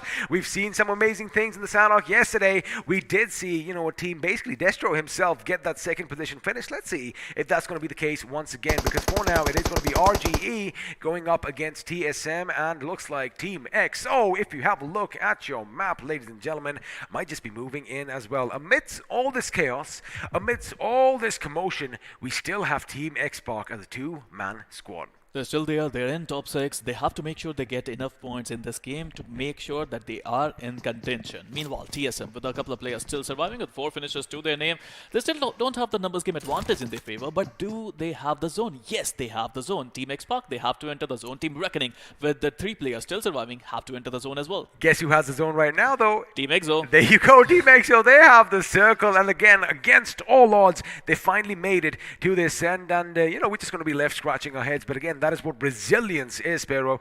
You are never out unless you are absolutely out. Doesn't matter if you get knocked down. Doesn't matter if you're in the water. You just spread your wings and well fly. In that case, swim a bit fast. Now RGE are going to make the move. This is where Scout could be a thorn. 7C Spray God out in the blue. He just has 4 first aids. He might just administer them first and now wait for the entire team to come in. And there you have it. He sees 1. He sees 2. He's still going to hold his patient. They have no idea that he's nearby. In fact, the last first aids are going to come in. And now, after this one, he just might let loose with 1 magazine. He might just get a few finishes, but no, he goes for the final first aid as well. I want to see that potential over there because looks like he might just be taking them out. There you have it. EXO Fierce is going to be opening up. The spray goes down. Finally, Spray God is going to be spraying lead in their direction. Question is, does he rack up a few finishes or no? It's going to be Fierce from atop. He does have that first place position over there. He is going to be on the first floor, I beg your pardon. And from down, oh my goodness, this is just amazing. From up there, he saw him. He laid down some red, and that is all she wrote for that thing. But I like the play over there. Maybe Sparrow, correct me if I'm wrong,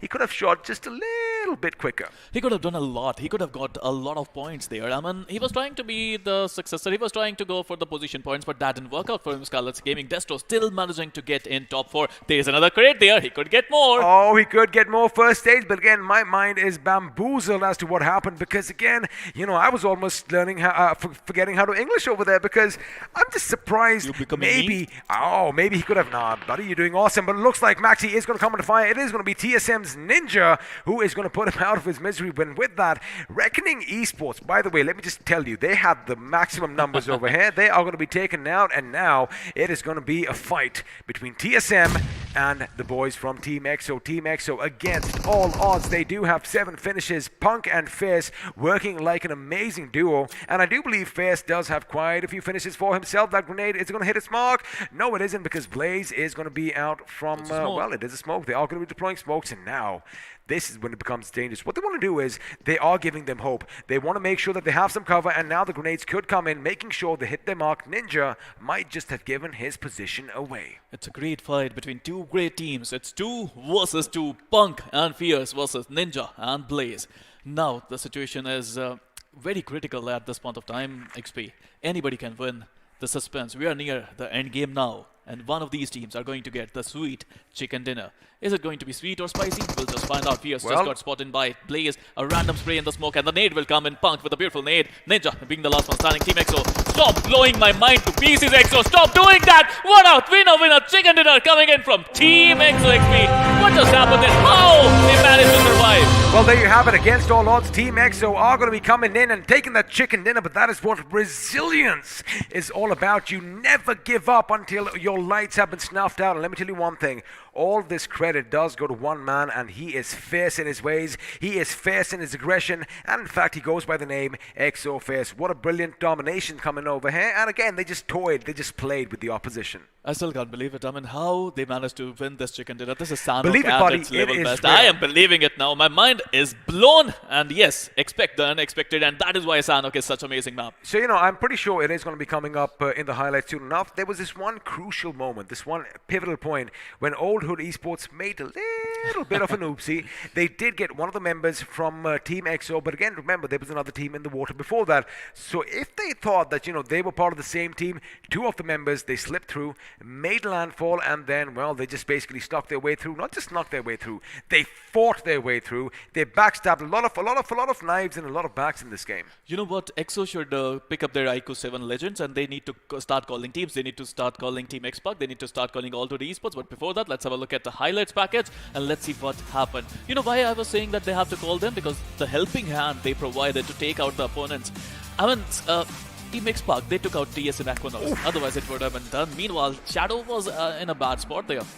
He was in a bad spot, as was Gil and Mavi. Now again, we just kind of speculated moments before this fight broke out that what happens if they don't take care of the backsides? What happens if the king of the hill isn't too careful and someone climbs that ladder from behind, comes up and, well, does some damage? That is exactly what we saw. But over here, Mystic.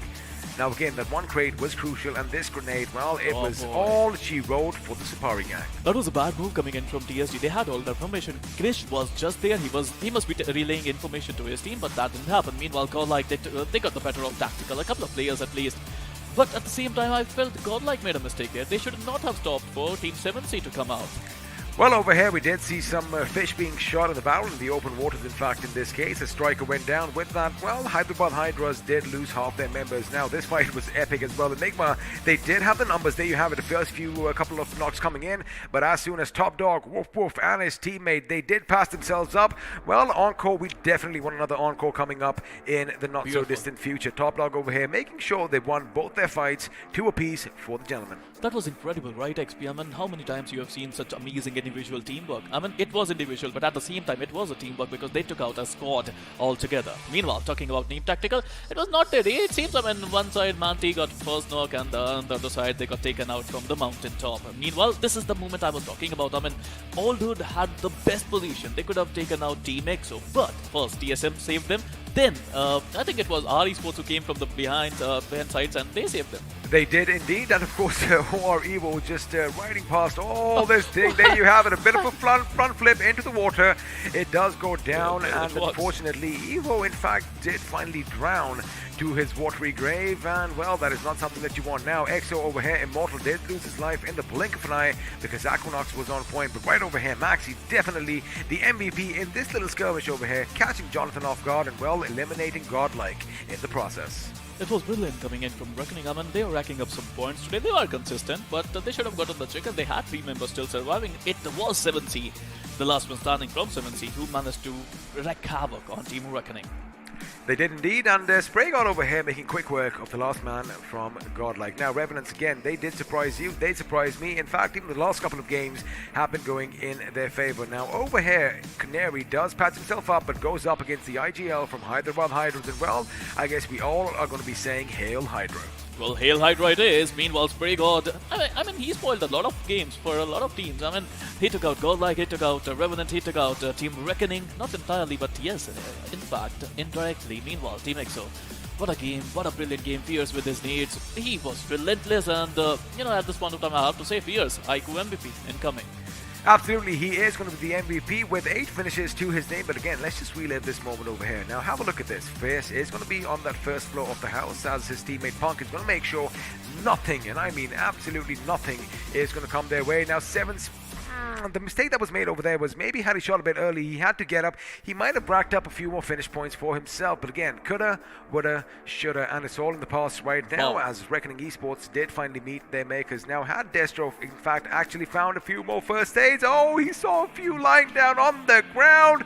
But that is just a bit too cruel. Now, this grenade over there is going to be opening things up. They know it's a 2v2 situation. As one goes down, they do kind of spot the other one in the smoke. In fact, he jumps, he shoots, he gets that finish, and that is all she wrote. Fierce, take a bow, Team EXO, your winners in the map of Soundhawk. Well, this is Sana for you, XP. I mean, what a beautiful map this is turning out to be, but let's have a look at the points table.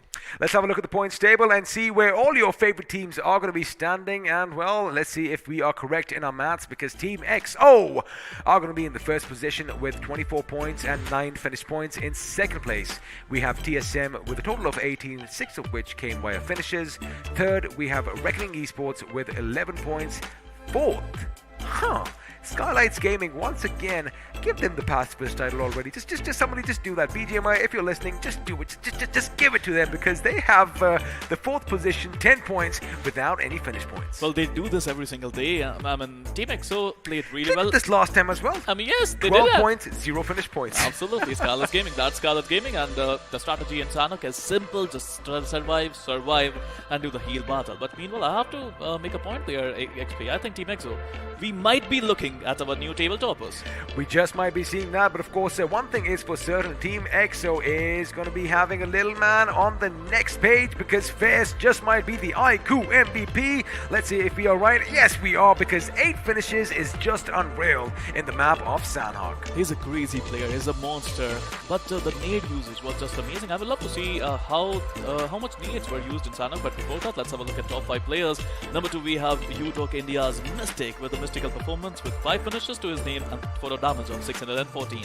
Then, of course, joining him in third, we have Top Dog with 4 to himself, Scout making an appearance finally on this page with 3 finishes, and Ace Black in the 5th spot with 3 finishes for himself. Now, of course, let's have a look at a few more facts, a few more figures, because the match summary is popping on. 65 grenades, not too shabby for the map of Sanhok, but again, let me just say one thing. Ayush with the longest finish distance, 506 meters. Let me just tell you one thing. It isn't the distance where he actually, took those shots. He did knock someone down, and then he went all the way away from him, hence 506. Because people must be wondering, wait a second, I thought, people don't even render in at that distance. Wow, 5 or 6 meters. I mean, this is a record. This is a record all in all, and I have to say, to break this record, you have to do something crazy. To break this record, what you got to do is you got to knock someone all the way down in Sami and then move all the way to the north, and maybe we just might see those 1,000 meters. Because the thing is, normally, if you knock someone down, chances are they're all going to be finished instantly, right? So you don't really see this. What happened over here was because the blue was pushing in, because they had to actually, get their knock and move in, the other team, they cut their losses, and all the guy at the receiving end of Ayush's aggression, all he could do was, well, I guess I'm here in the blue.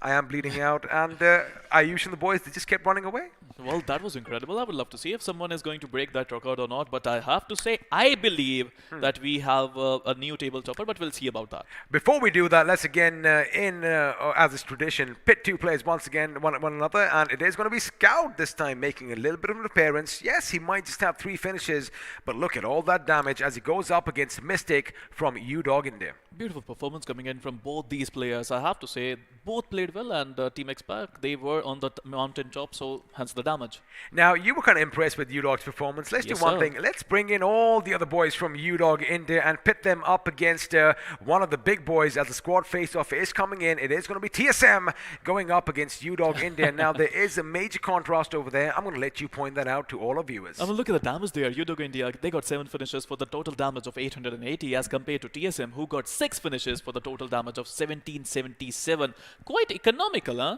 Quite economical, but again, the thing is, 80 damage. I mean, that's what iQOO does. We saw them do something similar yesterday as well, and of course, the fact that they did pass, etch out against TSM in survival time, it is going to be a little flabbergasting as to why they did finish up in the 8th position. But again, those are all the stats and those are all the numbers on your screens. And let me just tell you one thing. We do talk about the juggernauts, right? Yep. There is the juggernaut on this page. That juggernaut is TSM, and let's see how they've actually done as a squad in the last 3 games. Well, not a very good day, but not a bad day at Heavy all. Coming hitting, in though. from Team TSM, they managed to get 4 finishes in match number 8, 6 finishes in match number 9, 6 finishes again in match number 10. They are consistent XP. Oh, we did talk about the consistency, and that is why, they were topping the charts at the beginning. And although they might have slipped down a few ranks, expect them to make their way to the top 3 within, the next few games, or maybe by the end of the day, they just might do something drastic. But for now, we do have a little bit of suspense in store, because I know you're expecting something. I'm expecting something, but I'm sure all of you at home, if you are witty, if you are good at math, you probably have already done all the calculations. So, we don't need to tell you, but the overall ranking is going to be popping up on our screens in due time. Can you guess who is going to be on the top in the chat down below? What do you think? Well, they can guess, but you know what? We have something amazing for them. Before we test them, Yeah. let's do one. Before we test you, let's actually talk about the giveaways, because some of you are going to be walking away with some amazing merch. And Sparrow, who are the lucky few? Well, they are Avinash NM, Yash Pulate, Vineet Balwani, Pankaj, and Jadav Karan L. I love the L in the end, but at this point of time, congratulations to all of them. You are the giveaway winners, and I'm jealous. course you are. I mean, we don't have the t-shirts, but then, you know, there's one mischievous devil with us by the name of Floki. He's pretty much bought our numbers from, you know, even entering this contest. But I guess, you know, if we do have a few pieces lying around, we just might sneak a few out. But again, congratulations to all of you, and do flaunt that with pride, because after all, this is the game, BGMI, that you all love. Now, again, overall points. We were talking about that. You think Team EXO might have toppled the Giants, hey? Yes, sir. Well, I mean, I am doing a bit of quick math in my mind as well. It is possible, but again, before that, let's give away some more merchandise to 5 more lucky winners. And this time it is going to be Harsh Jain, Amit Randive, Himanshu Sachdeva, Nixon Piera, and Rafi Naiku. Congratulations to all of you, and once again, if I did an oopsie, I do apologize. Well, I have to say congratulations to all these guys who managed to win the giveaways. But, you know, in the end, it's all about the fans, right? It's all about the public of India. We are doing it for them, and I hope they're having fun. I'm sure they are having fun, and in fact, if you are having fun, you know, let us know by 2 ways. First of all, make sure you hit the subscribe button. But before that, let me just excite you right now, because the overall standings are popping up on your screens. And let's have a listen and let's have a look if we are going to see the table toppers. Yes, we are, because that was a massive game coming in from Team EXO. They are going to be in the first position with 117 points, 1 chicken dinner to their name, and 70, I repeat, 70 points coming in from positions. Now that's how you perform, and that's how you can make a comeback. Yesterday was good for Team EXO. Today they started off well. I mean, consistency is key. Team EXO, every single game they play it really well. Number 2, we got TSM again at number 2 with 109 total points, with 65 position points to their name. Number 3, now the table toppers of day number 1 are drowning down. I think they're just playing with their food. I think that's what's happening. I think Godlike is like, you know what, let me see what you got, because this is just a bit too easy. Again, this is all speculation from our end. I just want to create some more drama and some more controversies. But for now, Godlike in third with 101. With 98 points, we do have Reckoning Esports and OR Esports in 4th and 5th respectively. And as we do go down, another team is going to join the 90s club, and that team is Skylights Gaming with 91 for themselves. Well, the competition is really high. I mean, one good game, you're going to go up. One bad game, you're going to go down. It's as simple as that. Number 8, we have Hyderabad Tigers, but look at the second slide there. Number 9, I think there's a difference between top 8 and the bottom 8. There is a difference, and in fact, it looks like Enigma Gaming, they've been holding the door, Hodor, as I love saying, as far as the second page is concerned, because they haven't budged from that position since I saw them, well, since yesterday. Well, absolutely. Number 10, we got Yodog India. Even though they're performing really well, they're still missing that chicken dinner. They need to be more consistent. Number 11, we got Tactical Esports with the 60 total points. Number 12, we got 70 Esports, 57 total points, and they have. Number 13, we have All Hood Esports. Now, you know, before today, All Hood Esports, they were in top 8. But right now, they are at number 13. They need to work hard. Well, of course, they do, you know, normally keep going down, but now Team X-Park, they are making a little bit of a rise. Of course, the last game, Scout, we did see him for the first time, you know, end up in the top 5 players. And let me just say one thing, of course, I hope all of you are happy where your teams are, but let me tell you one thing, congratulations to all of you, because your channel just hit 5 million subscribers. Thank you all for showing us all that love. Thank you for hitting that subscribe button, and again, keep in mind, hit that notification bell so that you do not miss any of the action. 5 million, baby! Woo! Well, I mean, that is amazing. By the power that Crafton has vested in us both, I would like to thank you all from their side as well. It was beautiful. This journey has been amazing, but you know what? It's not over yet. We still have a couple of days and a couple of matches still to go. You know, the thing is, in life, you know, you do set out some milestones for yourself, right? I mean, this is the massive milestone as far as BGMI is concerned, and it only means that the next milestone is going to be the 10 million mark. So, you know, sometime in the not-so-distant future, we are going to be seeing you over there. But for now, let's do one thing. I think you and I, we are going to take a bit of a breather. We're going to give you a little break as well. Just take it all in. So you know what? We're going to see you on the other side of this short little break. See you then.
Enemies ahead.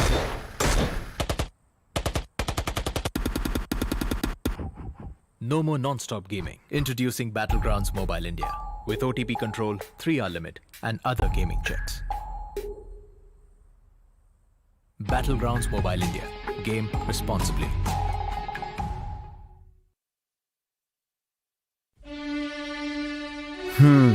वो एक दोस्त game में फंसा, कोने में बसा, gang में अकेला, दिन का भूला. टाइम आ गया है for them to look up. रुक रुक रुक, पिज्जा है यार. हाँ, ये बेटर है. ध्यान से. ओके ओके, फोकस कर. अरे ऑसम यार. कोई नई स्ट्रैटेजी ट्राई करें. क्या बात है. श्योर, एकदम श्योर. मतलब मान गए गुरु. तो जैसा मैं कह रहा था, जब ये हद से ज्यादा हो जाता है ना, तो फन, फ्रेंड्स और लाइफ से ध्यान हट जाता है. तो कुछ भी करो, पर कैसे भी मेक देम लुक अप. अरे वाह, जल्दी समझ गए. Well done boys.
Ladies and gentlemen, welcome back to the Battleground India Series 2021, powered by the iQOO 9. My name is Fluky. Join me for this one is going to be Spiro. And if you asked any one of us yesterday who we think would cross that 100-point mark first, we would have certainly predicted Godlike. But that wasn't the case, was it? Well, yesterday I was thinking like maybe this finals would be about TSM, this finals would be about Team Godlike, but that's not the case. I mean, other teams are coming in. I mean, look at Scarlet's Gaming, look at Team EXO. Both of them just came in. Team OR as well, Team Reckoning as well. All these teams today, they found their rhythm, they found their form, and they found their mojo. Yeah, they most certainly did. I mean, a couple of teams yet to find their mojo as well. Of course, I am talking about X-Pac. They are down at the bottom, and it does seem like if you wouldn't know who X-Pac was, you would consider them to be an underdog team, but unfortunately, that is just not the case. Let's see if they're able to rise up to the challenge and hopefully get themselves a chicken dinner before the day ends, because, I mean, I think they could use a little bit of confidence at this point. It does seem that everything that they've tried so far has failed. You know, on Miramar, they tried taking a risky fight going up high ground, but the nades came pouring in. On Sanhok as well, it seemed that they were at odds with Godlike, and that didn't go down too well for them either. Everything that X-Pac seems to try, it just gets countered. Well, in Miramar they were too close. In Sanhok they were too far apart. I mean, it is a small map. They were not able to loot much in Sanhok. They were on the mountain top, but even though it was a great position, you need some loot. You need to have teamwork. I mean, it's nice to be split, right? But you can't do a 2v4 all the time. Absolutely. I mean, you can't really engage, you know, in a 2v4 every single time you're there. It's sort of too much to expect out of TSM. Blaze and Ninja, they've done their fair share of the heavy lifting. I think it's time that other members stepped up to the plate, and, you know, they all lifted their burden together as a team. But once again, you have to remember that with these next two maps coming in, anything could happen. So maybe X-Pac, they get themselves a chicken dinner. Maybe TSM go down early on. Maybe Godlike start coming back. Who knows? Well, not me, that's for sure. But we can't say with a fair amount of certainty that Reckoning and Hyderabad Hydras might do something well. But before we move on to that, go ahead. You were saying something. Well, I was just saying that, you know, this is going to be a chaotic game. Every single one of these teams, you know, the competition level is so close. Every single one of these teams who are in top 8, one good game and they're going to level up in the points table. So it's all about consistency, but at the same time, it's all about your mindset. How confident you are feeling at this point of time, what kind of momentum you're carrying, and what is the, you know, IGL, and what is he doing? This is going to be so important for all these teams. Absolutely. I mean, if your IGL is not in the right headspace, if you're not communicating with each other, if the, you know, I wouldn't say the orders, but the calls are not coming from your IGL, it is going to be a little problematic to, you know, put one foot in front of the other and go marching forward. But before we move on to that, we do want to hand out some rewards to all the viewers who've been joining us. It's not just the players who win, it's also going to be you guys. Speaking of which, here are the first 5 merchandise giveaway winners. I'm going to read out the names one by one. We've got Harsh, Krishna Kharwar, Himanshu Kumar, I believe that is Dukhishyam Poi, and Shivayu Coach. Congratulations to these guys. You've landed yourself some awesome BGMI merch to work with. And yeah, do let us know exactly what you get. In fact, let's do another 5. Well, yeah, let's do another 5. Let's have a look at, you know, 10 winners today. And actually, we are witnessing 20, because before the break, we were reading names of 10 winners. Meanwhile, talking about other 5, Adarsh, Anurag Anand, Priyam, Rahul Gaike, and Amit Kumar. Congratulations, you guys are the winners of this amazing merchandise. Oh yeah, I mean, congratulations to these 10 people for, of course, winning away some of that sweet, sweet merch coming their way. But there's also going to be a couple of other things coming your way, notably a map of Miramar, followed by a map of Erangel. Last time around, we saw Reckoning Esports do really well. Unfortunately, the Hydras were eliminated early on. Of course, the Hydras I'm talking about are Hyderabad Hydras, not, you know, the old Greek Hydras, although they are just about as scary as them. So, I mean, maybe there's a resemblance there somewhere. But yeah, Hyderabad Hydras, what do they need to do this time around to change things up? Well, they need to perform. They need to perform really well. And you know what else performs really well? That is going to be iQOO 9 series. Oh, both these phones actually. You have iQOO 9 Pro, I have iQOO 9. And I have to say, I am in love with these devices. You know why? Because they're facts. The facts are in their favor. The numbers are in their favor. Let's have a look at the iQOO specs. Floki, if you may. Absolutely. Well, we've got ourselves a Snapdragon 8 Gen 1, top-of-the-line processor over here, making sure that you have a very seamless BGMI experience, a 120-watt flash charge as well, making sure you get to you know, full charge in a matter of 18 minutes. And if you just want half the battery, well, that's only going to take 6 minutes, a third of the time. A full coverage liquid cooling system, making sure that your phone doesn't heat up a bit too much. And of course, enhanced haptic feedback with the dual X-axis linear motors as well, making sure that, well, you know, whenever you hold this phone, you have a bit more immersive gaming experience. Well, absolutely. I mean, these specs are just amazing, right, Floki? The way this device has been made, I mean, the build quality as well. You know, we've been talking about specs, we've been talking about the camera, but the build quality, it's built like a tank. Absolutely, it can withstand a lot of, well, punishment. I do not urge you guys to check this out, though. If you do end up winning away this phone, treat it with respect, because once again, it is loaded with features. It can run BGMI buttery smooth. But yeah, I mean, you don't want to be testing to see just how strong this bad boy is. It is quite strong. You can take our word for it.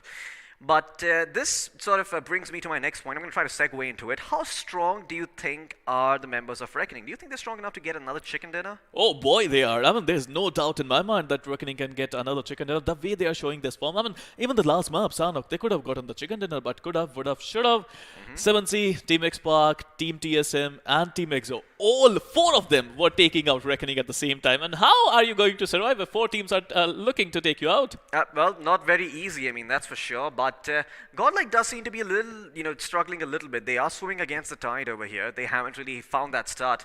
And once again, the team who took, those 100 points first wasn't Godlike. It was actually Team EXO who was slowly but surely creeping their way up the point standings. They didn't have a lot of flashy performances yesterday per se. They had a couple. They looked good. But it was more about the consistency for them, the consistency with which they get those points and are able to get themselves to, the 100-point mark. I mean, you know what? The last map of Sanok should be made into a movie. It was that exciting. I mean, it had horror, it had suspense, it had action, it had drama, it had everything that there should be. It had the Hyderabad Hydras going out of the water. I'm not too sure what the plan was there, as they did that 2-2 split, 2 players coming in from the water, 2 players on the other side. Didn't really work out for them, but I can imagine that given the fact that they, are very, very strong on Miramar, when you put them in a body of water, they might not do as well. However, those teams who are really good in Miramar, maybe they're not that good in water because the desert and the water, but bad joke there, no, it's a good joke. It's all right. Oh, thank you so much, Floki, for keeping my back. But Miramar should be a bit more interesting than a conversation. Hopefully, maybe we see a Western Circle once again. Maybe we see an Eastern Circle. Maybe we see, some OP zones out there. So hopefully, Miramar keeps things interesting, because so far the maps have been fairly passive. Both the Erangels that we've seen, even the Miramar that we saw a lot of time before action started to kick off. We didn't see any sort of early clashes coming in. All these teams is playing it super, super safe up until that second zone. That's when action starts to brew up, because that is when teams don't really have a choice but to take those fights.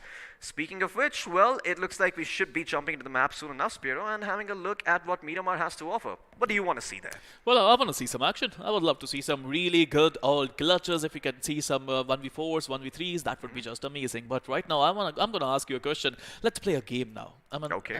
We are playing a game. We are watching a game. But let's play a game between us. Let's predict 2 teams. And let's see which team is going to get the chicken. Okay, well, I am going to bet my money on the Hydras. Well, one more team. Pick one more. One more. Okay, let me think. I actually think that the members of EXO can take this one.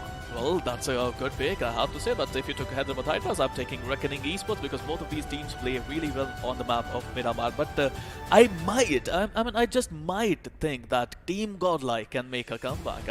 Today, well, that's not their day, but of course, they have the caliber to make a comeback if they can play their basic gameplay once again on the map of Miramar. So Hyderabad Hydras and Team EXO going with Floki, and I'm going with the Dream Reckoning and Team Godlike. Now, let's spice things up. I would love to ask the chat as well to predict 2 teams, and let's see who is going to win. Well, the hands have been shook. The money has been placed. The bets have been laid. Let's see who's going to come out on top over here. I wish you the very best, my friend. Thank you so much. I do think a couple of teams have flown under the radar for today, namely Skylights Gaming. They haven't really had a breakout performance today. They haven't been looking all that good. They've been looking all right. Sandhawk went, it didn't go amazing. It didn't go bad either. They did get themselves a fair number of placement points. But once again, that is how Skylights like to play Sandhawk. We haven't really seen them pop off and, get more than like 20 points in one game. So maybe this time around they can change things up, because we did see them experimenting in the semis, trying to play a bit more aggressively against TSG. Not too sure if that is something that they're going to try this time around. Of course, a lot is going to come down to the zone. But I believe if the zone splits Alpozo in half, we could potentially see some action breaking out there, because that is when the Supari gang will be forced to fight Skylights Gaming.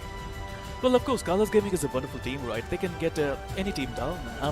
They can make a comeback really soon if they can get a chicken. Meanwhile, talking about Miramar, let's have a look at the flight path. And if you know your Miramars, we are flying over Los Elgos, going towards, I think we're going in between La Cobria and Torre Amuda. It's going to be a perfect split. We're going towards that oasis. I think we can see some mirages over there, but I would love to see a zone if it's going towards that oasis. I want to see a Campo Militar zone. Screw everything else. I just want to see the circle shift all the way up towards the northeast. Rare. It's never going to happen. It's never going to happen. I can dream and pray as much as I want, but once the BGMI gods have heard my wishes, they will do the exact opposite.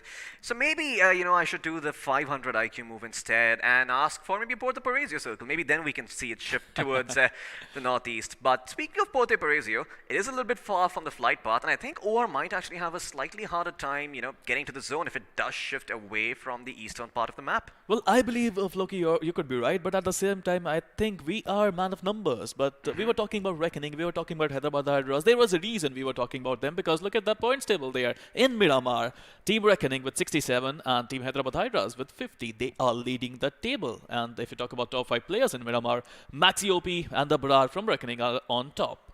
Oh yeah, I mean, they most certainly are, but how long can they stay on top for? That's the question, because there are players closing in the distance, and a couple of players that spring to mind are Punkyu and Striker for the win, also on the leaderboards, and Neo is also in there, so let's see who's going to come out on top in the end, but the circle has formed, and there it is. It is not going to be a Lost Leones circle, thank heavens, and we will get to see an interesting ending.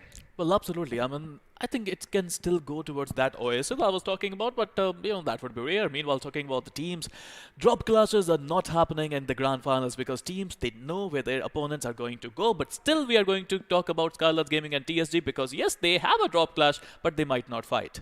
Yeah, they might certainly have a drop clash, but I don't think any of these teams want that. I mean, this early on, there's not a lot to be gained when 16 teams are still on the server. You could pretty much get 4 finishes, but then be eliminated at the drop of a hat by a team that has just been holding the zone. Well, speaking of holding the zone, it seems that Somraj is going to be holding this area. He has landed on top of building, and the only thing he's found so far has been the M416. I think he spotted out a couple of members from the side of TSG, and if they poke their head out a bit too much, he could blow it clean off of their shoulders, secure a finish early on for Skylarks Gaming, and sort of just cripple the members of TSG.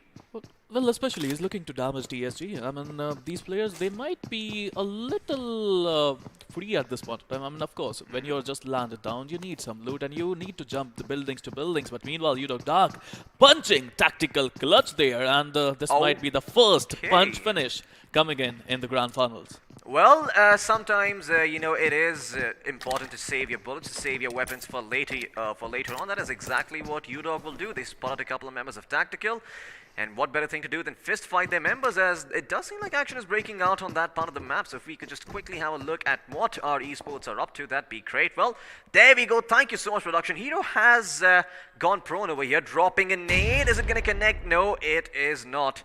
UDOG, Dave has hit the deck for now, but he will be rest back up. And it looks like Hero is going to slowly heal himself back up. Is he smiling? It looks like he might be smiling. I mean, that's what it looks like from this perspective, at least. Well, I'd love to see how they are going to cope up with this pressure. I mean, all 4 of their players are still surviving, and they are putting UDOG India under a lot of pressure. But now, UDOG India, they still have one guy who is a clutch minister for that team, and that is, yes, I'm talking about UDOG Fearless. He's still there, Floki. I mean, he can still do clutches. Oh yeah, he most certainly can. I mean, we've seen the combination of Fearless and Rambo in the end, come out very, very strong. Unfortunately, we just haven't gotten to see more of that as of now. So maybe when the time comes, we can see Fearless actually go forward and clutch it out for his team. For now, though, he doesn't need to do that. He's just going to go around looting up. They're going to be very pleased with the fact that they found one finish. And just this one finish is going to, pretty much force our esports to be a lot more reactive, because they won't have the liberty of going around and scouting things out. And even if they get some information, it's not necessary that they're going to be able to capitalize on it, because they won't necessarily know where the rest of UDOG India are. So our esports, their priority for now is going to be getting their hands on some loot, finding a vehicle, and then getting the hell out of there as soon as possible. I think they could be a little aggressive there. I mean, they had that opportunity. They could have rushed in. They knocked a couple of players from UDOG, but they let it go. Now, again, it's a reset. It's going to be a 3v4 battle, but who is going to get the first knock now? That is the question. I mean, of course, UDOG India, they don't have that kind of a loot. They don't have healings to their names, but they are still looting. They're still trying. And our esports, they are looking uninterested in this fight. Oh yeah, I mean, our esports, they know that they have lost a limb, so it's no point trying to fight when you are crippled. Well, never mind, our esports are actually still strong. They do realize that, it's just the positioning advantage that UDOG have at this moment. So no point in trying to fight UDOG when they're all pushing out aggressively and kicking them out. Instead, our esports going to put their tail between their legs and run away. However, sometimes that is the wiser choice to make, so can't really fault them for that. In the meantime, we'll have a look at the zone once again and see that a lot of teams are in it. The only ones out are the ones in Chumacera, Los Leones and Val del Mar, and that is going to be OR Esports, who have changed up their drop location a little bit. They didn't go to Puerto Paraiso. This time they went to Val del Mar. And Chumacera was occupied by the side of Reckoning Esports. EXO, of course, as always, looting up Los Leones, should have an easy way inside the zone. But from there, it's going to be a lot of fighting going on around that San Martin area. Well, great job done, I have to say, by Team Reckoning and Team OR Esports. They've been dynamic, they have done their homework. You know, all these boot camps, they have this huge map. They have every single map, right, on the wall of their boot camps. And they place a marker for every single team, so they know where the opponents are going to land. And, you know, they can prepare. They can prepare new drop locations. They can prepare where they're going to get loot from, where they're going to get cars from. And it works really well. I mean, both of these teams have done wonderfully well with their dynamic drops. Yeah, that certainly is the case. I mean, when you do drop in, you know, just knowing where these teams are and marking them out can help you out with rotations, and even seeing where the enemy team might have gone. You know, put yourself in their shoes, look at the zone and see, where would I have gone if I was in their situation? And well, you can end up finding a lot of valuable information that way. But it doesn't seem that for now our esports have any information, as we were speaking about it earlier. Got themselves a bunch of weapons to work with. I think I see an AKM and a SCAR in the hands of Canary, but don't want to really shoot with it, so just going to be holding on for now and making sure that no one from UDOG can really venture out into the open without any fear, because if he sees them, he will put a few shots in their head. But I have to give it to RE Sports for qualifying till here. I mean, it's the grand finale, right? Even though they are at the bottom of the table, I have to say this is a fact that this team was formed in, and I think they were formed 2 months ago only. It's a very new team. It's a raw team. I mean, imagine getting formed 2 months ago. You don't have a boot camp yet. They're playing from their homes at this point of time, and they're playing so well. It's great. What a wonderful story. Absolutely. I mean, let's see if that story has a happy ending or if it's going to crash and burn at the end of this tournament. For now, it's only the second day, and it seems that Godlike haven't been off to a wonderful start. Maybe this can be the map that turns it around, though. There's no one to contest them in Hacienda del Patron. It seems that every time they drop in over here, no team even bothers trying to check on them. And once again, you know, the fact that Godlike are able to get away with this does give them a bit of a head start on the map of Miramar, because that is a centralish location. Well, sometimes I feel Godlike, they don't want the center position. They love to roam around, they love to attack people, but when they are in the center, it's not great for them. I mean, we want to see some action from Godlike, and when you're in the center, you're just like, I'm gonna hold this position, I'm gonna wait for someone to come in, and then I'm gonna fight. It's not the style of Godlike. Yeah, not very Godlike-esque, as now we're going to turn our attention to the underdogs as they look to take the fight towards the Magic Man himself, Jadu. Jadu is going to have to just be a little bit patient, because it does seem that Hero has some sort of line of sight when they do try and cross over, or does he? No, I don't think he does, actually. Jadu's probably going to be all by himself. A lot of utility being dumped by UDOG to try and force out Jadu from his little hidey hole, but he's going to stay put for now. Wait for UDOG to make a mistake, because look at the vantage point that Canary has. I mean, he sees everything from this area, and soon enough he is going to see that vehicle move away, and he will know that maybe a couple of UDOG players have ventured out. Well, absolutely. I mean, UDOG India, they're prioritizing the zone, it seems. I mean, Flocky, I mean, that's a good point. But what just happened there? All 30 esports, what are you doing there? This is not your drop. This is not your spot. And they just came in to get some vengeance done on UDOG India. But RE Sports, I mean, this is a beautiful spot, I have to say, for RE Sports. If they can do the third party, this could be amazing. What is going on? Why is Old Hood Esports even here? They just left their safe spot from the zone and ventured outside towards Tora. You wanted it, right? I mean, you told me yesterday. I wanted to see it, but I'm not too sure what the motivation behind this is. Well, I guess be careful what you wish for, because otherwise it might come true. And Old Hood, let's see what they can do when they do make these sorts of wacky decisions. Oh, well, Tactical in the meantime, they're going to be running straight into Godlike headfirst, and Hitman will fall to his knees headfirst as well and bite the dust as Godlike get themselves one finish to work with. Tactical now down to a two-man roster, might still have a lot of work to do, and now that Godlike know that they've lost some of their members, they are going to go full aggressive mode. This is how Godlike likes to play, kick the enemy while they're down. I mean, how many times are they going to do that? The Team Tactical, they did that in Sanok as well. They lost a couple of players in Sanok, and now they lost a couple of players. Godlike getting one of them. Meanwhile, Molotov won't find the exact position where Clutch God was looking to go. Meanwhile, 4v2, Team Tactical on the back foot, and the nades are going to come pouring down on Team Tactical. Well, Tactical are going to have to be a little bit careful how they approach this, but it looks like help is coming in from some side, but Clutch God will still get a nade knock on the members of Tactical, and I believe that is it. Kid also got taken out, and Tactical Esports will be eliminated in the 16th place. But look who's joined the party. It is going to be TSM to spice things up just a little bit. You know, just add a little bit more insult to injury. Let's see if we're going to see some pan finishes this time around, as I don't think... Well, there is a pan. There is a pan. I see it on Shadow, but the pan finish may not come through. That is a big nade coming in. That buggy could be blown up over here. Smoke's being deployed by both these teams to just... you know, throw some dirt into their enemy's eyes. That nade is going to knock down Ninja Jordan. Jonathan is going to look to do some more work with that too. In the meantime, Neo on the aggressive over here. He's going to find Shadow. He's trying to go in for the res and will punish him. As Godlike now, 2 knocks in their favor, 4v2 situation. Can they find the rest of the members of TSM? Well, it seems like they are trying for now, but TSM, they are going to cut their losses short, go all the way around from the blue and try and stay alive. The Tires might be knocked out though. Oh, Jonathan, he does connect with a headshot, but it's not enough to knock them out. TSM will still be strong with a 2-man roster. You know what? Godlike would be so angry. They must be fuming right now. You know why? Because 7C stole both of their finishes. They stole both of their finishes, and now 7C Prince sitting happily with 2 finishes to his name. And now he's ripping things apart because he just took out Clutch God as well. Oh yeah, Clutch God has been knocked out over here, and Prince, well, he stole those finishes like you mentioned. He's got 2 to his name.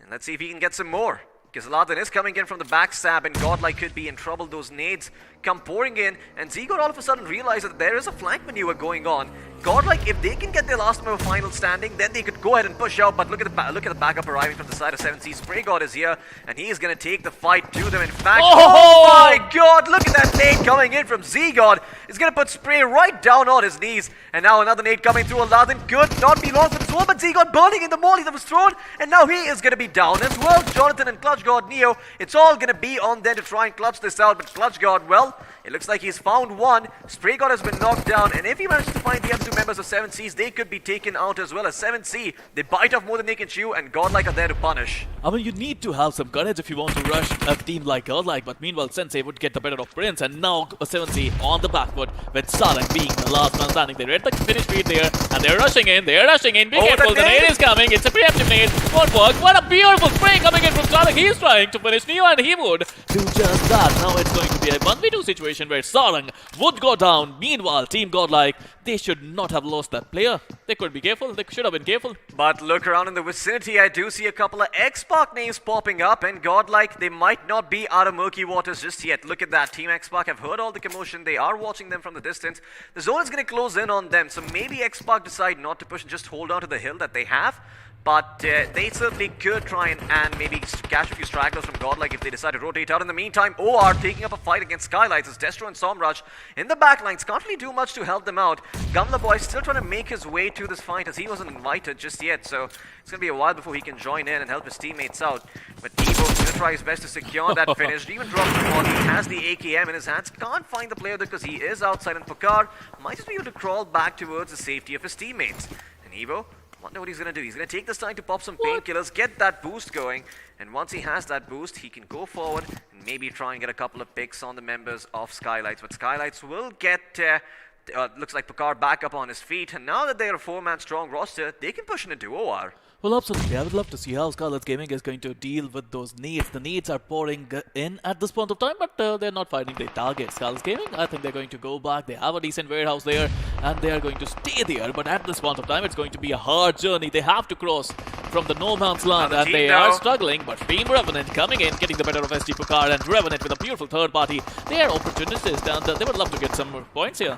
Yeah, I mean, they smell opportunity in the air, and boy, do they grab it quick. That is an opportunity for a chicken dinner if they play their cards right, but once again, are going to have to watch their flanks a little bit because Vexy and OR Aditya are there out in the open to prevent Hagon from coming in directly from the road, but Skylight's Destro, or actually Daddy from TSG, is going to find Jelly in the back, no, Aditya in the back, and he was going to get shot down by Nikhil. What is going on? TSG, they're going to get the party started. Revenant are like, well, you know, I mean, guys, we would like to enter. We are at the door, but TSG just forced their way in, and now they're even about to rack up a couple of finishes. OR paying a hefty price for just sticking around this place. Well, we were talking about the third party Floki, but now it's going to be 4 teams trying to find a way to make sure that they get some points. Meanwhile, Top Dog, today he has been in form. He plays really well. Team Revenant is looking good. 4 of the players still surviving. They got 1 finish to their name.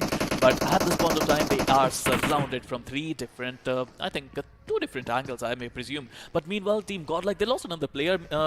We have seen the finish with there. Jonathan was trying to flank, and Team X-Pac, they managed to get the knock-in. But someone else, I think Team EXO was there to finish him out. In the meantime, on the other side, I did want to point this out. Old Hood going up against our esports as only Rockstar is going to be standing and keeping his teammates' dreams alive, carrying them on his shoulders. It's crazy. Looking to fire for a couple of shots to make sure that Rockstar does not even think about peeking out, as he's just going to try and find a vehicle and maybe get the hell out of here. Jadu, well, he is far away, slowly being ticked away by the blue. However, I don't think that Old Hood Esports are going to be able to go ahead and finish him off. They should still get the credit for that nonetheless, because they did knock him down. So at this point, Old Hood, they can rotate out if they want to, because they are quite far away from the circle. Blue is about to close in a bit. It could be problematic. Well, Sultan does see them in the distance, and they really want to find this final member on the side of our esports, but it doesn't seem like Old Hood are going to be able to do that anytime soon. And now the blue has started to close in, and Old Hood, they can have a tough decision to make. In the meantime, we're back at the fight that OWT. Well, I think all four of these teams are still in the zone. They can just hold on. Meanwhile, on the other hand, Team X-Pac, they are looking good. They just took out Hyderabad Hydras, one of these players, and I think that mountain terrain is going to be difficult for any single team. Meanwhile, Hyderabad Hydras, they got stuck by two teams, it seems. On one side, they have Team X-Pac to deal with. On the other, it is going to be Enigma, who's pouring down some bullets. Oh yeah, the Hyderabad Hydras are surrounded on two sides, because there is Enigma on the flank, there is Enigma on the back, and well, it looks like one of their members will be knocked down over here. They still have two standing over here though, but with those nades coming in, as well as Avi making sure that those places are marked with the DMR in his hands, it doesn't seem like Hyderabad Hydras are going to be having a very fun time. Look at that Mini 14 just go off. Carry's like, alright, I guess I'll leave that corner instead, go to another one.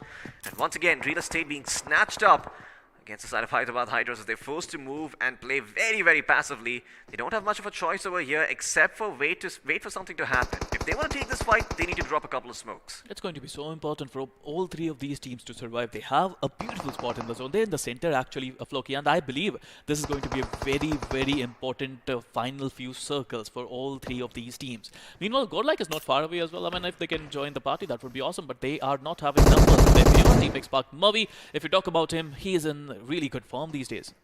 He most certainly is. He's been carrying his team on his back, clutching it out as well when the R calls for it, but can he do more over here? That's the question. Because lots of teams are surrounding him at the moment, and it doesn't seem like he's got a lot of room to work with. Gil is going to be on the high ground, being the set of eyes for his team, trying to let them know exactly where the members of the Hydras are located. Those smokes are blocking his line of sight though, so he's not really going to have a good idea as to where they are. However, his position is still very, very strong, and from here, all he really needs to do is let his teammates know if there is going to be a push coming in from either side. In the meantime, Avi just staying away from the windows or even going prone and crawling about when he's trying to scout things out. Doesn't see anyone in the distance, but does know that there could be enemies nearby, so he's not going to overplay his hand. What happened, Floki? I mean, 18 minutes on the time there, or 18 minutes on the clock, but no action. No action. No one is Everyone fighting. is just happy with the position in the circle, but guess what? The circle shifts every couple of minutes, and well, this time around it is going to shift a little bit up towards the northeast. Hacienda del Patron is going to be there in the center, and it does seem like our esports have a wonderful position to work with. Although they are on the low ground, if they just stay put, I don't think they will be discovered. In the meantime, Revenant are going to look to take up a fight against members of EXO, as that could be problematic because two cars are very close to each other. If the grenades go boom, so could the cars and they could be knocked down. But EXO still hiding behind the smoke. No, in fact, Encore is going to be shot up from the side. It's going to be Reckoning Esports coming in and trying to join the fray, trying to rack up those finish points for themselves. Monkey going forward. Can he seal the finish? Yes, he can. Reckoning Esports not going to be too happy about that as Stretch goes over to Punk. Punk is going to spot out another member from the side of Revenant, but that was such a sick play. He gets into the bus and then he moves out again, making sure that he can stay alive. But Punk, another nade comes in. Can he actually connect with that? Oh, well, no. He might have, but Punk is going to get knocked down too. And EXO, sensing fears they might be a bit too split up. And Reckoning Esports, they sense weakness in the air. They're about to come in for the backstab too. Revenant, with only one member standing, it is going to be Austin Ford, trying to make sure that his team at least get a few placement points, but not for long, because Skylines Gaming have also joined the fray. And all of a sudden, Spiro, it seems that we were complaining about the lack of action, as now every team is joining in on it, but I don't know who's going to come out on top. Meanwhile, Fierce, he is going to go back for Sensei. Well, he's looking to revive Sensei at this point of time. Meanwhile, Team EXO, suddenly they had 4 players, but I don't know what happened. There are a lot of teams just managed to come in. Scarlet's Gaming, Team Reckoning, and all of them just wreak havoc on Team EXO. Meanwhile, TSD, they're trying to enter the zone from the different location. Team Enigma is also sitting decently in that compound on the edge of the zone. Look at Rex's position. He is all by himself and he's been knocked down, so they're not going to be able to get him back up, unfortunately. And Enigma are going to have to play one man down as they don't have a lot of members. Only 3 members now standing strong, while TSG are going to take this time to get some loot of the fresh corpses that they've just created. In the meantime, Immortal and Fierce both going to be hugging each other inside the smoke. And that's Fierce helping Immortal get back up on his feet. Although Skylights Gaming, they're not going to give them any room to work with. Destro might be knocked down, but I mean, as soon as he gets back up on his feet, the push is going to start coming in. But guess what? The blue is about to close into, or rather, it is closing in as time goes on. Skylights Gaming, well, they're going to make the most out of the situation. They will get Immortal to start things off, but can they get Destro back up on his feet? No, Gumla Boy, his priority right now is going to be getting inside that buggy and going into the zone. He will be able to do just that, still hiding behind cover, still not revealing his hand. As all the members from the Hydras and Enigma are just holding on to those compounds. No one's really pushing out just yet. Marley, in the meantime, he is going to spot out the members from Reckoning Esports. And Brown is going to be knocked down, and Mr. Spray in that buggy is going to try to get him, but this is going to be super risky because Marley will have a clear line of sight. Unfortunately, the shots don't connect. However, TSM will snatch up those finishes very, very happily. But no, it was actually Team X Spark who came into the picture and took them out. Beautiful stuff coming in from Team X-Park. I mean, they have a decent position in the zone. Still, if they can move out on those mountains, I mean, the topography of the zone is quite weird. There are a lot of ridges that you can use to hold on to own. Meanwhile, Team Hyderabad Hydras, they're on the back foot, Manti getting out there. TSG, they are wrecking havoc. I mean, I have to say they are not in the zone, but still they're knocking a lot of players down. Yeah, TSG, they might not be in a good spot right now, but if they're able to use those buggies and get to a different one, well, they might still have a fighting chance. This is super risky. They are out in the open and they don't have that run right field. They're going to run straight into the Hyderabad Hydras and probably get taken out over here. As Nikhil is still standing, so they will be knocked down, but eventually they should be eliminated as well. In fact, they've spotted out Nikhil too, and Nikhil will also bite the dust down and almost crawling about. Only one member from the side of TSG now standing, and he is going to be given the monumental task of getting all those placement points. Team X Spark, all of the players are on the roof. Look at the vantage point that they have. They are firing bullets in every direction. And Enigma are going to be the first team to realize that. TSG are going to snatch up a couple of picks over here. And Enigma Gaming, well, they will be eliminated even though the hard work was done by the side of X Spark. However, X Spark, they are going to be inside boxes to their own merit and snatch up a couple of other finishes that the Hydras might have prepped for themselves. In the meantime, oh, wait, what? Aldwood and RE Esports both get eliminated. I think it's thanks to TSM from the distance, shooting them in the back, taking them out. Although, they've only got 2 members strong, and if they want to try and win this one out, they need to get closer to the center, where X-Spark have complete control. You know what happened there? I mean, Scarlet Gaming Somraj, he did the heal battle there, and he still managed to make sure that his team would be in top 4. What a brilliant couple of back-to-back heal battles coming in from Scarlet Gaming, one in Sanok and one in Miramar. But with the last first aid, I think it's time for to say bye-bye, Somraj. Well played. You managed to make sure that your team gets a lot of points. But the final 3 teams, Team Hyderabad Hydras, Team X-Park, Team TSM, and even I feel Team Hyderabad Hydras, they're on the back foot as well. Yeah, I mean, Hyderabad Hydras don't really have a good position to work with, and one of their members is also knocked down. Carney's going to have to take some time to heal himself back up, nurse himself to full health. Striker will be taken out by the zone, and an airdrop's going to come and make things very interesting. Our Team X-Spark going to go for it. We found another first aid. Oh, he did, and Somraj is still somehow staying alive. I mean, okay, he is going to try to keep the dreams of his team in the picture here, and he is moving forward, but now he is out of all those first aids to work with. Looking in there, can he find the bandages? Yes, he can, but I don't think those bandages will keep him alive for much longer. Skylights Gaming will be out in 4th place, getting themselves 8 placement points, and the question is, who is going to find those double-digit placement points? X-Spark, Manti, as well as TSM, all going to be getting at least 10. The question is, who's going to get that chicken dinner? Because once again, that is what is going to allow you to create that moat of points that give you the sense of security going into the future games. Well, absolutely. I mean, you know, all 3 of these teams, they have a really decent position. But Hyderabad Hydras, they got the zone. Team TSM, they want to enter the zone, but it's not going to be that easy, right? I mean, you have to take out 2 teams who are in the zone. But the good thing for TSM is that their position is not known by both of them. Both of them are just looking to take out each other. I mean, at this point, Team X-Spark can probably make an educated guess as to where TSM are, but that's about the best they can do.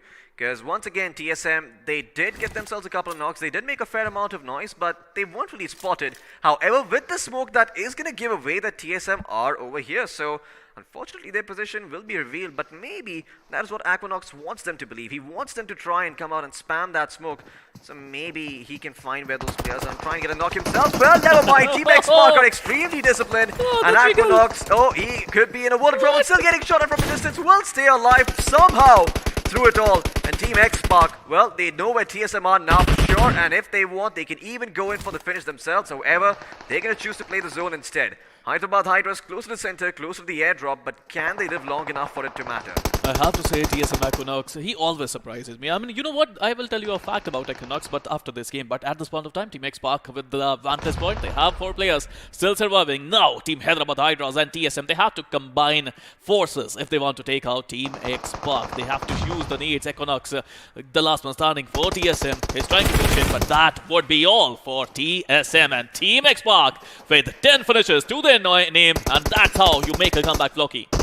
Yeah, I mean, Team X Spark, 4 members strong. There's no way on earth Hyderabad Hydras should be able to clutch this out. And Mavi taking it upon himself to go and secure that flank. Oh, beauty! And make sure that there's going to be some, some room to work with. But Gil has been knocked down over here. And Mavi's going to be busy just getting whatever loot he can get his hands on from that corpse. And guess what? Another nade comes pouring in. Gil so low. I don't think he can be rezzed back up. Carry's going to toss one final one in.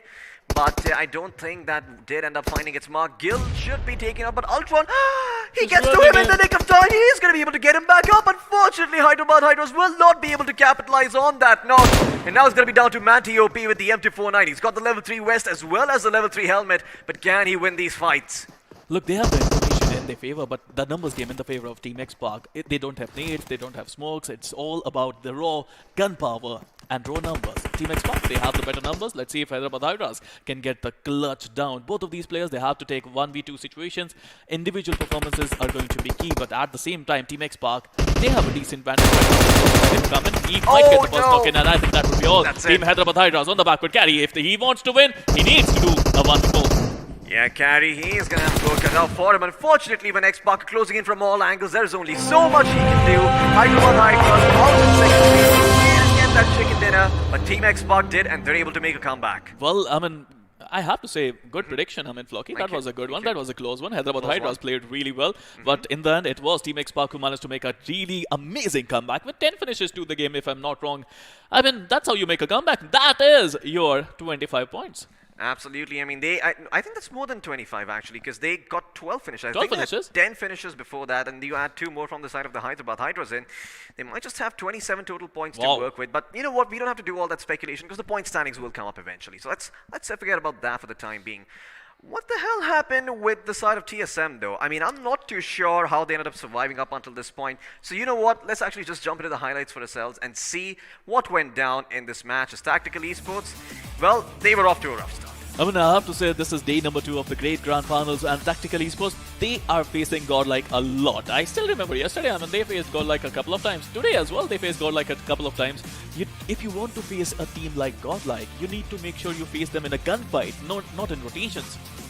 Yeah, I mean, Tactical Esports, they went in and they were sandwiched by the members of Godlike. Unfortunately, they were already down to a 3-man roster, so that move didn't do them any favors. Old Hood, I'm not too sure what happened. They were able to get themselves a couple of finishes here. They took down U-Dog, but in the end, they didn't get enough points for it to maybe matter. I believe they might have finished in top 8, although that is not a lot of placement points to work with. 7C Esports, I think this is the most frustrating part, where Prince actually just found those finishes that Godlike were lining up for themselves. Well, absolutely. I mean, 7C, I think it was a decent move. That was a really good move coming in from 7C, but somehow, somewhere, they messed up a little. Z-God with a beautiful nade, he managed to get the better of one of 7C players. Nimal Sarang was the last one standing.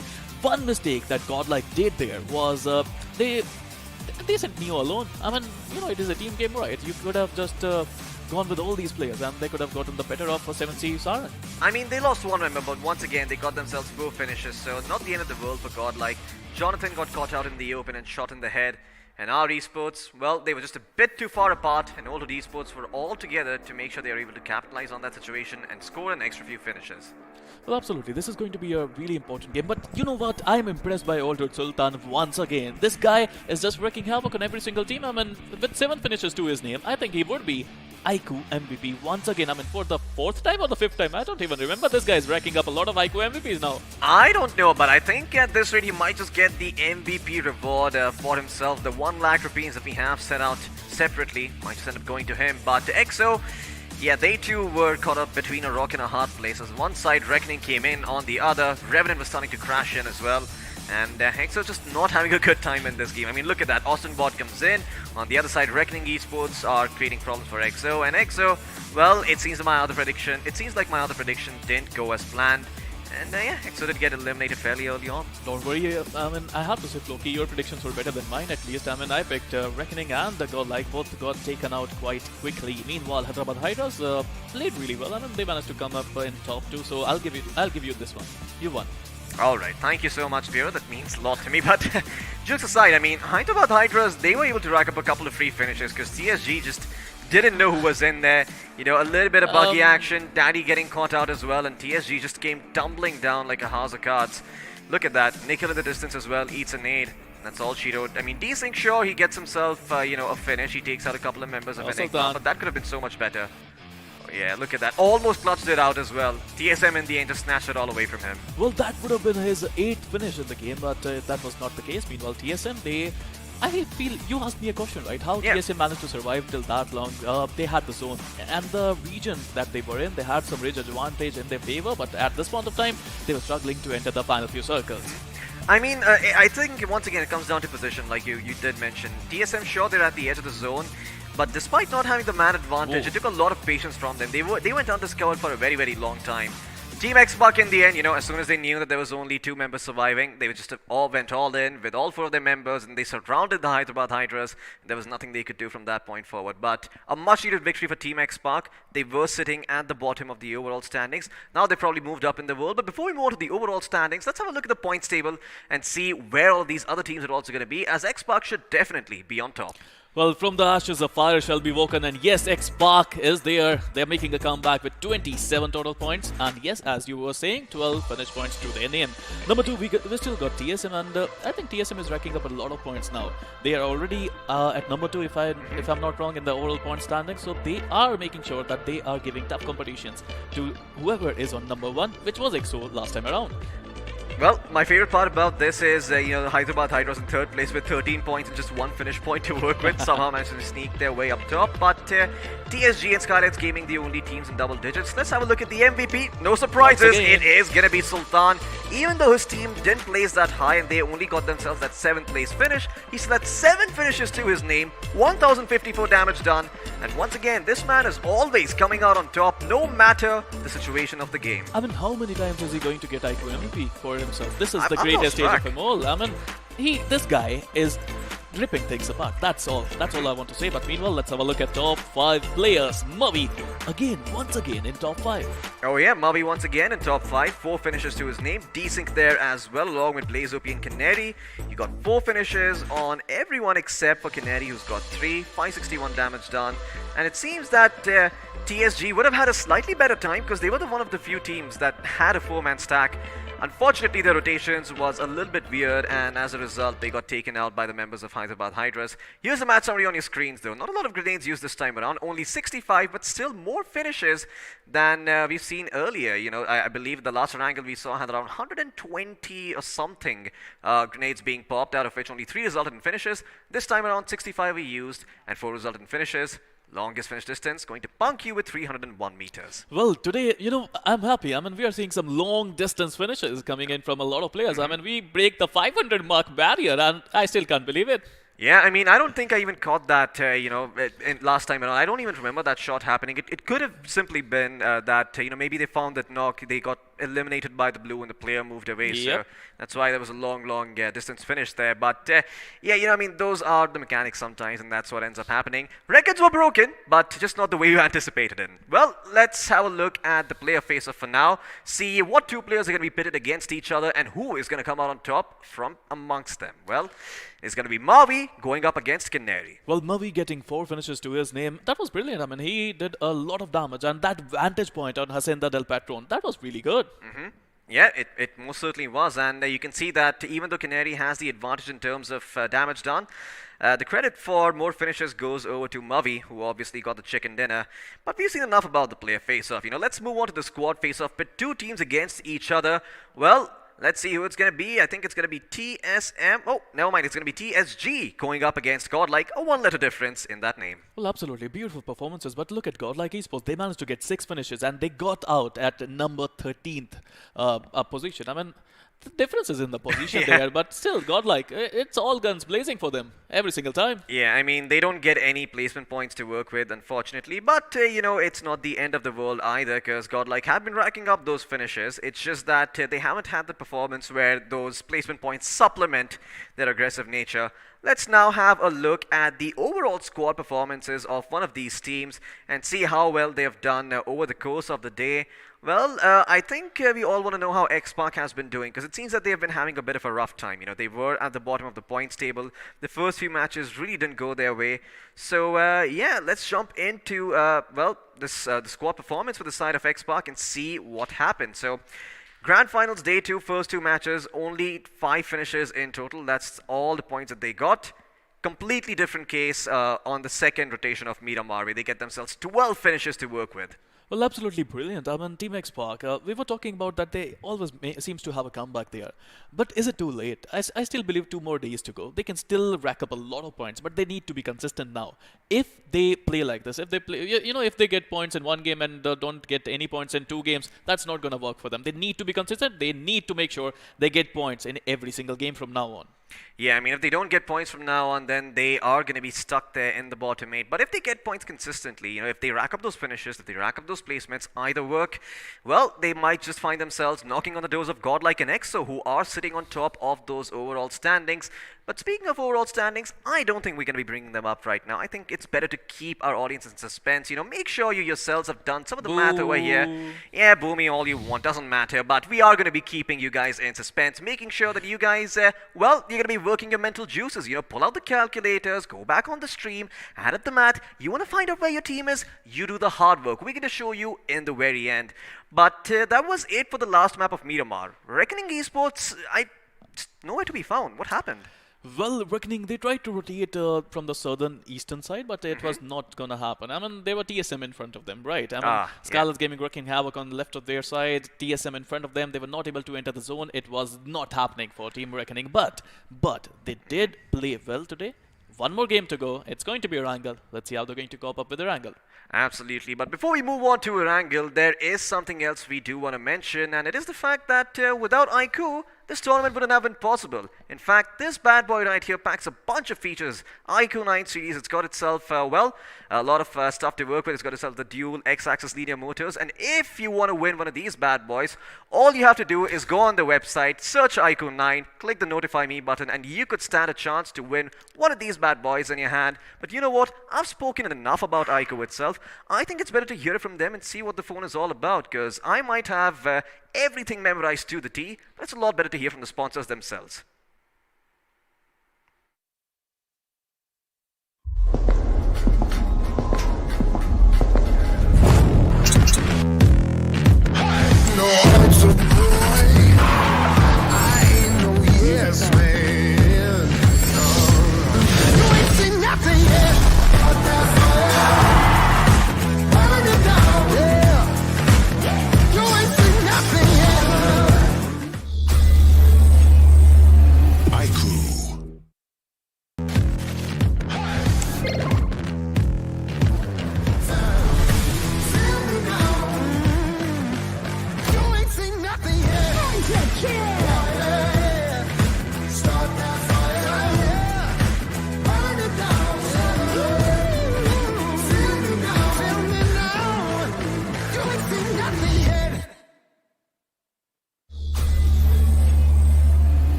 Well, welcome back once again, and of course you are going to see a little bit of a switcheroo over here. Looks like the experiment is going to be back, and Hope has floated away somewhere in the distance. But of course, my name is Angad Singh Chahal. I go by the experiment. With me is a gem of a person, but we call him Floki. Oh, yeah. Let me just say one thing. I guess, we did have to badmouth TX just a little bit because that's when they wake up. I mean, the last game, they came in fact, took over the house of the boss, Hacienda del Patron, and, well, gave everyone a run for their money. Yeah, I mean, Team X-Pac, it seems that once you start, just poking the bear a little bit, the bear gets annoyed, and, well, yeah, it comes snarling up, it wakes up from its sleep, and wreaks havoc and crushes everything in its path. That was X-Pac in the last game, but consistency is key. X-Pac, you've seen a lot of times where they, they have a couple of off days, and then they have a couple of on days, but they really need to start focusing a bit more on the way they rotate in and the way they take fights, because on Miramar last time, they made a very, very simple mistake of just trying to take a high ground fight. They did, however, they did make sure this time around they're not going to be making any mistakes at all. And let me say one thing, 12 finishes is no small feat, and of course the chicken dinner helps as well. But I was having a look at that squad spotlight. Now, what I did notice is they did get a few finishes in game 1. They did double that in game 2. Now, the damage was also increasing exponentially, right? The thing is, it's how they take the fights. Now, they are going to be engaging someone, I beg your pardon. But the thing is, someone else always comes around and, just tries to third party them, as we like saying. So again, it's all about getting all that information in before they go in for the finish. And I think this time around, the one big factor that really played to their advantage was that they were all sitting on top of those roofs, right? Every single one of their players looking in a different direction. They can pick and choose their engagements all they want because the slopes allow them to do that. I mean, imagine, we keep talking about King of the Hill. Imagine having a 360 vigil all the way around and, you have the bird's eye view. You're basically looking down and you see something in the distance. You're like, there you are. Tuck, tuck, tuck, tuck, tuck. And that's what they were doing. But again, at the end, got to give it up to Hyderabad Hydras. They did manage that one finish point, but of course, placement is what they went for. But again, I think this might be the moment that Team X-Pac finally do awaken. Now they have that little bit of a push, which means, oh boy, they might just give the top teams a little run for their money. Oh yeah, I mean, Team X-Pac is certainly starting to rev their engines up. They've been warmed up. But the question is, are they still in the race with the top dogs? Because the top dogs are in a bit of a league of their own. Like we said, earlier, that Godlike, they were probably going to be the team to break that 100-point mark if you had no idea what was going to happen on day 2. However, EXO just snuck out of nowhere, and all of a sudden they're on top with, 117 points or something like that? The last time we did see them, they did have 117, and of course another team did sneak in second position as well. So again, it goes to show, yes, you might have a considerable lead after a particular day, but oh boy, the tables, can they turn?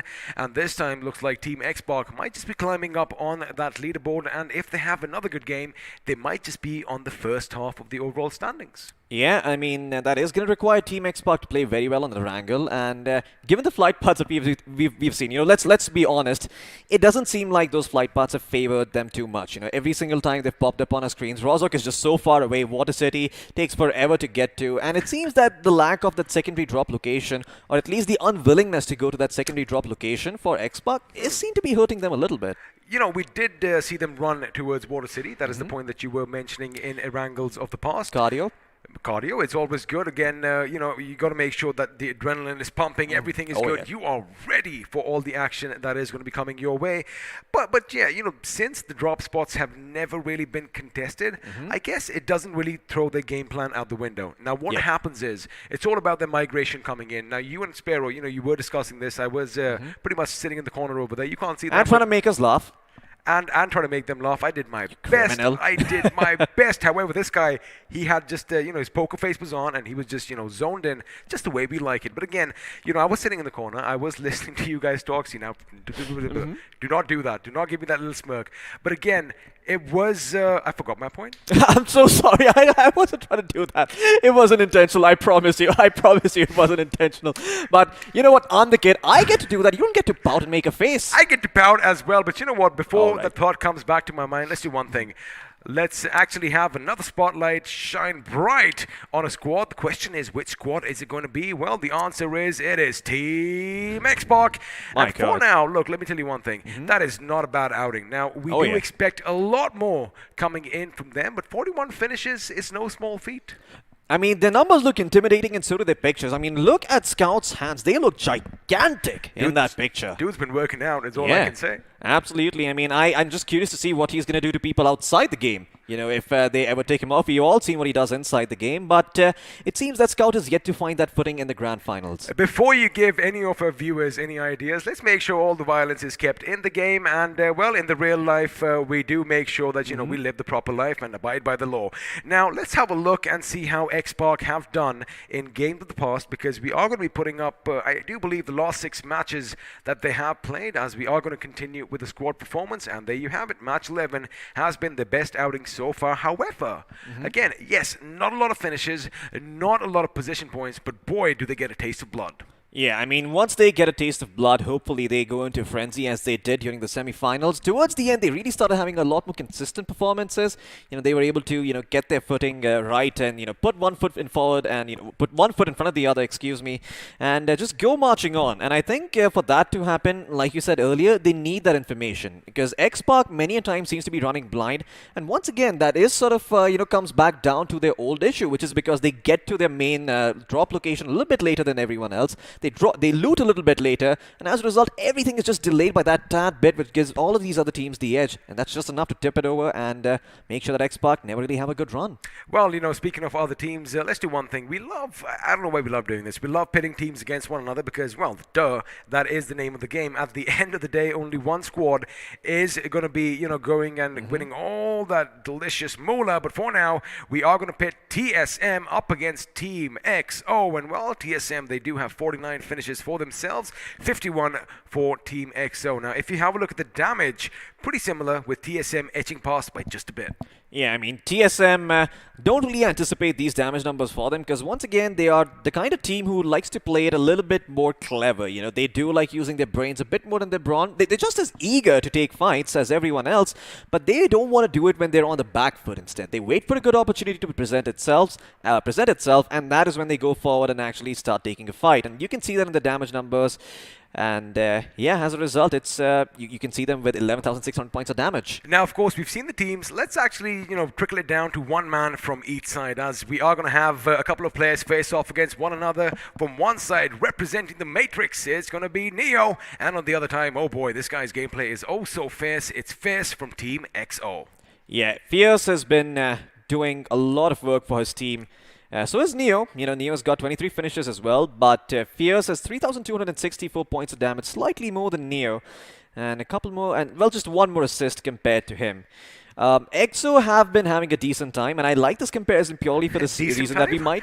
Yeah, he has been having a decent time, you know. I mean, Fierce, it seems that they've been performing consistently, and I really value that in a team a lot more than their ability to get chicken dinners. If you consistently get top 6 but never get chicken dinners, I think you're a stronger team than most. Well, of course, and also if you are the tippity top, I guess, you know, they are definitely having a little bit more than a decent game over here. Oh, yeah. They are flying high.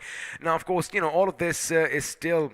It's nothing right now because we do have one game in store for you today. Then after that, we still have 2 more days of grand finals action. So, you know, anything can happen. I mean, if you think about it, yesterday, you and I, and in fact, the entire production team, everyone over here thought, oh boy, hold on to your seats. Wait a second. Are Godlike running away with the entire show? That is what it did seem like. However, today looks like someone did finally stop that bus and that runaway truck, as I like saying. And, well, the breaks that were needed did come in by way of other teams. Now, Team XO, they are running away, not too flamboyant as far as finishes is concerned. A little lower than most teams, but boy, are they consistent with their placements. Yeah, I mean, every single time you see them, they're always top 6, you know. I mean, like I said earlier, even yesterday I was pointing this out about Enigma, the fact that even though they might find themselves in a rough spot, they might lose a couple of players early on, they always go for those plays that make the most sense. They're like, we don't have the advantage, no need to try and force something that ain't gonna happen, you know, just accept what you got, play the cards you have, and well, a couple of times you have to cash in a little bit early and fold out a little bit early, and that's the nature of life, and that is what allows them to get towards top 8. And what I like about this kind of play style is that you only need 1 or 2 good performances to tip yourself over to the top, and as long as you continue playing consistently in all those other games, you will maintain that moat of points. You will indeed, and you know, talking about cards and everything, I was just thinking about, you know, Ace Black. Now, he is the ace up the sleeve for Hyderabad Hydras. The IGL did kind of make sure that, you know, his team, even though the odds were stacked against them, we saw that final firefights taking place in Myanmar. They had that little, you know, compound, that little garage of sorts with the broken down roof for themselves. However, what happened was they were being bombarded by nade after nade, and I'm still surprised how they kept their footing for so long. Now, he had to make a decision over there, right? They knew that they have to drive past Team X-Park at one end, who had Hassi and the Del Patron, and all others around them who were shooting them. But again, they kept their head low, they made their way through, and, well, got that second place. Now, I wonder if they are going to do something similar in Erangel, because, let's be honest over here, Hyderabad Hydras and Erangel not the don't best seem to get relationships. along too much. Yeah. I mean, it's, well, I mean, I don't know. There are some freaks out there who like peanut butter and jelly sandwiches. I don't. I don't think they go together very well. Huh. Now, wait a second. No. You can't. Is this blasphemy? You cannot bring up PB&J and then say that I don't like it. Of course it's blasphemy. It is sacrilege. How can you not like a PB&J? But, again, we're going to keep that discussion aside for another time because, well, ladies and gentlemen, the final game is going to be underway. But before that, once again, just to remind you, let's see where all the teams are going to be dropping to kick things off. We are at the Milta Power Plant. Oh, yeah. Milta Flower Pond? Flower Pond. Hey, they plow people around in their pants, and that's why it's called the Flower Pond. Well, well, just coming up with random sentences at the end. But yeah, Skylights Gaming have been dropping into Pachinki. Serious business. Let's talk shop over here. No one has contested them, but it doesn't seem like that has really mattered for Skylights because they haven't been able to solidify that and convert it into a solid performance. Let's forget about the placements for a second. Why do you think that is happening? Is there any particular reason? Because Skylights Gaming, even though they drop into Pachinki every single time, it's at the center of the map. Their rotations don't seem to be on point. They don't seem to get that top placement that you probably should if the zone is favoring you. Well, the thing with Skylights is they have this little bit of foretell, right? Whenever they do drop in Pachinki, they always head towards one side because more often than not, Potato Hill is always going to be in the center of the map. Now, the thing is, they are used to that terrain. I mean, Pachinki is their home. The underlying areas, the surrounding areas around Pachinki is somewhere where they are comfortable. They know the nooks and the crannies. But the thing is, when you want to traverse to all those distant locations, you have this little problem called other squads along the way, and they aren't going to let you just drive on by and be like, oh, that's Skylights Gaming. There you go. Please, absolutely. Those all laid out for years. We're looking to lay down a red carpet. Please, just it's all yours. They do want to lay down a red carpet, but with their own blood. Yeah, I mean, Skylights Gaming, that makes a lot of sense. The fact that they're not able to get themselves towards Potato Hill, that could be a big reason behind why they just can't seem to convert that strong start into something meaningful. But maybe this time around it can be a little bit different. Maybe this time they can get the chicken dinner. Because, well, ladies and gentlemen, for the last time in the day, the Big Bird is going to take to the skies as we are going to be flying over the plains of Erangel. And wait a second, are you kidding me? Are you kidding me? This is the same plane path, all three Erangels for today. Wow, is this something that is kind of scripted? I mean, let's just take a moment of silence.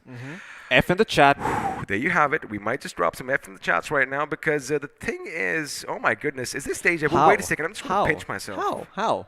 Oh, that does hurt. It does hurt, right? We aren't in a dream, we aren't in a simulation. You sure about that? I don't think so. We've got a person named Neo in Godlike, one of the best teams. I think this is about as good as it gets. That's maybe what... it's not Samuel Jackson who was in the lead. I forgot the name of Martin Lawrence. Oh yeah, I mean, I think it's a sign coming in from him. You are in the Matrix. How is this possible? How is it that every single time you've seen Erangel today, it's the same plane path? And in fact, on Miramar, it was the exact opposite direction on the very first Miramar. What is going on? 4 games, 4 same flight paths. Now, forget everything else. I mean, I don't know what to say right now. Yes, the teams are jumping. Yes, they'll ridiculous. Get to their favorite spots. Please don't give us a central circle. B to the south, B to the north. Let's change a few things around. Hold on, deep breath. Let's see where it's going to go, because if it's the same, I'm just going to lose my mind right now. Silence. Oh my God! How? It's just a little bit further up towards north. That's all. That's all. It's the only difference. That's the only difference right now. So there you go. Looks like Skylights Gaming. We figured out the algorithm, ladies and gentlemen. They still might have problems because we were discussing them just moments ago. As to what they do from Pachinki. Well, they have the same map, 3rd time in a row. Let's see if they're going to do something, because I do see something else happening elsewhere. UDog, although we are going to be focusing on them, I do believe a couple of teams are coming a bit too close to comfort for one another, and well, there you have it. We might just see some action break out later. Oh yeah, I mean, UDOG, they are off to an okay start. Once again, very, very far off from the zone, so it's going to take a lot of time for them to get in there. And, well, given the fact that they dropped in early, they can use that to their advantage, loot up quick, find a couple of vehicles, and then maybe move out. Well, they have succeeded in the latter part. The loot, however, not looking all that good. I think maybe you know, Pundit Sparrow might have something to do with this. He is a pious man, and maybe he just wants that little bit of drama. I mean, he does call it the devil. Oh my goodness, he actually called it. He did say today that, you know what, everything is going to be a bit calm. It's going to be nice and easy, and I'm not going to do too much along with the circle. I mean, I get it, but at least don't give us the same playing path every time and the same circle as well. I think we need to go to Spiro's room at night and see what sort of rituals he conducts, because he's in communion with some of the old gods here. They've bestowed some powers upon him. I just don't know when the drawbacks are going to come in. So, yeah, Spiro, I mean, you know, enjoy it while it lasts, but when the tentacles start growing out of your eyes, I know for sure I'm not going to be helping you. Well, it looks like that is going to be the case, but for now, Seven Seas Prince. Now, the thing with him is we've always seen him be at the first as far as the defense for his team is concerned, at the first as far as offense for his team is concerned, and, well, when you are in that situation, chances are either you take your enemies out or you are taken down instead. Let's see if that is going to be the case for now, and, well, speaking of Hyderabad Hydras, let's just have a look at the circle. Perfect timing production, because it is a little bit askew towards the north, and once again all the teams, they seem to be getting away from one another rather than locking horns. But yes, of course, that makes sense, and no one really has enough loot right now, especially the ones traveling around in all those vehicles. Yeah, I mean, the only teams that are going to be happy with this are the teams that like dropping in towards Milta, Farm, and Mansion, all towards the eastern part of the map. But it seems like you're pointing something out. What's going on? Looks like we just might see some action break out, because Exo Sensei is in fact heading towards Enigma Sagi's position, and the cameras might just switch because they are right outside. The thing is, oh buddy, Sagi is still a bit quiet. Now Sensei is going to make a bit of mistakes, and looks like shots are going to be fired. Of course, that UMP is going to rattle up. He switches up to the DP-28. However, there seems to be this concrete wall between them, and now Sensei, oh my goodness, he came so close to being knocked out and finished. In fact, well, he is going to be counting his lucky stars right about now. Oh yeah, Sensei's somehow alive, and it seems that today just hasn't been Sensei's day. What got you fancy there? It looks like somebody had a bit of a tumble, and John just kind of knocked himself out. Oh yeah, I mean, our esports, a bit of a whoopsie there, but his teammates are around. They should be able to get him back up. Going to be, you know, a little bit of a harder time. He's going to have to expend one first aid kit. Jadoo, not the magic he was looking for, but sometimes, you know, you pull a rabbit out of a hat. Someday you might just pull out a dog and it might bite you in the hand. I like that analogy. And also, ladies and gentlemen, a public service announcement here for you. Whenever a vehicle is in motion, please do not jump out, because yes, in the game you do get knocked out, but in real life, well, you could get knocked out and much worse. Keep that in mind, of course. Permanently. Keep everything inside the game where it should be. Now, speaking about where things should be, Team Xbox in Water City. Finally, I mean, once again, Team Xbox gonna suffer the consequences of going in a little bit late. You know, the rotations are gonna be a little slower. Their positioning is not gonna be all that great. Maybe they won't have the best loot to work with either. But given the fact that the circle is upon them, it shouldn't be that bad of a time for Xbox. You know, they should be able to at least get themselves a slightly better spot. Maybe go further, deeper in towards Rozhok, or if they even want, they can start gatekeeping the bridge that leads from the northern island towards Yasnia Polyana, because it is one of the few bridges that leads directly to that city, and it does come quite close to the center. I mean, let's see if these teams are going to be able to contest Yasnia Polyana, or if Godlike get away with it, you know, willy-nilly. Well, we are going to find out, because looks like, again, there isn't going to be too much action at the beginning of this game. But for now, oh boy, we did see a lot of action break down in this location last time. Again, yes, I get it. We do have similar zones. Hopefully, the BGMI gods are going to be pushing us elsewhere. Maybe, I don't want to say the name, maybe we just might be heading north. But again, that is a big maybe. Now, if you have a look at your circle again, oh boy, Sensei over there coming so close to being knocked out. Lucky for him, his buggy was a bit quicker than the enemy's bullets. Elsewhere, if I have a look, RE should make their way to the circle without any issues. Tactical once again beating Skylights Gaming to Potato Hill. Let's see if they are going to be going down to the city itself, or whether they're going to let Skylights Gaming come to them. Have a look at Hyderabad Hydras. This time again, Floki, they decided to, you know, ditch Northern Georgie, and now it seems like they actually might want to head up north, because they might anticipate that the circle might just shift towards the north. I'm not taking any names right now because I don't want to jinx it. Yeah, don't. Absolutely don't. We just want to see a Yasir Polyana finish. That is what we want to see. BGMI God, so if you're listening, you know what we want. Please give it to us. TSM in the meantime are going to be looting up Georgopol like it's nobody's business. You know, everything in the kitchen, under the kitchen sink, in the kitchen sink, outside the kitchen sink, around the kitchen, around the house. Every single place that is available in Georgopol, well, they're going to loot it up as far as long as it doesn't cross the bridge. You know, that is one place that they can't go because there is a team waiting for them over there. I do believe it might be the squad of Reckoning Esports.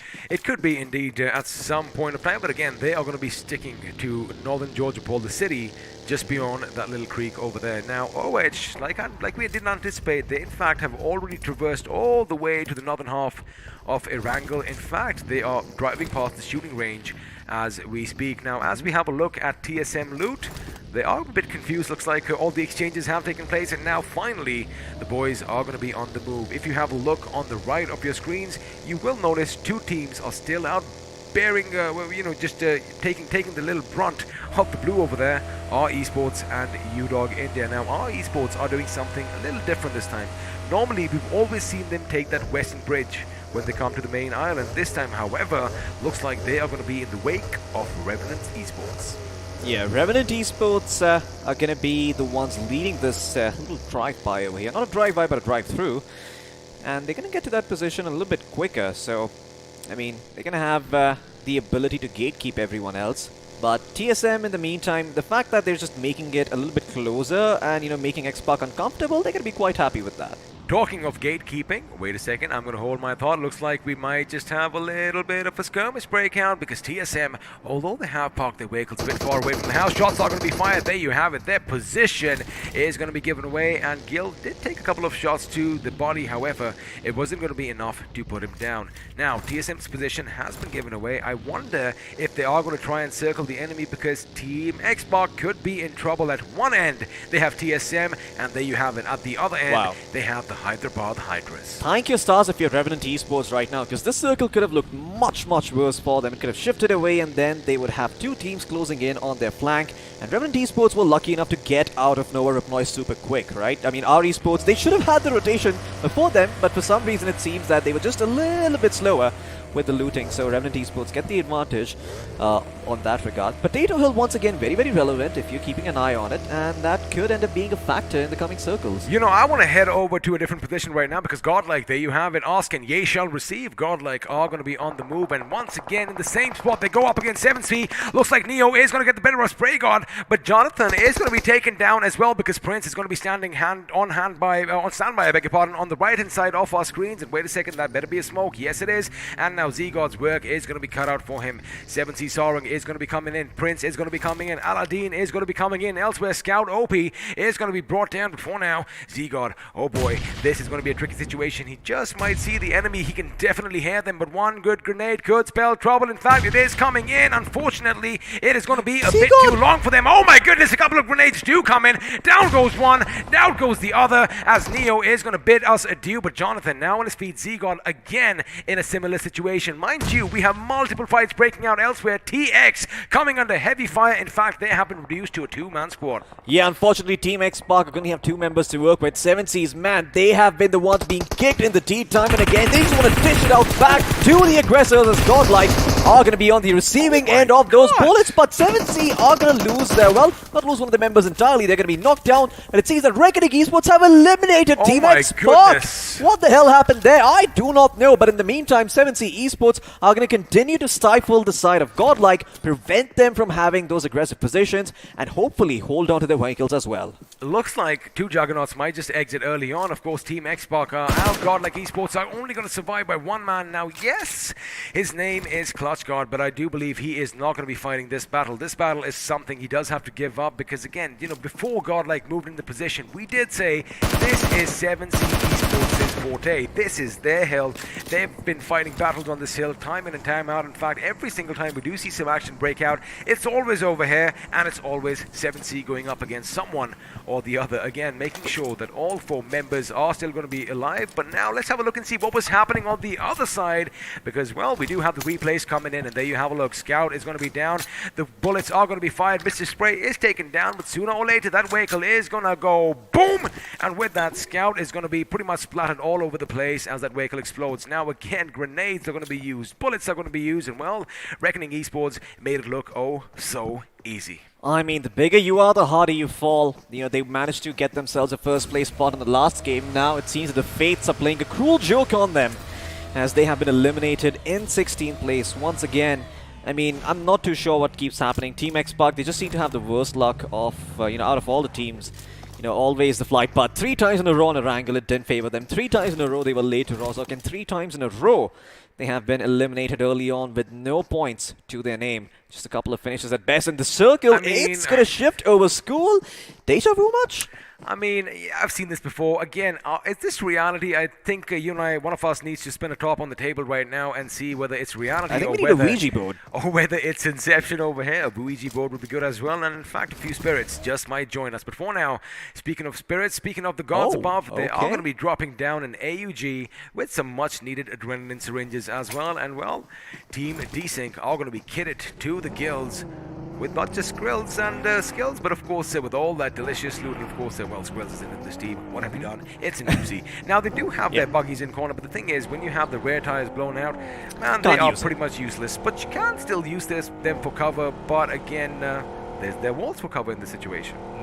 You know, speaking of vehicles, there was a clever play that was made by the side of 7 Seas. They blew up their own vehicle, they used a blown up Jeep as cover, and they had 2 other vehicles to rotate out. So once again, it is sort of, what you do with what you got that separates the pros from the noobs. And, well, for the time being, TSG might be on the receiving end of the aggression coming in from Revenant, as Revenant on the high ground. And those nades find Daddy, put him down on all fours, crawling about. You can't differentiate between him and an animal that walks on all fours, because right now he cannot get himself back up on his feet. But keep an eye on TSG. They do have Krish on the right flank for themselves. In fact, Encore is going to be taken down by Desync. No Desync over here for this gentleman. And now Top Dog is going to be loading up with the grenades, but it's going to be Austin Bodex who throws it first. Unfortunately, he cooked it just a bit too much, and that is not going to do any damage to anyone. For now, Krish is going to move in. The revive comes in. Have a look at Nickel's position. Now, if they force Revenant to move towards the left of their buildings from their point of view, that is when he can lay down a tremendous amount of lead. And now Austin Bodex, I'm telling you one thing, he is playing a dangerous game, but that is the good grenade. There you have it, Encore. The moment he was picked up, he is brought back down onto his knees, and now Paradox, boy, he really is in a paradoxical situation.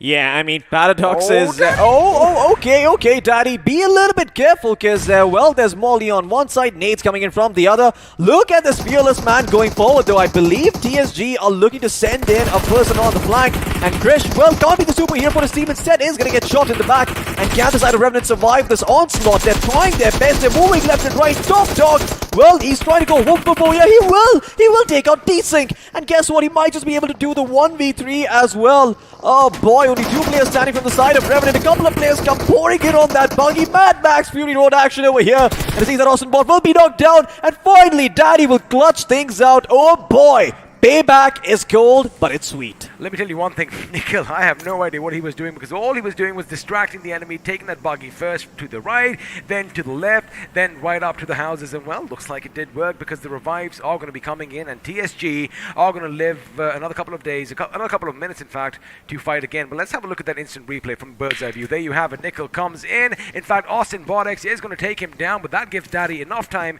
because he was distracted by that buggy. He comes in, puts in a few shots. It comes down to a 1v1 situation, but looks like Daddy is teaching them. Well, there's a new Daddy in town, and that of course is the man Who's your daddy? TSG. I didn't want to say that. I knew you were going to do that for me. Now, as the circle again is, where we left it last, it has kind of imploded in on itself. Rozhok is going to be in play. School is going to be in play. Or our esports are going to be happy, but I wonder if we are going to go back to school, because for now, we are going to be a bit to the west as UDOG. They do have this compound, but it looks like some enemies could be lurking in, and looks like Old Hood Esports might just want a bit of their real estate for themselves. Oh, there you have it. Okay, Sultan, he is going to be the aggressor for his team, the eyes as well as the right hand as he goes forward. Puts a few bullets in, but doesn't really connect with them. Does get some crucial information though, and they've still got 3 buggies, so they can rotate out, they're on their vehicle of choice. In the meantime, well, have a look towards Georgia Pole, because there are, well, 1, 2, 3, 4, 5, 6 teams, 7 teams actually in the mix. Oh wait, never mind. That's actually Rosa. What the hell am I saying? That's not Georgia Pole. I am so distracted seeing Reckoning Esports there, and I was just like, oh, it must be Georgia Pole. Oh man, I was going to come and correct you, but you just took it away from me. Of course, I'm just kidding. It is Rozok, and again, it is the same deja vu circle that we have seen time in and time out, and expect everyone to get a little bit of real estate over here. Make sure that, they have a house or 2 under their control. Maybe they might be split in 2s. Maybe they might be spread out far and thin. Now, sometimes that does work, but all times, not every single time, as Enigma Avi is going to find out. Tactical, in fact, is going to make sure that he is brought down to his knees. Now, although Enigma Avi is going to be knocked out, he is going to be picked up because, well, they have 3 members in their house. However, our esports, they could be devastating. If Rockstar and if Canary, well, they already have an idea, but the team is nearby. If they lob a few grenades, it could be problematic, but for now, looks like Canary has a battle of his own, as they are going to come under fire, but from the other side, it is going to be Christmas coming a little early, as Claus is going to get a knock on Tactical Esports. Klaus might have found the knock, but finding the finish is going to be an ordeal. Let's see if he can actually stand up to the task over here, or if he's not going to get the opportunity to do so, because it does seem Enigma are also wanting a part of the pie here. They want a piece of the action, they want a couple of finish points for themselves as well, so they will try and poke and prod with those nades, but nothing significant comes of it just yet. Tactical, in the meantime, this is what they love doing. Soak up all the information around you, be right at the smack dab center of the action, and when the time is right, that is when you strike. Also keep in mind, Tactical are making sure that they are towards the north of these houses, because again, someone could come up from behind, and looks like this time it's going to be from the other side of the road. That Eggy did let loose a few shots, and well, Clutch was taken down, but temporarily. Now again, they have this vital cover, right? You got to keep in mind, there is a hill behind them, and on top of the hill is a guy, well, who is patient, who is calm, and we call him Sensei from Team XO. As his teams are going to be coming up to join him, looks like, again, they could be in a bit of a predicament. Now, I think what's going to happen is Sensei is going to be laying down shots to all the other teams in the distance, and let's see if we do see a few finishes being stolen one way or the other. Elsewhere, Clutch got the last man standing for his team. Oh, okay. He is not going to move a muscle. He is not going to bat an eyelid. Yeah, it seems that we are having a couple of fights break out in 2 separate places. One cluster of teams towards school, and I guess that's where all the action is going to be breaking out now, because the circle has shifted and it is going to go a little bit towards school. A slight hint of Rozok in there, but Tactical Esports once again in a good position to prevent all these teams from going in. Going back to school has never been better over here, as is this spray coming in from Aquanox. Oh my goodness, that was precision as Nickel is taken down in the blink of an eye. Well, Nickel is going to be put in the ground now. 7C Esports, they are going to be in a bit of trouble, because I do see Spray God knocked out in the distance, and now TSG are taking the fight to the enemy. But for now, again, Hyderabad Hydras, they keep finding themselves in this situation, and looks like they are going to be taken out one by one. Ace Black is the last man standing for his team. Can he get the revive on Manti? Because, well, he is going to be lobbing all those smoke grenades with a little bit of desperation. Elsewhere, the Superman, Krish, does get the better of Ninja from TSM. Yeah, Manti is going to try his best to survive over here while his teammate lays down those plumes of smoke. The question is, can he even get him back up? And even if they do get back up, are they going to be relevant? Are they going to be strong enough to take the fight? Are they going to be in a relevant enough position? That nade was close. Prince, lucky to be alive over here. As Jelly, slight miscalculation on that. Looks like he did attend trigonometry class, and well, here is the consequence. Now, we were talking about Skylights Gaming earlier. Looks like they did get the better of the Sultan of Swing, as Sultan has been dropped, and now the revive is going to come in. Lucky for them, there is no opposition nearby. Well, correction, okay, there wasn't a revive needed. Pukar was just low on HP, but now Fairs could come under fire. He does get caught at the last second, and Pukar's DP is going to do all the talking. Now the thing is, are they going to use it as bait? No, they're not, because they don't want to go over the other side of that summit, lest they lose the chance of racking up another finish for themselves. Yeah, I mean, Fierce is going to try his best to make sure that while he might have been knocked down, he's going to try and maybe give some hope to his team. But we're back towards Rozok, where Tactical and our esports and Enigma are all trying to enter the zone. I am not too sure what's happening anymore. There's so much chaos. It's a bit of a cluster truck situation. Substitute that letter with an F and you get what I'm trying to say. I like it. Let me just say one thing. What was our esports thinking? Because again, that is no man's land. You're not going to be caught dead, as Enigma Gaming are going to find the same right now. A few good grenades could be devastating. Although Jadu EXO is still alive and kicking. One grenade could be devastating. Now I get it. No, you can't get away with that. Reckoning Esports could shoot at you. Now Tactical's Wild might get you. Now Hyderabad Hydras might get you. Oh my god, they are opening things up. Now Tactical, in fact, is going to be taken down because Reckoning Esports are moving into the position. There you have it. Our Esports are going to be eliminated as well, as are the boys from Old Hood Esports. Yeah, Old Hood Esports finally going to be biting the dust over here. But Sensei, it seems that someone did find him and he did get taken out over here. And now Reckoning Esports, they close the distance between themselves and Enigma. And look at that attack coming in. Avi somehow still surprised. Okay, he's joking, he's driving, he's moving left, he's going right, but there is only so much bombing and beaming he can do. Reckoning Esports with their man advantage will capitalize. And Maxi OP, tasked with keeping Tactical at bay, might get some helping hands now. As Tactical looking to group up, EXO also from the other side could create a lot of problems for Reckoning. Good smokes to delay the push. Now, speaking of EXO, Punk over here with a massive grenade. Talk about getting two birds with one stone. That is exactly what's happening now. He is going to try and snuff their lives out. However, he still has one man, and it is going to be Billy the Kid. Of course, he does go by Kid, but let's see if he is going to live up to his Western name, because Kid might just spot a silhouette up on that hill. He might just shoot, and once again, it's his teammate Sensei who comes in with a grenade, gets both of them. Punk, he is right down below you, and looks like Sensei is going to be coming in. The IGL making sure that, you know what, buddy, I got you covered. And with that, Tactical Esports with a not-so-tactical finish in the 11th position. And now Punk, all he's got to do is assert his dominance and avert his attention towards Hyderabad Hydras. Oh, look at Ace Black. That is a dangerous position, my friend. That is not a game you want to play right next to those cars. Unless you blow them up yourself, you could be in a world of trouble. But Reckoning Esports, they step out a bit too far forward. Punk could clean them up, but Punk himself eats a couple of bullets and he will be forced to heal himself back up. In the meantime, elsewhere on the map, TSG taking up a fight against the singular member from Godlike and the singular member now from TSM as well. Blaze OP and Clutch God, the only members trying to keep their team's dreams alive, but I don't know who's going to come out on top over here. Godlike, Clutch God, open by. This could be big if he can find that vehicle, but no, he cannot. Well, Blaze OP, still reminiscent of Sandhawk, is going to continue to heal himself in the blue. Clutch God knew that someone else is still far behind. Oh my goodness, that grenade almost would have caught Mr. Spray. However, of course, these are smokes to make sure that they do get a little position for themselves. Now, Pagar is still in the game. Team EXO are going to be moving in. They do have 6 finishes for themselves, but Reckoning Esports, boy, they are on high. 10 finishes for themselves, but now this could be dangerous. Sensei might spot someone. Sensei might just shoot. Sensei might just knock someone out. There you have it. The Sensei is going to be on fire, and speaking of fire, he is going to send a little grenade. It is going to be fragmentation. It is going to blow up. If it goes boom, all that shrapnel is going to get the opposition, and there you have it. Another knock comes in, and the grenade is going to do the talking. He's not done yet here, Floki. He's going ham. He is going a bit cray-cray, and in fact, he almost gets a third knock for himself as well. He is not done, but got to be careful. U-Dog are looking over from the school. Yeah, U-Dog making sure that EXO are not able to go out in the open as freely as they want and find those finishes on Reckoning. Reckoning Esports going to be thinking that there is a team out there sort of, playing to their self-interest, but it's working out for them too. PSG, in the meantime, I believe that is an elimination on OR. They have been knocked out. They're out in 6th place, and the Sapari gang get the credit for that. Reckoning Esports now with all of the members back up are going to try to heal themselves and maybe take out EXO, but U-Dog are gatekeeping everyone. I mean, look at that. Skylight's giving Pukaras also right there. I mean, how are they still alive? Skrills on a sliver of HP. Now EXO, they could be raining in a few more grenades. It could be an artillery strike, but again, the fact is that U-Dog are keeping them at bay for now. I mean, that is what you want from all those defensive, well, pardon my pun, but the dogs over there. But I love the way they are playing now. Retaliation finally coming in, and it looks like RGE might just make a move for themselves. That smoke could be a dead giveaway of their position. Keep in mind here, Floki, both these teams, they have to move in, and well, that airdrop is the only semblance of cover they can find. Forget that, because Fearless does spot Fearless Sensei from distance.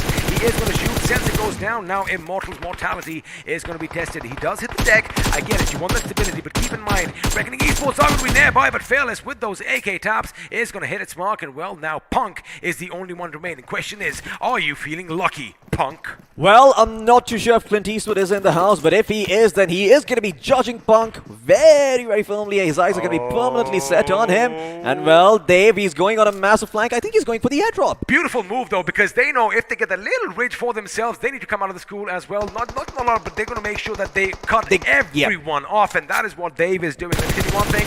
This man is smart. This man just might rack up a few more finishes. There you have it. The play zone does help him as well, because Abrar is going to be succumbing to his injuries and Skrills. Oh boy, I know you have the skills, but do you have enough medkits on you? Because that is what you're going to need. First stage, well, there you have the answer. 2 left. He is still going to make sure that his team is in the top 3.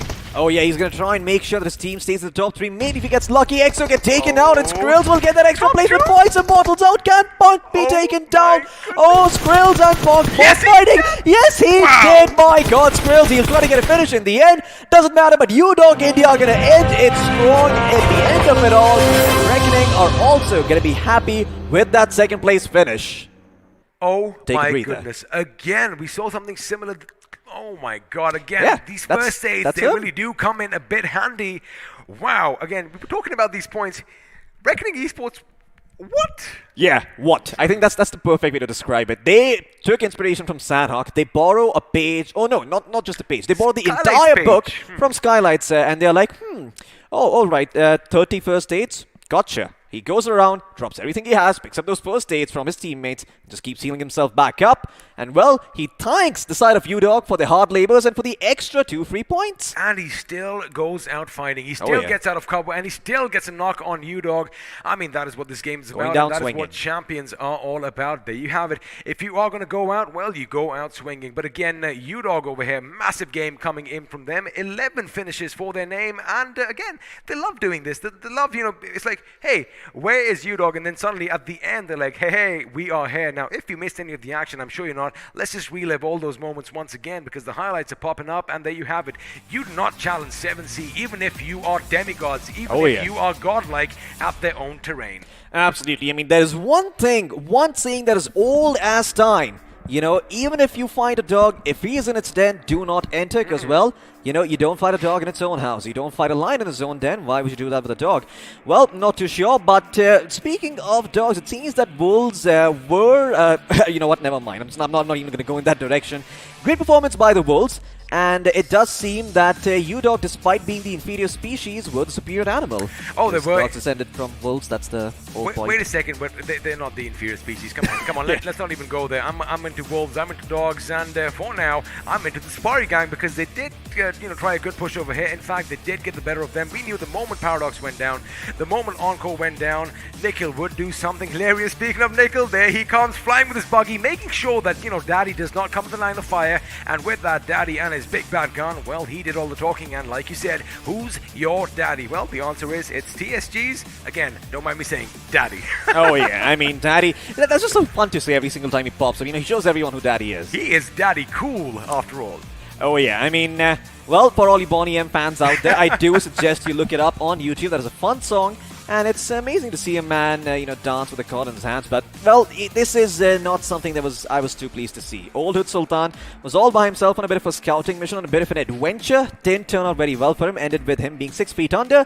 Not sure what our esports were thinking over here. I don't even know what happened. Now, let me tell you one thing. Our esports, Hail Mary. They were on the west side of Rozhok. I get it. You have to move out to the new circle. But the thing is, every single house, left, right, center, above, down, below, behind you, is occupied by an enemy. And when you make a lot of noise and you drive your beautiful Teslas through, I get it. Normally, if I was in that position, I'd be like, oh, what a pretty car. I'm not going to do anything. But they are going to bombard you with everything they've got. And speaking of bombardment, Punk with some beautiful grenades coming over here, getting the better of RGE. But, of course, it did seem like the Wolves outlived them. I mean, I have to give credit where credit is due. RGE were under heavy fire from multiple sides. They were taking so many fights all at once. Yeah, they by all, semblance of logic, they should have been done. They should have been out. Yet, once again, the fighting spirit lives on, proving that it's not the size of the dog in the fight that matters, but the size of the fight in the dog. And well, Wolves, they are pretty big creatures, so they've got a lot of fight in them. EXO, they tried their best to take them out, and they almost succeeded. They almost took them out, but in the end, it was Reckoning Esports who had the last laugh. Also, let me tell you one thing. They did have the last laugh because, yes, they did come in the second position, which means 12 points to them. And we can do some maths too over here, by the way. They did have 10 finishes for themselves. That means, correct me if I'm wrong, 12 plus 10. Let me just do some calculations. 22. 22. Oh, I was just going to say that. Yeah. But, of course, they are going to be racking up quite a few finish points for themselves. So, not a bad outing for themselves. But, again, this move coming in by iQOO Babe was pivotal. It was the move of this game over here because of him, they cut everybody off. Nobody could come in closer, and well, iQOO India making sure they survived as a pack right till the end, and well, got the job done and got that delicious chicken dinner.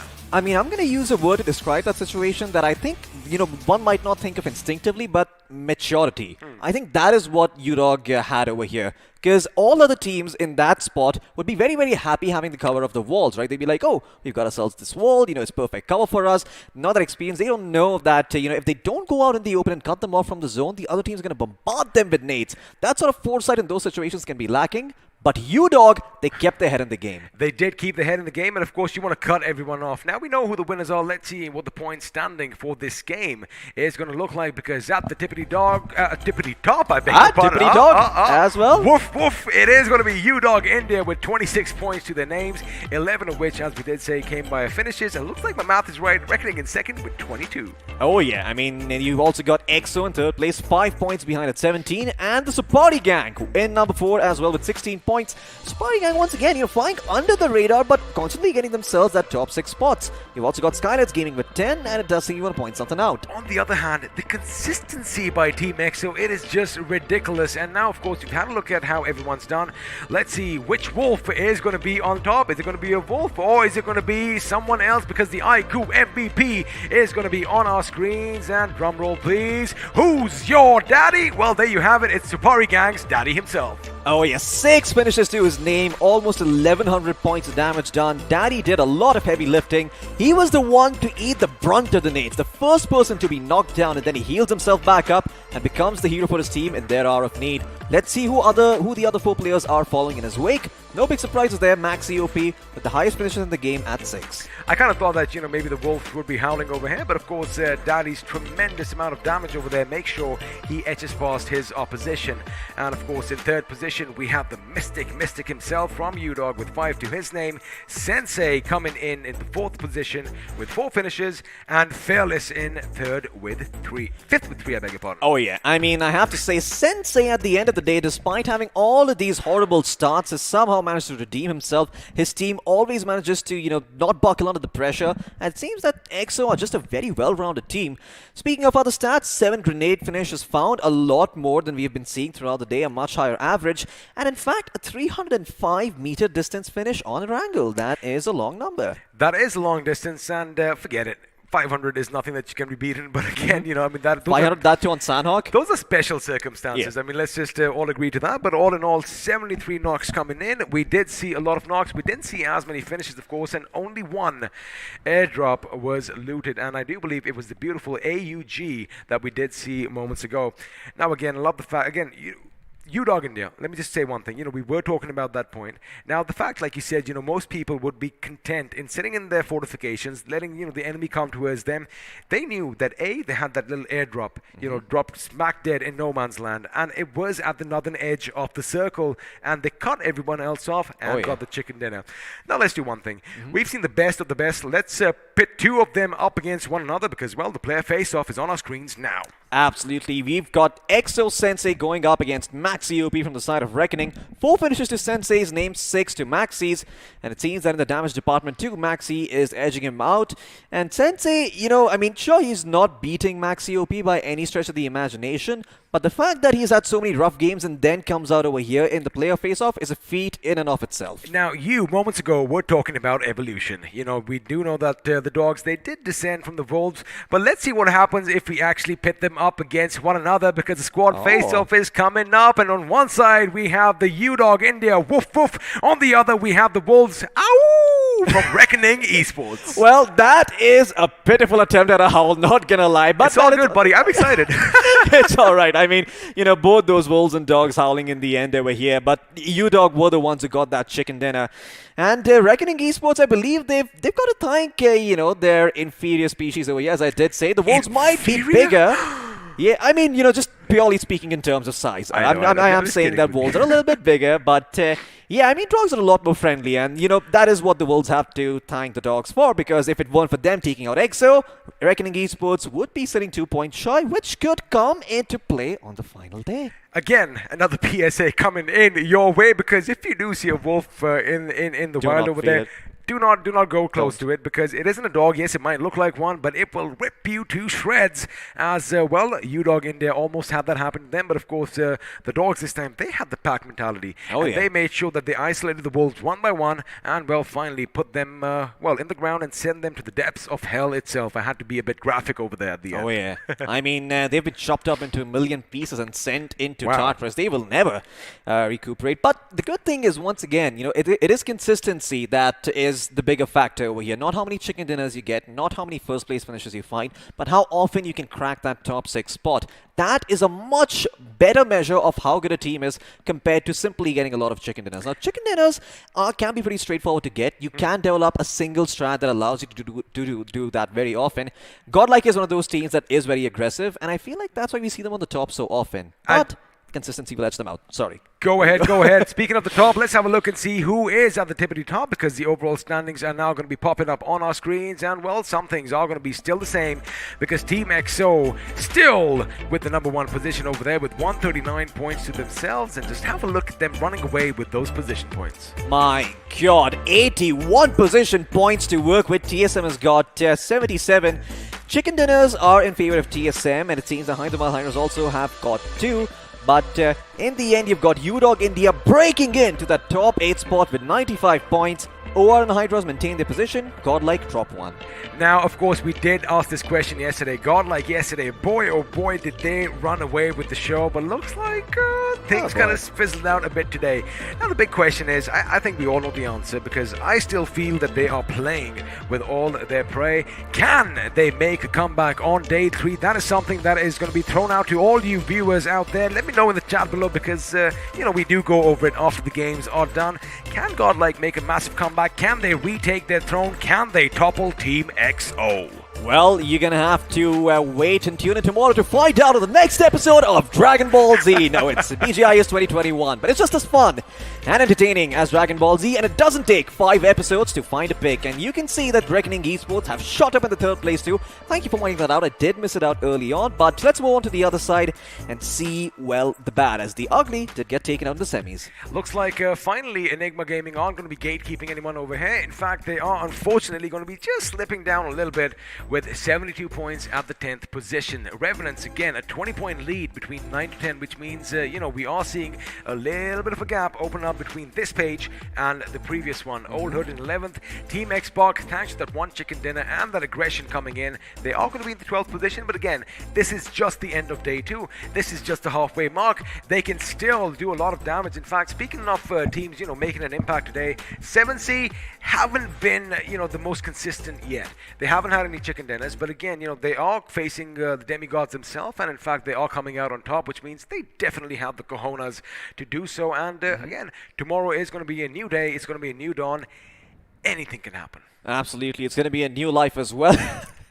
But we're going to get so many copyright strikes over here that the production team is going to be a bit mad with us. Yeah, absolutely. But, there is one thing that does surprise me. It's the fact that Reckoning Esports stay so true to themselves. They don't try and go out and do something fancy. They always play their zone. They're very, very humble about it. They respect the RNG that comes around them. They're not the kind who will be like, you know what, I will swim against the wave. I will be that koi fish who, if they go upstream, they turn into a dragon. Japanese folklore there, by the way, completely different.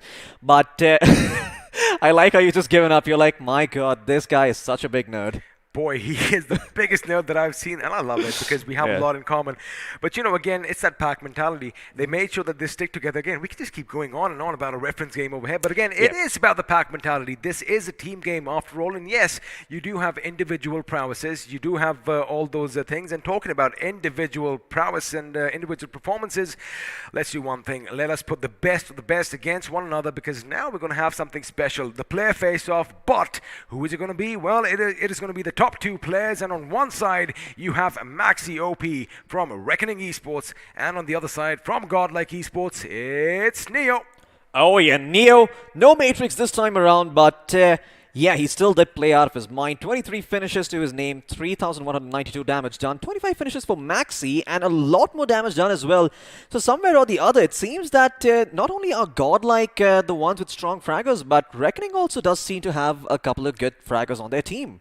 Now, we've talked about frags. I like that you did actually bring that up. But let's actually do one thing. Let's have a look and see which squads have mustered the most amount of frags. There you have it. Team XO are going to be at the tippity top with 58 finishes for themselves. TSM coming in close with 50 to their names. Yeah, but a lot more damage done for TSM. And once again, if you don't read these stats, you might just, if you just look at them like numbers, of course, they're not going to tell a story. But what it tells you from TSM with the low number of finishes but the high damage done is that they're usually early in the zone. They knock a lot of players down. Unfortunately, they're not the ones to get those finishes.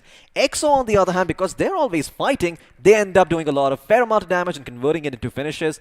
And that is why, they've consistently come out on top. Also, it is a bit opposite side of the spectrum for them because they try and avoid any sorts of fights at the beginning unless they absolutely have to, and they let loose all that death and destruction at the end. So again, different kind of play styles, similar story. Absolutely. Both results, playstyles result in a similar consequence.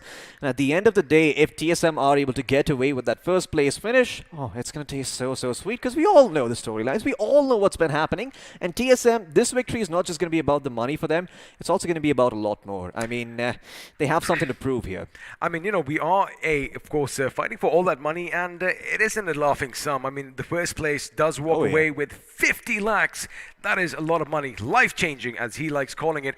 But again, it's all about that pride. It's all about the glory, because if you do lift that little trophy, well, not so little, it is nice and heavy, you are going to be taking the country forth into the next adventure, which, of course, all of you know exactly what I'm talking about. But again, like you said, it's more than just about the money. It's about the pride and, having that little nation, patched on your jersey when you move forth facing greater endeavors. I mean, not only that, but so many people must have been raising questions and raising eyebrows at them, when TSM, they had that bit of a roster kerfuffle and, you saw those 4 players moving out, Godlike picking that roster up. So a lot of people are looking at TSM and being like, you sure these guys are good enough? So TSM, I think just for that reason alone, are going to feel like they have something to prove and they're going to be very, very hungry. Well, talking about something to prove, we do keep crowning someone the iQOO MVP after each and every game. And over time, the thing is that, they do tend to stack up.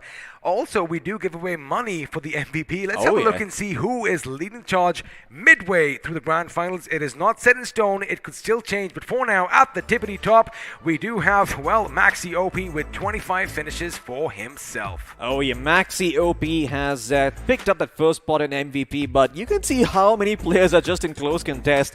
Every single player from different teams are making their way up here. Neo's got 23, Italy's got 22, Fierce and Top Dog with 20 each, Fearless with 19, and you've got a bunch of other players in the mix too, but this could switch at any time. And of course, since we are talking about special rewards, let's see how many in the chat section they actually kept a note when we had the prize pool coming up, because coming up next, we do have the Lone Ranger leaderboard coming up, and at the tippity top, I wonder who it's going to be. I have an idea already, but let's see if I'm wrong. Looks like it is going to be Maxi once again, just edging past Immortal from EXO by 0.2 as far as survival time is concerned. Oh yeah, but this does tell you a very, very vivid story. With 3 members in the top 8 for survival time, it shows where EXO's priorities are. It shows just how well EXO are able to blend in finishes with surviving long enough. Now let's talk about damage, let's talk about death, let's talk about destruction, because someone or the other normally tends to go on a bit of a rampage, and this time it is going to be Jonathan. No surprises here, racking up almost 5,000 points of damage for himself. That is a lot of damage done. I'm quite sure with the days to come, if this is truly Godlike holding their power back, just powering up in the background, observing their competition and getting ready, then I'm sure Jonathan's going to come out on top and create an even bigger rift between him and the number 2 spot. Now the thing is, when you accumulate so much damage, chances are that someone or the other starts getting knocked, and then soon those knocks are converted into finishes. Let's have a look at the most finishes by a squad, which is going to be up on our screens, and let's see if you're right. I already know who it is. It is, of course, Godlike Esports with 65 to their names. Wow. Man, Godlike, they have got so many finishes over here, but EXO not that far behind with 58. Of course, if Godlike are unable to get back in form tomorrow, then EXO might just overtake them. And guess what? Reckoning and O are also quite close with 54 and 52 to their name. Everyone else not really that much of a threat to Godlike. Now, we have seen that in the past few games, we have seen, sometimes the day of reckoning does come knocking on your door, and sometimes you want to just redeem yourself from all the anguish in the past. Let's have a look and see who's going to be walking away with the Redeemer over here. And of course, it's going to be Z-God for making sure he picks up his fellow demigods. Turns out, gods do bleed. Oh, yep, gods do bleed, and well, it comes down to Z-God to patch them back up. The holy god, the medic of them all, with 12 revives to his name. Kid from Tactical in second place with 11, so quite close. And Tactical Clutch in third place with 7 to his name. This is one of those more awkward stats, right? Because the more revives you have, it does show the more often you get knocked down. So, yeah, I mean, it could be indicative that some teams are not very eager to fight like Tactical, while other ones love fighting all the time like Godlike. Oh, they love fighting all the time. In fact, they, we keep saying this, they thrive under pressure, they thrive in chaos, and that is something that we are going to be witnessing. Now, I do believe maybe they are trying new things out. Maybe not, because day one was phenomenal as far as Godlike Esports is concerned. Day two, not so much. But then, now we do have day three, and the massive question is... Can Godlike come back? That's the question mark I'm making. You got the question mark over there. Oh, yeah. Well, there you have it. Can they? Can they? I think they can. I think they can too. I think it's a ruse. Oh, yeah. I think it's the facade that they are creating in front of us, because they're like, you know what, this is a bit too easy. Again, that is just me as a little bit of a dreamer. It is. It is like the FBI agents undercover as homeless people. You're just looking around, making sure that everyone thinks they're at the bottom rung of society when they're the ones on top, and they've got a fair amount of control over how things go. Speaking of homeless, I guess it's time for us to go back to our homes. But of course, over here from Floki and I and everyone at iQOO BGIS, we're going to bid you good night. See you all tomorrow at the same time. Pew, pew. Pew, pew, pew, pew, pew, pew.